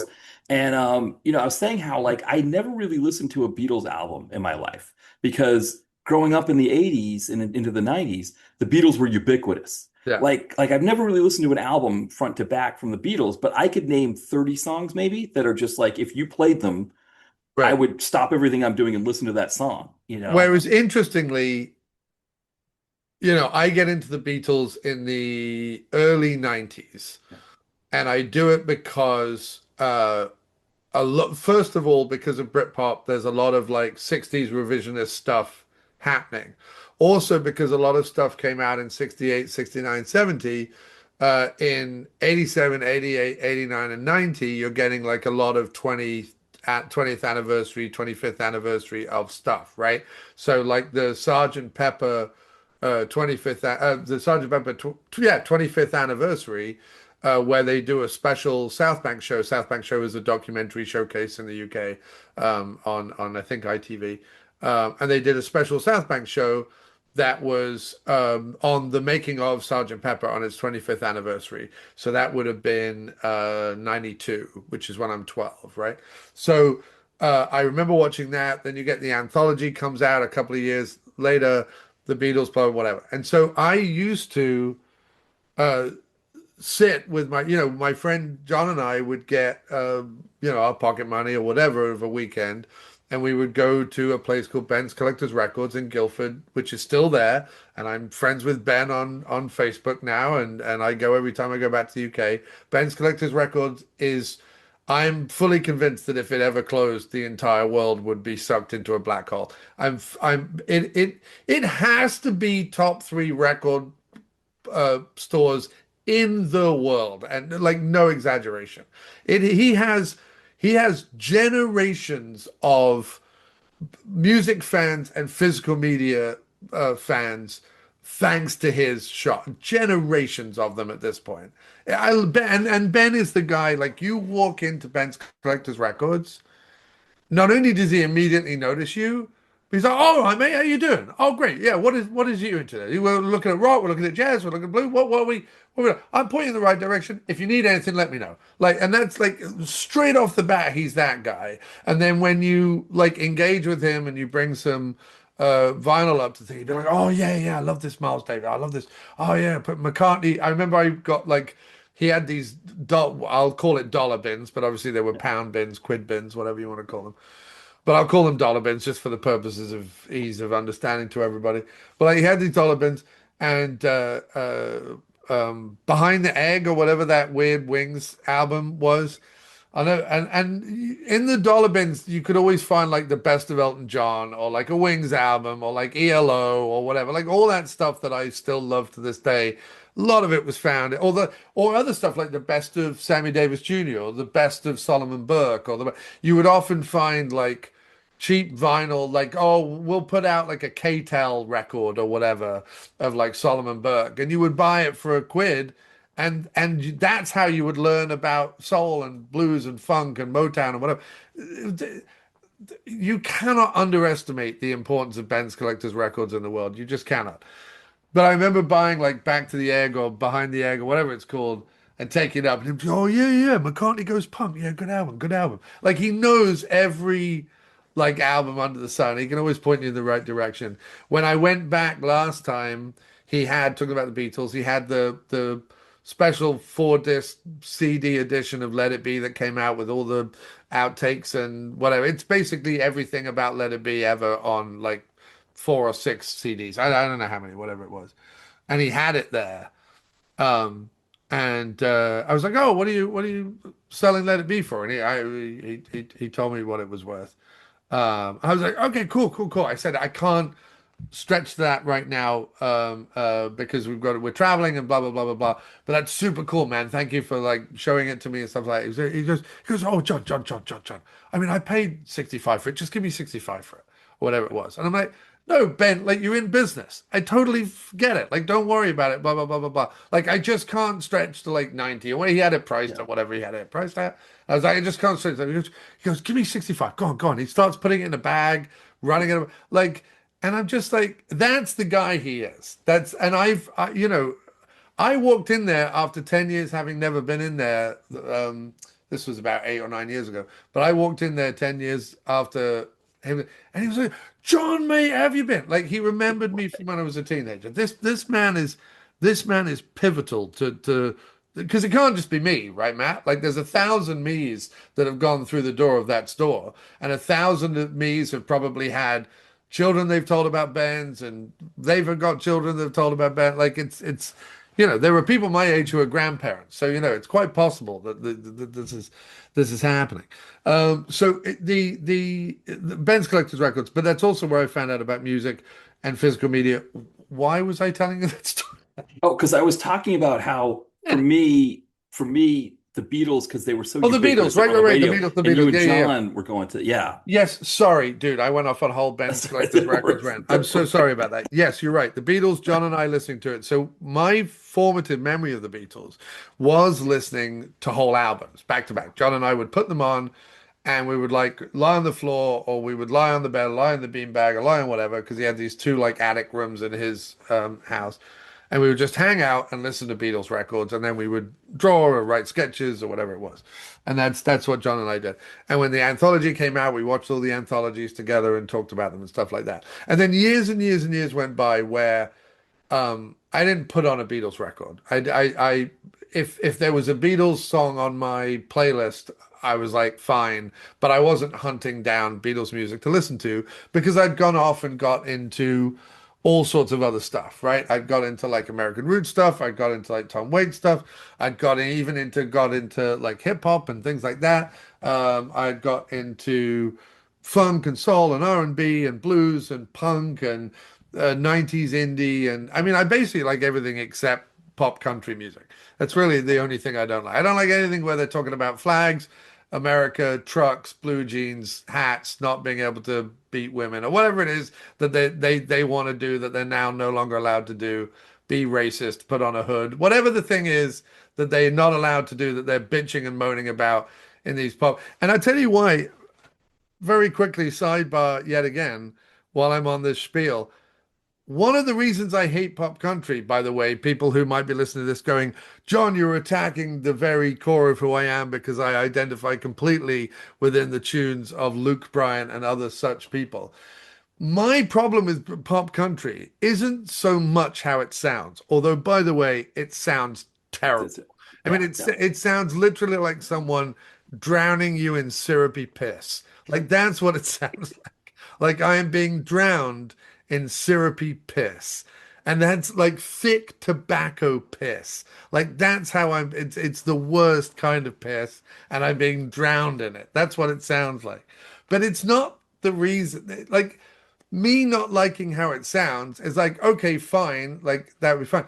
My problem with it is it hates its listeners. It so hates its listeners. It talks down to them. It lowest common denominators them. It reduces them to these tacky tokens of like, you know, aggressive patriotism that don't mean anything to anyone when they actually stop and think about it for 5 minutes. It so condescends to its audience. It so fucking hates the people who it is that it's literally just a bunch of like, if the truth be told, it's probably a bunch of guys from New England sit like Wall Street bros sitting around counting the money as they go, yes, sell more slop, sell more syrupy cowboy hat wearing, truck driving, flag fucking slop to the idiots of America that we hate. That I'm not saying this. The finance bros are saying this. Yeah. They're saying I fucking hate these people. Let's give them this shit that they seem to just fucking lap up with a spoon. It's like selling, arsenic laden pudding to children. And that's why I hate country pop. Anyway, so I hadn't listened to the Beatles in a long time, apart from the occasional song that came up. And then recently, dude, I came across a guy on YouTube who is like a Gen Z music producer, right? And he was doing these reaction video. I know we always have jokes about reaction videos. Here's two teenagers listening to Earth, Wind, and Fire, being surprised that there was funky music before they were born, or whatever it is. Gen Zer listens to ELO for the first time. But this guy was doing, oh my God, they had synthesizers before. Yeah, they had synthesizers. Mr. Blue Sky is kind of a bop. Yeah, we know. Shut up. Anyway, there There's was a this guy. baseball player. Yeah. I'll say quickly, there's a player for the Yeah, no, Baltimore no, no. Orioles, uh, Jackson Holiday. His dad played previously, but Mr. Blue Sky is his walk-up song. Yeah, yeah, Uh, yeah. yeah, it's great. I was like, what? Mr. Blue Yeah, Sky? Yellow, that's your walk? All right. Hey, why not? I love it. Yeah, It's when someone has Xanadu as their walk-up tune. I would love that. That would be That's when I want to perfect. listen. But no, but I found this guy, and I don't even know why I was that interested because normally I don't like reaction videos. But Yeah, this was him listening to the whole album. yeah, So each of his videos is like 45 plus minutes long, and he listens to the whole album. And most of the time he just goes, ah, yeah, okay, interesting. Like normally he doesn't say very much, which is yeah. fine because I'm not watching it for whatever his opinion is. I don't need his opinion. Right. But what was really nice about watching all the videos was sitting with the albums Yeah, in their entirety and also in order. So I don't think I watched his first couple of videos, but I think I joined in when he was doing Help. I think he did Help and then Rubber Soul and Revolver. And that's like the big transition in the Beatles catalog between their early mop top stuff and their later psychedelic stuff is Help, Rubber Soul, and Revolver. And sitting with those albums back to back, nothing about him or what he was saying. Like again, like whatever. He was just my entry. He was just my gateway back into the albums, right? But sitting in my cinema, I turned everything off. I didn't have my phone on, and putting the albums on and kind of just listening to them. that was so delightful again. Like it refueled my love for the Beatles. And it also made me go, you know what? Like, as much as the Beatles are lauded and like awarded, and everyone thinks the Beatles are the greatest band ever, when you go back and listen to those albums, I don't think they get enough credit. I don't think they get enough credit Right. for inventing entire genres of music. Right. They invent entire genres of music. And then even after the Beatles break up, because I also, having been refueled for my love of the Beatles, I went and watched Man on the Run, the McCartney Wings doc, and I watched a bunch of other stuff, the Imagine John Lennon doc, and various other things.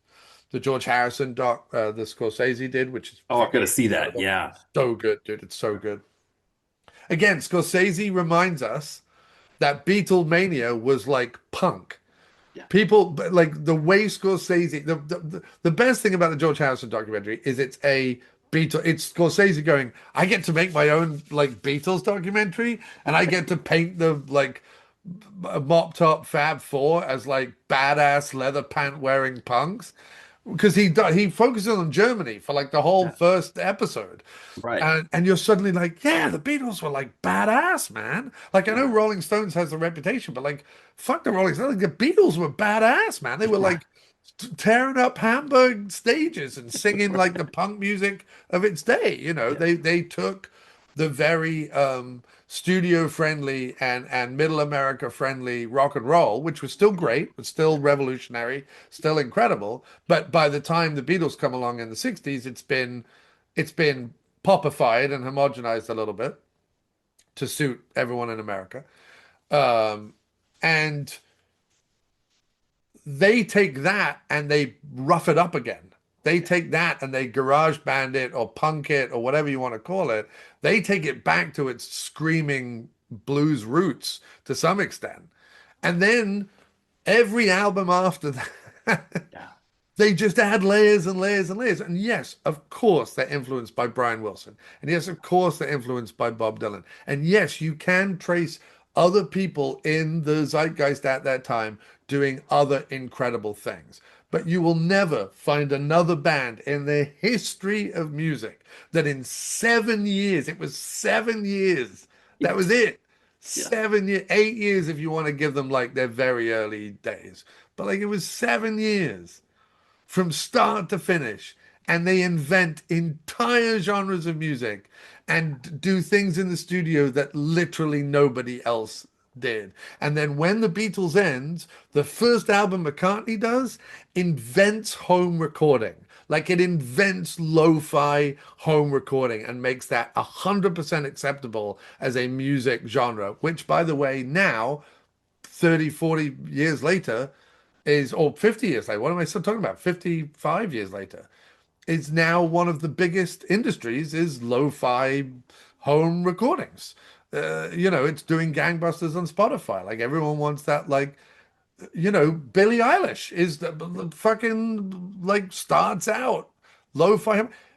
McCartney's first album did that 40 years before, 50 years before. So I'm sorry, like having watched a whole shit ton of the Beatles and stuff again, I don't think they get enough credit. I don't think we could ever kiss their ass enough or thank them enough. Phenomenal band. Phenomenal band. Yeah, I mean, watching the Get Back documentary and you seeing the dynamics between the group, it's like you realize that like McCartney and Lennon were probably the greatest rock duo of all time, inserted inside this group where you had a guitar prodigy and songwriter in George Harrison, who I mean he's like 25 when they're doing Right. that. Top 20 rock drummer of all time in Yeah. Ringo Starr. Yeah. And so it's like when you have that dynamic, it's insane. Because it's like, you think of like the greatest rock duos of all time, like the Everly Right. Brothers, for example. Right. They're just on a whim doing Bye Bye Love, just Right. I Right. don't Right. know, just Lennon and McCartney just on a whim, like while they're kind of messing around between songs, they just do it. We're just gonna do that song. Yeah. And it's like I'm not saying it's better than the Everlys. It's just the fact that they could just do it like that. And Yeah. then they start writing this stuff, and it's like you can see also where the dynamic could be bad as well, because it's like at that age, they were still seeing George as a younger brother. And obviously, George is like, well, no, I wrote an album's worth of songs, and you're going to give me one song per album. But then it's also like you're talking to Paul McCartney about music, and you're George Harrison, and you're like, here's my song. And it's like, how do you tell Paul McCartney no? When you Right. know he's right about his critiques of your song, you know he's right, but Yeah. it's not becoming your song anymore, right? It's becoming Paul McCartney's song. So it's Right. like this dilemma where I totally get Yeah, where I mean George was coming from. the wild thing about the formation of the Beatles is that McCartney, as a songwriter, especially melodically, but as a songwriter, there is no one else like him. No one else like him. No one else like him. He's a multi-instrumentalist. A multi can play brass, woodwind, strings, piano, drums, and multi-instrumentalist. Has written more hits than like anybody else in terms of like top 10 hits, right? More than anyone else. Has an insane ability to jump genres, experiment in the studio, invent stuff in the studio, be the first to use certain instrumentation on stuff, be the first to do a Beatles song that was just him and a finger-picking acoustic guitar, is one of the top 10 bass players on the planet and has been for 80 years, right? Like, well, no, he's been alive 80 years, 70. Yeah, 60 yeah. years. Has been one of the top bass players of all time on the planet. And it was his second instrument. Right. He played bass because George played guitar. Right. And Yeah. so you have a situation where, and you certainly notice this in the second half of the Beatles' career, Paul Paul holds that band together whether they like it or not. He holds that band together melodically, musically, and idea based more than anyone else. And after about uh probably about Sergeant Pepper Magical Mystery Tour time, John is floundering, like floundering. There is some great later era Beatles songs by John. I'm not saying that there aren't. And I'm not saying that his solo career doesn't have some phenomenal stuff in it. I'm not saying that at all. But when you put McCartney's output in the second half of the Beatles up alongside John Lennon's output in the second half of the Beatles, it's not even close. McCartney is holding that fucking band together. But in John, you have one of the most original voices. So even though McCartney can do all of the stuff, John has one of the most original voices, one of the most original senses of humor, one of the most first sort of revolutionary British artists. There weren't many British artists that were speaking out about stuff in the way that he was and continued to do so. And he was surreal, he was comedic, he was difficult, he was the embodiment of like the stone kicking poet and whatever. He the only reason the Beatles were able to even come close to aping Dylan is because Lennon was in the band. McCartney's phenomenal songwriter, but he's not. McCartney would never sit down and go, I'm going to write a Dylan-like song. Whereas Lennon was like, oh, Dylan's lyrics don't mean anything. I'm going to write some amazing word salad and it's going to be fucking incredible. And he did it. And, right. So you have those two, Lennon McCartney. You've got like the id and the surrealism and the psychology and all of that of John, and you've got the fucking wunderkind genius of McCartney. Um, but I love when people go, well, of course George Harrison turned out to be a good songwriter. He was in the Beatles with Paul and John. I'm like, that's not how that works. Please name another band where the lead singer and the lead guitarist write all the songs and other people in the band go, oh yeah, I can also be as good as Lennon and McCartney. That's not how that happens. George Harrison was legitimately by about Revolver he wasn't necessarily the most prolific or the best, but he was the most interesting songwriter in that band from Revolver, possibly Rubber Soul onwards, in terms of the way he wrote songs, the way he expressed himself, the subject matter that he was doing, his guitar playing, everything else. He became fully the most interesting songwriter in that band, and he's the third best songwriter in the band. but he's the most interesting songwriter in the band. Um, and then you have Ringo, who, first of all, phenomenal drummer, but secondly, you go, oh, once the Beatles disband, like, what's Ringo going to do? He just continues being the greatest rock drummer. He surrounds himself with an incredibly eclectic, weird ass hodgepodge of musicians. They tour live. They make incredible albums. McCartney shows up on the albums. Harrison shows up on the albums. He gets top songwriters to write them for him. He throws in a few of himself that are kind of funny and weird and jokey. And weirdly enough, when you go back and listen to Ringo's solo output, a lot of it works. Like a lot of it really works. And it shouldn't because he's just Ringo, but it works. Like I was listening to a few of his 90s because I always had this theory that when after the anthology came out, they should have done an album, the three of them together. Maybe not as the Beatles, but they should have done an album. And the reason why I have that theory is because when you listen to the late 80s and early 90s output of George, Paul, and Ringo, they're all thinking about those Beatles days. I mean, George puts When We Was Fab on Cloud Nine, which comes out about 3 years before the anthology finally lands. Flaming Pie, that comes out after the anthology, is all anthology inspired. So is Chaos and Creation in the Backyard, that comes out a few years later. And then the two Ringo albums, and I forget what they're called now, but the two Ringo albums that came out in the early 90s that are phenomenal. One, I think one's called like The Produced Man or something like that. I don't know. But anyway, those albums are like very Beatles influenced, very Wilbury-esque as well. They have like a real like traveling Wilburys vibe to them as well. And I'm just like, if they had, instead of doing stuff on each other's albums, because Ringo plays on Flaming Pie, George and Paul both play on Ringo's 90s album, Ringo plays on Cloud Nine. They're all sort of playing together, even though, they don't all play together except for Real Love and Free as a Bird.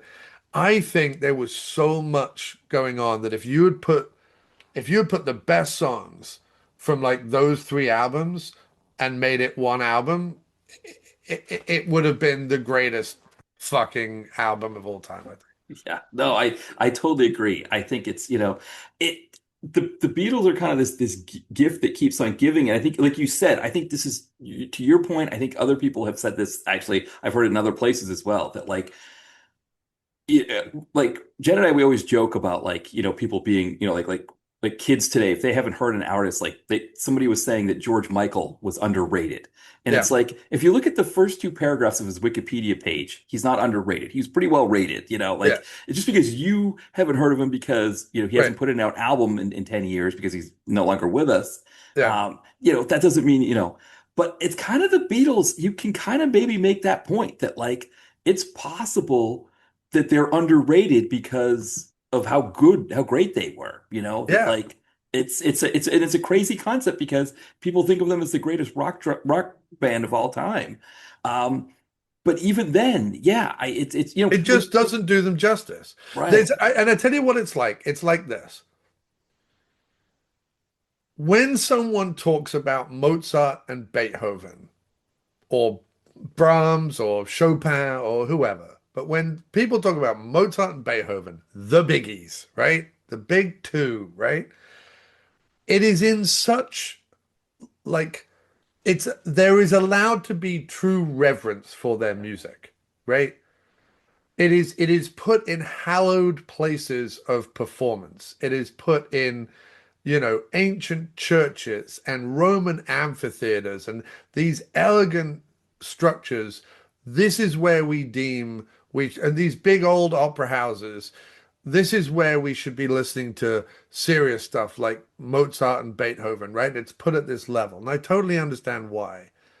I just think it's time that the Beatles were at that level, that you don't just listen to the Beatles in a fucking coffee shop or whatever. You go to a fucking glorious auditorium and they play the absolute best version of that song that exists, and you just live with that album. I think we should be at, and I don't mean, oh, let's get an orchestra together and redo it. No, I'm talking about a tricked out theater with the best speaker system in the entire fucking world that is absolutely perfect and the most comfortable seats.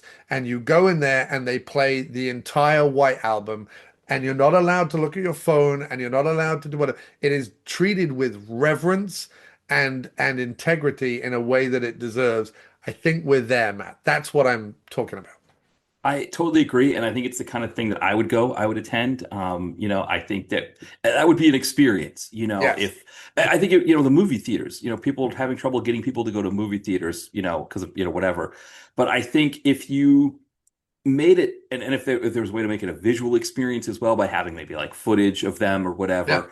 But like you said, like you get take advantage of the sound systems that you get in some of these expensive Right. next level Think about theaters. what they, Yeah, I don't know if you saw Moon Age Daydream, but the documentary they did on David Bowie, yeah, there's hardly any talking heads, there's hardly right. any like voiceover. It's all done through a collage of like his music, clips of interview clips with him, or like performance clips with him, all overlaid, interlaid. There's colors, there's swirls, there's music, there's whatever, and it's like this 2 hour immersive David Bowie history, but there's no narrative. It's just you just flow through the world with him. It's incredibly artistic. It's a beautiful movie, phenomenal movie. I would love to see that. You know what I mean? Like that kind of thing. Like maybe you could take Magical Mystery Tour, uh, uh, re-edit the footage, put more stuff over the footage, put other clips from them at the time in the footage or whatever, but play the entire Magical Mystery Tour album, not the movie with all the talking and whatever, just the album, and then you could have that as like the backdrop. Or Hard Day's Night, you could just play the movie Hard Day's Night, but have the album playing over the top of it, or something like that. I just think there would be ways to do it. There's enough art out there that sort of Beatles art or Beatles inspired art or Beatles footage or Beatles whatever. It's like there's a great bit in the Martin Scorsese documentary, and this is what I mean about when a genius meets a genius. You have a sequence that's filmed at the height of Beatlemania, and you see the Beatles on the stage, um, playing, but you can't hear it because all you can hear is the screams and whatever. And the camera, this live show, whatever, the camera pulls out from them to show a full auditorium of like crazy people screaming and waving their hands and undulating and whatever. You know, when like an audience at a concert looks like a big Leviathan or whatever, and it's all Yeah. kind of moving at one. And as that happens, he plays the opening chords of Blue Jay way over the top of it. That very kind of hurdy-gurdy, like there's a fog upon LA, and it's all like swirly and weird and mellotrons and whatever. And he does that over footage of like this crazy Leviathan crowd going wild. And you put these two things together from, 6 years apart or 5 years apart, and it's mesmerizing. I mean, there's just the possibilities are endless of putting footage with their music and making an immersive experience with it. Yeah, no, I agree. I agree. I think we're at that stage now. Yeah, I think it would be a fantastic experience to, experience that music that way, for sure. Yes. Yeah. Now I should feed the cat because Yes, let's take a we'll break. take a break here. I'll pause this and we'll come back. Yeah, so I told Jen your idea about the Beatles and she loved it. So she's a huge Beatles fan. When she was a kid growing up, her parents had what was the two, they weren't like greatest hits, or maybe they were like those albums that was like they came out like the late 60s. I think, or like they kind of like catalog like the first half of their career was one album, then the other album was like the second, or Oh, like the red album and the blue album. the red album, exactly, red Yeah. album. Yeah, so her parents had those, and so The she, singles collection. Yeah, the first yeah. vinyl album I ever purchased ever was the Blue album, Oh, the okay. full Blue album, which was 67 to 70, I think, and then the first Right. was 64 to 67 or something like that. Anyway, Yeah. um, and the Blue album was the first vinyl I ever bought, and the first CD I ever bought was Sergeant Pepper's. Yeah. Yeah. So Um, that was how she got it. It's funny because like my parents were younger, and so they weren't it wasn't that they weren't Beatles fans. They just like they didn't really get, my dad listened to like my parents listened to like 70s rock. That was kind of Right. their thing. But for me, it was just like it was just like I mean, again, I can think of like 20 or 30 songs that were just on either on the radio, used in commercials, used in movies. That it's like like Hey Jude, like I just that comes on. It's like I know exactly what it is. I want to sit and listen to it. Right. Yeah, and there's so And many of I them. listen, I love plenty of other music to the same extent that I love the Beatles, but Yeah. I'm not just I'm not just a sort of Beatles fanatic exactly, but I just mean that every time I dip back into their uh, album albums and their career and their work and their music and everything, I am constantly impressed all over again, to a point where you just think, like I said, I just think they should be hallowed. They should be treated like Beethoven and Mozart are treated. Yeah. That's what I mean. With Yeah, I think this. reverence and whatever. I just think they've earned. I mean, they've earned it because the last, yes, all of the music before the 50s. And this is what's crazy is like, and I get that there was like blues and jazz and gospel and other stuff, but basically from the 50s onwards is when like popular music begins. Yeah. Prior to that, everything else is either classical music or like folk music or what we call world music, which is simply the folk music or classical music of other countries. And that was all the musics. That was it. Right. In the 1920s, you get into the 30s, you get jazz, right? And you get blues and you get, the formation of that. So, okay, if you want to say from the 1920s onwards, popular music starts to emerge.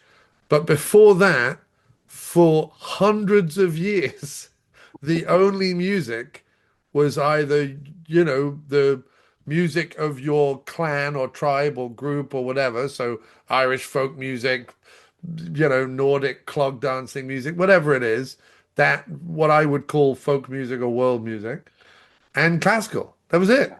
That was it. Yeah. That was it. For like Yeah. hundreds and hundreds and hundreds of years of human existence. And then we just got like the moment we picked up for guitars for something other than arpeggio scales, it was suddenly like game over classical music. Look out, here comes. I mean, just an insane, 80-year run of music. It's just insane. Well, and the thing is too is whenever you watch documentaries about different like my wife and I watched the Yacht Rock documentary that was on Yeah, I HBO. like that one. That Yeah, was it's good. That good. was good. Yeah, I mean every single one of those guys, Michael McDonald, Christopher Cross, whoever it was, they're all born in the 50s, and the first thing they say is, "Oh yeah, I wanted to pick up a guitar, play the keyboard or whatever. I got into music because I saw the Beatles on Ed Sullivan." Yeah. And it's like this seminal thing. I mean, and there's no, like again, you were talking about like for example, like the Rolling Stones. I mean, big deal, right? I mean, huge, group. A lot of people are huge fans of the Stones, but you never hear somebody say like, "Well, yeah, I saw the Stones on Ed Sullivan doing Satisfaction, and I was like, okay, now I've got to play guitar or whatever." I mean, I know Right. like I think Iggy Pop. I mean, I think Jim Morrison influenced him. I think he talked about this one experience where he saw Jim Morrison play in University of Michigan, I think, or Michigan State, and he was like taunting the football players. Yeah. And Iggy Pop's like, "Whoa, that's amazing! Like football players are gods at this school." And here's Jim Morrison talking. That's what I want to do. But Right. really, it's Beatles and Ed Sullivan, and all of these acts, 50, that were born in the 40s and 50s who watched Well, that. the first couple of hits the Rolling Stones had were Beatles songs. Right, exactly, yeah. And so I think the music that that you listen to, and I think even you listen to like groups in the 80s, like Britpop groups in the 80s with the synthesizers and stuff like that. And yes, they were doing synthesizer stuff, but I'm sure if you asked any of them, well, what got you into music, they're like, "Oh, it was the Beatles." That was Yeah, I mean, look, the Rolling Stones are one of the top 10 greatest bands of all time. No one's saying Mhm. that the Rolling Stones are not Right. phenomenal. The Rolling Stones Yes. are phenomenal. Right. But this, are you a Beatles person or a Stones person Right. argument? Or, Right. sorry, if you're a Beatles person or a Stones person, that's fine. You can be Yeah, either or. That's fine. But when someone says who's better, the Beatles or the Stones, yeah, and someone answers the Stones, they're an idiot. And I right. don't mean you can't like the Stones more. You Right. can totally like the Stones more, Yeah. but they're not a better Yeah. musical band. Yeah. No, no. I mean, you think of like Godard. What was it? 1+1 that he made that was like, when they were making "Sympathy for the Devil," and you kind of see that process of them making that song, and it's an amazing thing to see, like "Sympathy for the Devil," Yeah, seeing them creating it. But I mean, when you watch Get Back, and you see them making songs like "Get Back," or "Let It Be," or whatever, and you see that process of the Beatles making a song.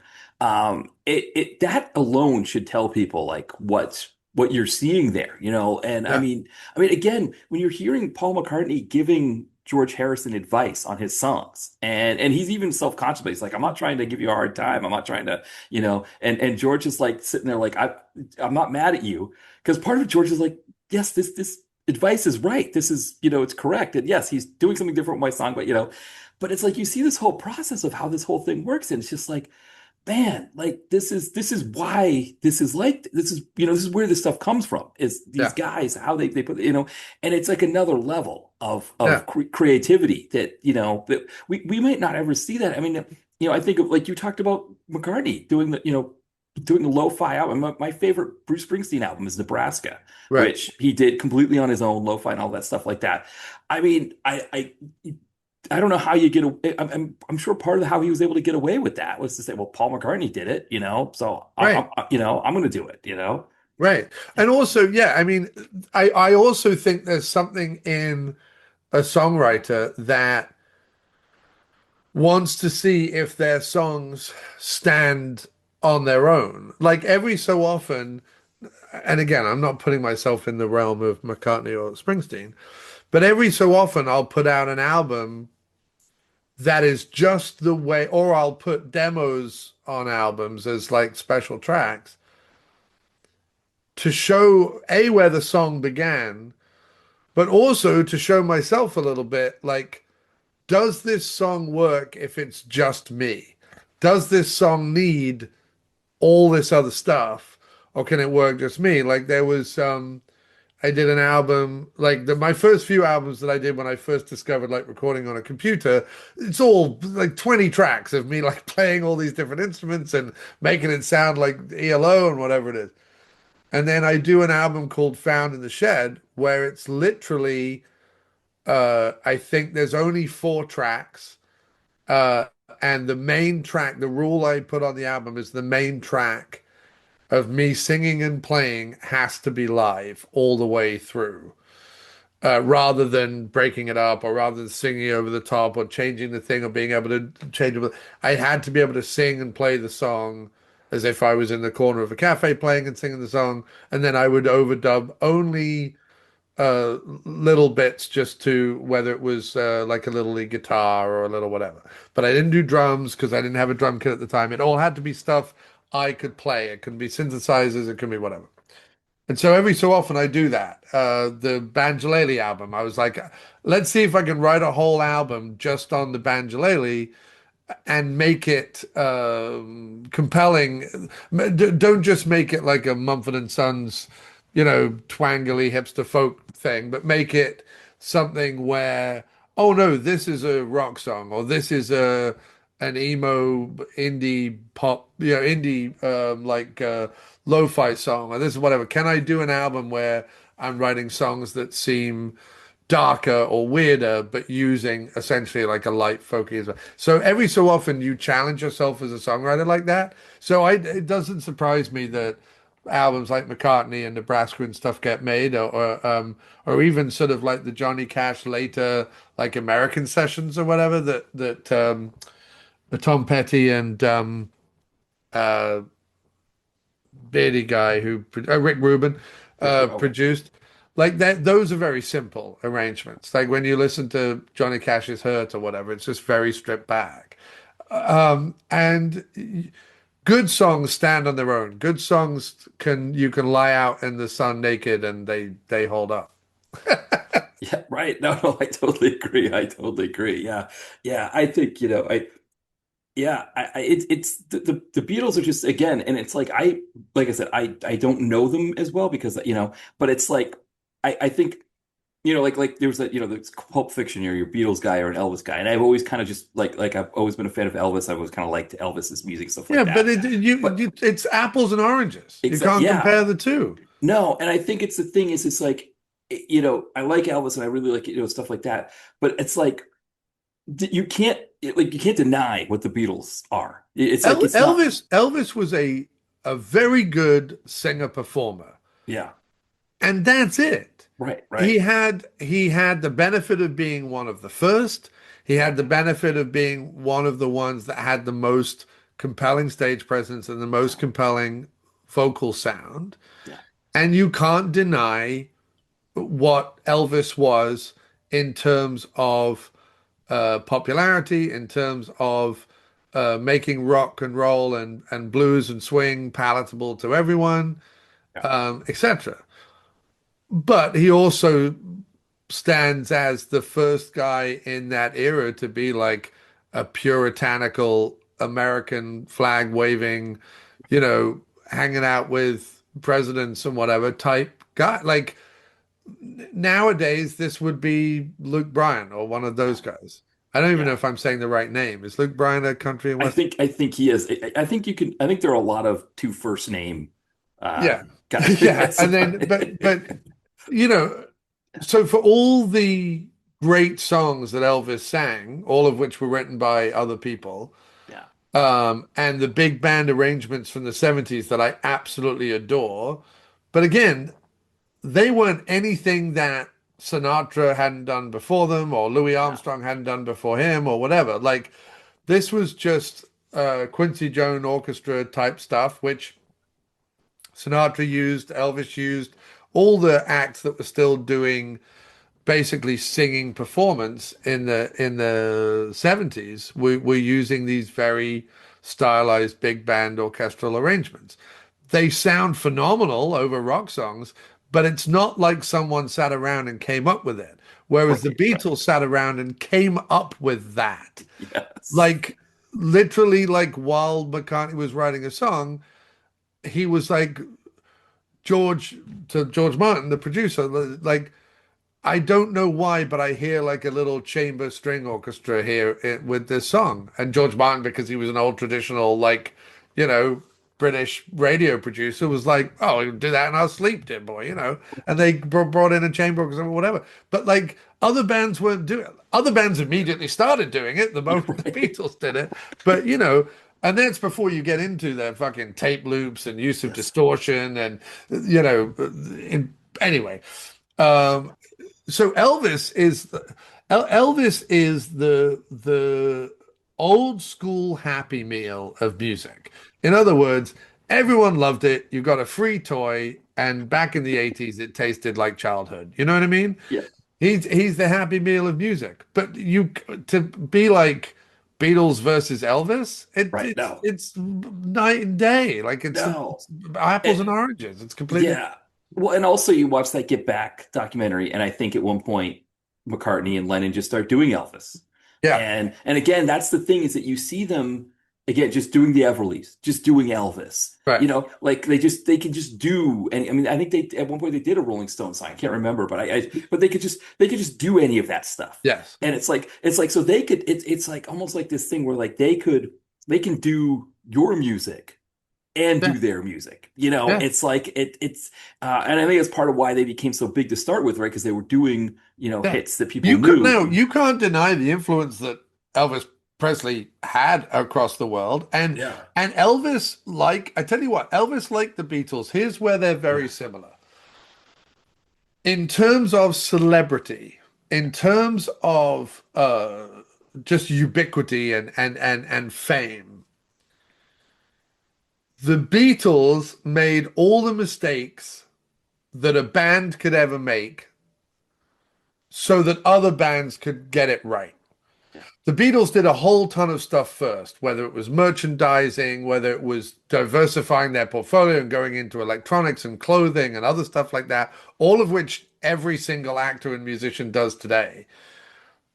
Having a company, trying to own rights to their songs, all this stuff, because all of the American acts were studio owned. The companies owned the musicians and owned the songs and owned the publishing and owned the whatever. The Beatles were one of the first bands to really be like, how do we own our own stuff? How do we manage our own stuff? Monty Python was the same on TV. Like up until then, the BBC had owned everything, and they were like, "How do we own our show?" Like they figured that out. And the Beatles made every. I love when people criticize them. Well, they weren't able to do this and they weren't able to do that, and Apple Corps was a failure, and blah blah blah. I'm like, they were the first to do it. That's like saying that the first guy to die near the top of Everest was a failure. It wasn't a failure. Like it's just someone else happened to climb a little higher next time. But he got almost to the top. Yes, he died, but he got almost to the top. Like that's, and so the fact that the Beatles did everything that every celebrity would do after them, but did it first and led the way. Elvis was the same in terms of celebrity and fame in America. Elvis did all of the things, including getting high on drugs, fat and bloated on fast food, and dying on the toilet. He did everything that would sort of be the celebrity fame shame game for the next 50 years. So I mean and that we're still wrestling with today with the whole like Britney movement or whatever. Like it's all part and parcel of the same thing. So in terms of that, Elvis and the Beatles were trailblazers in regards to popularity, fame, and celebrity. But in terms of music, there's no fucking argument. Yeah, no. It's yeah, it's like you said, it's we underestimate the Beatles, even if we call them the best rock group of all time. It's like Yes. and I've got to Yeah, it's watch like calling Mozart the best harpsichord player of all time. It's like right, that's not. right. Yeah, no, it is. And I mean, again, that documentary, The Get Back. So Jen and I watched it during, I think it was Memorial Day weekend. And so we just kind of binged it. Or was it, yeah, I I think it just was, picked up the 4K or the Blu-ray or whatever was just oh, released. nice. Yeah, yeah. It was one of those things where I think she was wondering how I would feel about it because she's a huge Beatles fan. Yeah, She yeah, just, yeah. and I just, again, I just like the music. I just, but even me watching it, I was just like, because even if like the music, like I know the individual songs, but I don't know the albums, and I'm not like, this kind of that kind of deeper fan. I appreciate it, but I think it's also seeing the artist, like the process Yeah. of the artist there, and it's just, I strongly recommend the George Harrison documentary on yeah. HBO. Phenomenal. If you don't have a login, I can give you mine. No, we do have HBO Max, Um, so yeah. and I strongly recommend that if you have Disney or I think it's only on Disney, watch the Beatles anthology. Okay, yeah. Because if you want like behind the scenes stuff, but also to understand the albums and understand the trajectory better, the Beatles anthology it's a real easy watch. It's a really well polished, well produced documentary. And the Disney Plus version, I think, is the new like 4K remaster, blah blah blah. So I would strongly urge to watch those two things because watching those two things will get you up to speed, and you in general then know all the same stuff. Right. Yeah, right. Exactly. Yeah. No, she asked me what my favorite album was, and I couldn't tell her. I just, because I never, but again, it's like, I like whenever somebody does like lists of Beatles songs, or they talk about like, or somebody does a deep dive on a Beatles song or something like that, it's, it's a song that resonates with me. It's like, somebody was talking about All My Lovin'. Yeah. And it's like, yeah, you play All My Lovin'. Like I love that song. Just put it on there and I'll listen to, Yeah. it's like I said, you could name 20 or 30 songs. Like I could probably tell you I could off the top of my head think of like 20 great Beatles songs that I love, and you could probably name another 20, and I'd be like, oh yeah, those are great too. You know what I mean? Yeah. So it's like, it's not like I don't, like I'm not like a fan. It's just, I just never, got the albums and stuff like that. Whereas like she, like, or like the albums. My friend Ian, who sometimes listens to the podcast, he's also, a big fan. We were talking about Get Back as well. And, again, he's a big fan like that. But it's like whenever somebody says, I don't like the Beatles, when I was in fifth grade, well, I'll say this quickly. When I was in fifth grade, my music teacher said, if somebody tells you they don't like the Beatles, they've either not heard the Beatles, or they're lying because the Beatles have so many songs that are Right, all so different right, that you can't not like all of them. right. There's got to be something you like of all their stuff that Yeah. they've made. And so I heard somebody else say recently, don't trust somebody if they say they don't like the Beatles. Yeah. That might be another one there, but that always stuck with me as a kid. You know, it was No, it fifth is grade, I was because 10. Yeah. it's like saying to say you don't like the Beatles is like saying I don't like music or Right. I don't like food Right. because and what I mean by that I don't mean because it's sustenance. I'm not being pretentious. What I'm saying is like when you start to think of all the food that you like, right? The diversity of the food that you like, the diversity of the flavors that you like. Well, there might be stuff you don't like. I don't like peppers, for example, right? I don't like bell peppers. I don't like spicy peppers. I don't like whatever. I don't mind it in certain dishes or whatever, or certain foods, whatever, but I don't like them just on a plate as like a vegetable or whatever. Um, but that to say if because I don't like bell peppers, that would you can't, that's just like one part of food. Right. The Beatles, if you say I don't like Hard Day's Night Beatles, that's fine. That's like saying you don't like bell peppers. But if you say you don't like the Beatles, then you don't like music. Because I can literally play you a Beatles song in more or less any genre. I mean, outside of like, urban New York hip hop or Yeah. maybe like straight punk. Yeah. But just about everything else, right down to like deep roots country, Yeah. blues music, soul music, funk music, uh, experimental music, artistic music, folk music, country music, blues, rock. Like it's like saying you don't like, all the colors of the rainbow. Like it's just Right. I mean, I don't know. It's just it's a stupid thing to say because it's you don't five only two of their albums can be considered like early mop top pop stuff. Everything after and even then, like even the leap from Love Me Do to Please Please Me is at that time an enormous fucking leap. Like it's an enormous like I know most people are gonna be like, wow, it's the same song. I'm like, but it's not when you look at the way pop music was being written before Please Please Me and after Please Please Me, shit changes. And yes, Please Please Me is based on like how they were writing Roy Orbison songs, and that's where Lennon got some of the idea from. But the way the Beatles did it compared to Love Me Do just a year earlier, it's Yeah. so you can't like to say, yeah, it's not understanding music. Yeah. No, exactly. Yeah. And so it's yeah, and I think that's something maybe sometimes I couch it because I think I don't want to, people to think like I don't like the Beatles because I Right. do. I think there's so many great songs. I think it's, I just haven't gotten into them that way. But that doesn't, that's more me than it Yeah. is, and so but yeah, I just, it's there's just, you could put on any number of albums, I think, for people. And it would be interesting to see. I mean, if somebody who says they don't like the Beatles, if you put on certain albums, but that's the thing for me too.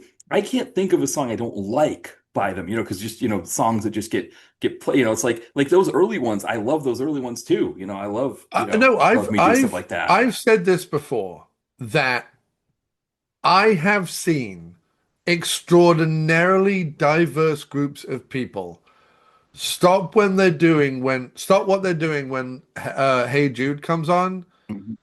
and start singing along to it.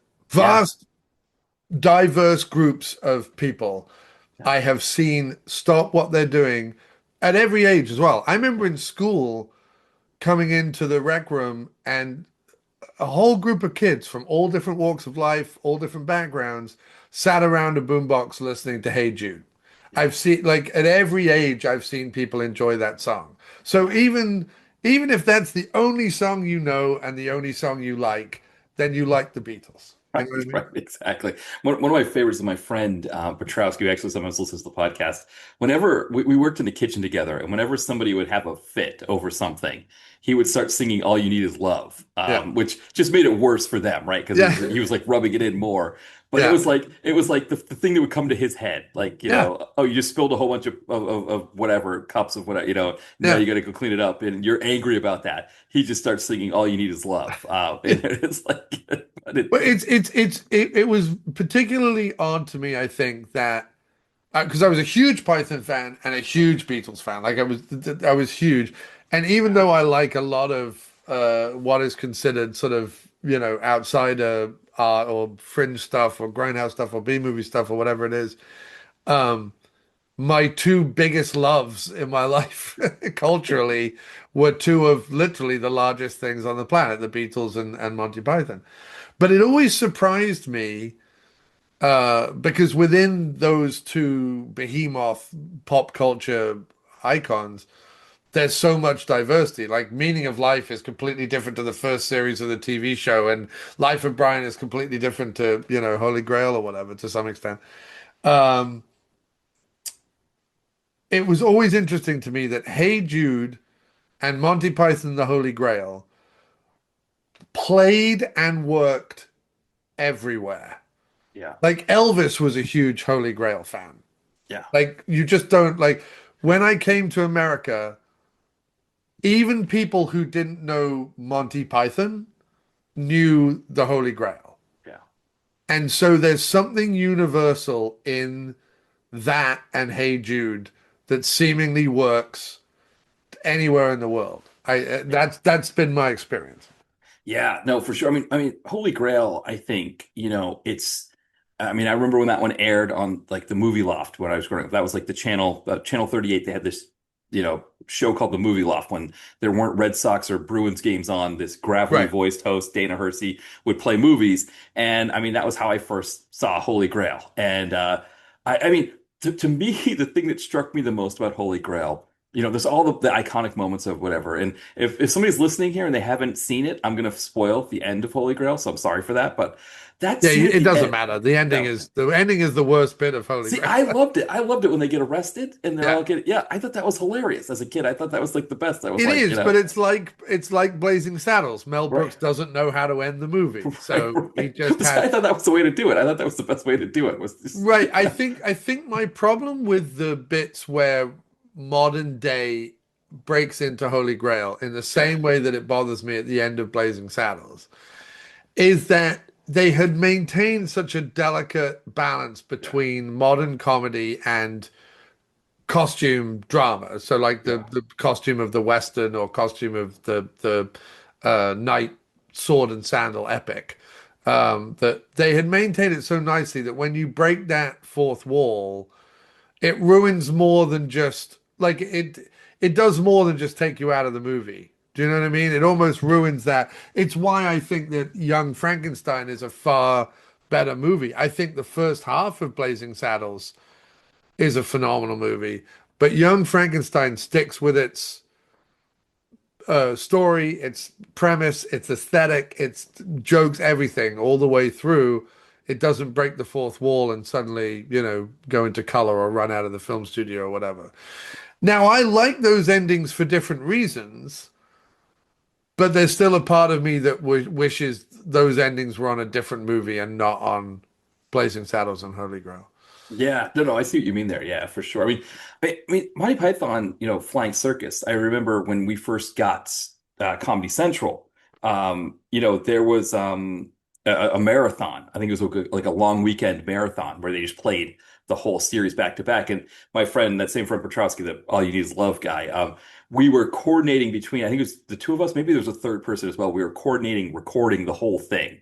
So Yeah, it's like, these hours were my hours to set up the VCR. So eventually what ended up happening was his father passed away when he was, we were like just, in our early 20s, and he got a huge amount of money. He just bought the whole thing on DVD, the whole set. So he yeah. had it. But I remember that was like this whole thing we had to get it. And I think for me, like the sketches on Monty Python that worked best for me were like the most ridiculous ones, like when, they had like I think it was like Brunnoy or something of the BDA. Like it was like essentially the British Dental Association Oh detective. yeah, yeah. Yeah, It was he was a like a police detective or right, something, but of the British Dental right, Association. Yeah, exactly. yeah, It's yeah. like and when like they And they hit had a the little song punchline, for it. It was right? Exactly. Like something of the something on the BDA. What BDA, was that? Yeah, right? what was Yes, it the was like I want to say it was Brudnoy or Bunnoy. I can't think of it, but it was just like I don't know, like that punchline and the way that landed. It was just um, yeah, that one got me. And I think the other one, Lemming of the BDA? Lemming, That of was it. course, Lemming That of the was it. BDA. Yeah, Yes, Lemming of the BDA. It's Lemming, Lemming of the Lemming of BDA.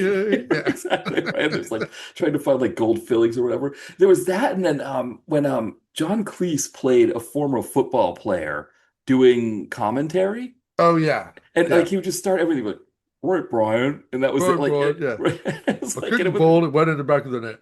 Yeah. right, exactly. The my favorite one of the that my friend John and I used to absolutely roar with laughter was when they did the Bishop. Do you remember the Bishop? Yes, yes, yes. And it was Terry Jones, and it was done like an old '60s like spy show. He was like, "Look out, the Bishop!" And they would go da da da da da, and it was like there's like this Bishop like opening title credits, and it was just like Terry Jones going around, basically being like a mafioso, but dressed as a bishop. But it was just it was the whole opening credit sequence for this show, The Bishop, which I just thought was those are my favorite things, is when they would do like um, ridiculous like opening credit sequences or funny names of people. There was also a great sketch where different presenters of documentaries kept stealing each other's microphone. So Cleese would come out and be like, it was the early Triassic period with whatever, and he was talking about like dinosaurs or something. And Michael Palin came by, like, swiped the microphone, and it would be like, and it'd be on these hills that the Scots would advance against, and they were like doing different things, and then they get in like cars and drive away, and they're like the mics are like between the two cars and stuff. It was, and it just went on and like escalated and escalated. And then there was like a voiceover, like a Jacques Cousteau like voiceover, and it goes, "Here we see the warring the presenters of documentaries. Why are there so many documentaries?" That was my favorite.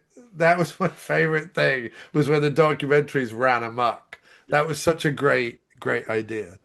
Yeah. Yeah, Python was the best, man. I loved Python. I still have I have all the DVDs, I have all the Blu-rays. I have the German episodes, which are pretty obscure and weird. Um, so yeah, I love Python. I don't love Cleese anymore, but I love Python. Exactly.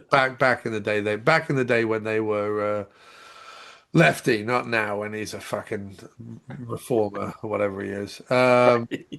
But yes. So anyway.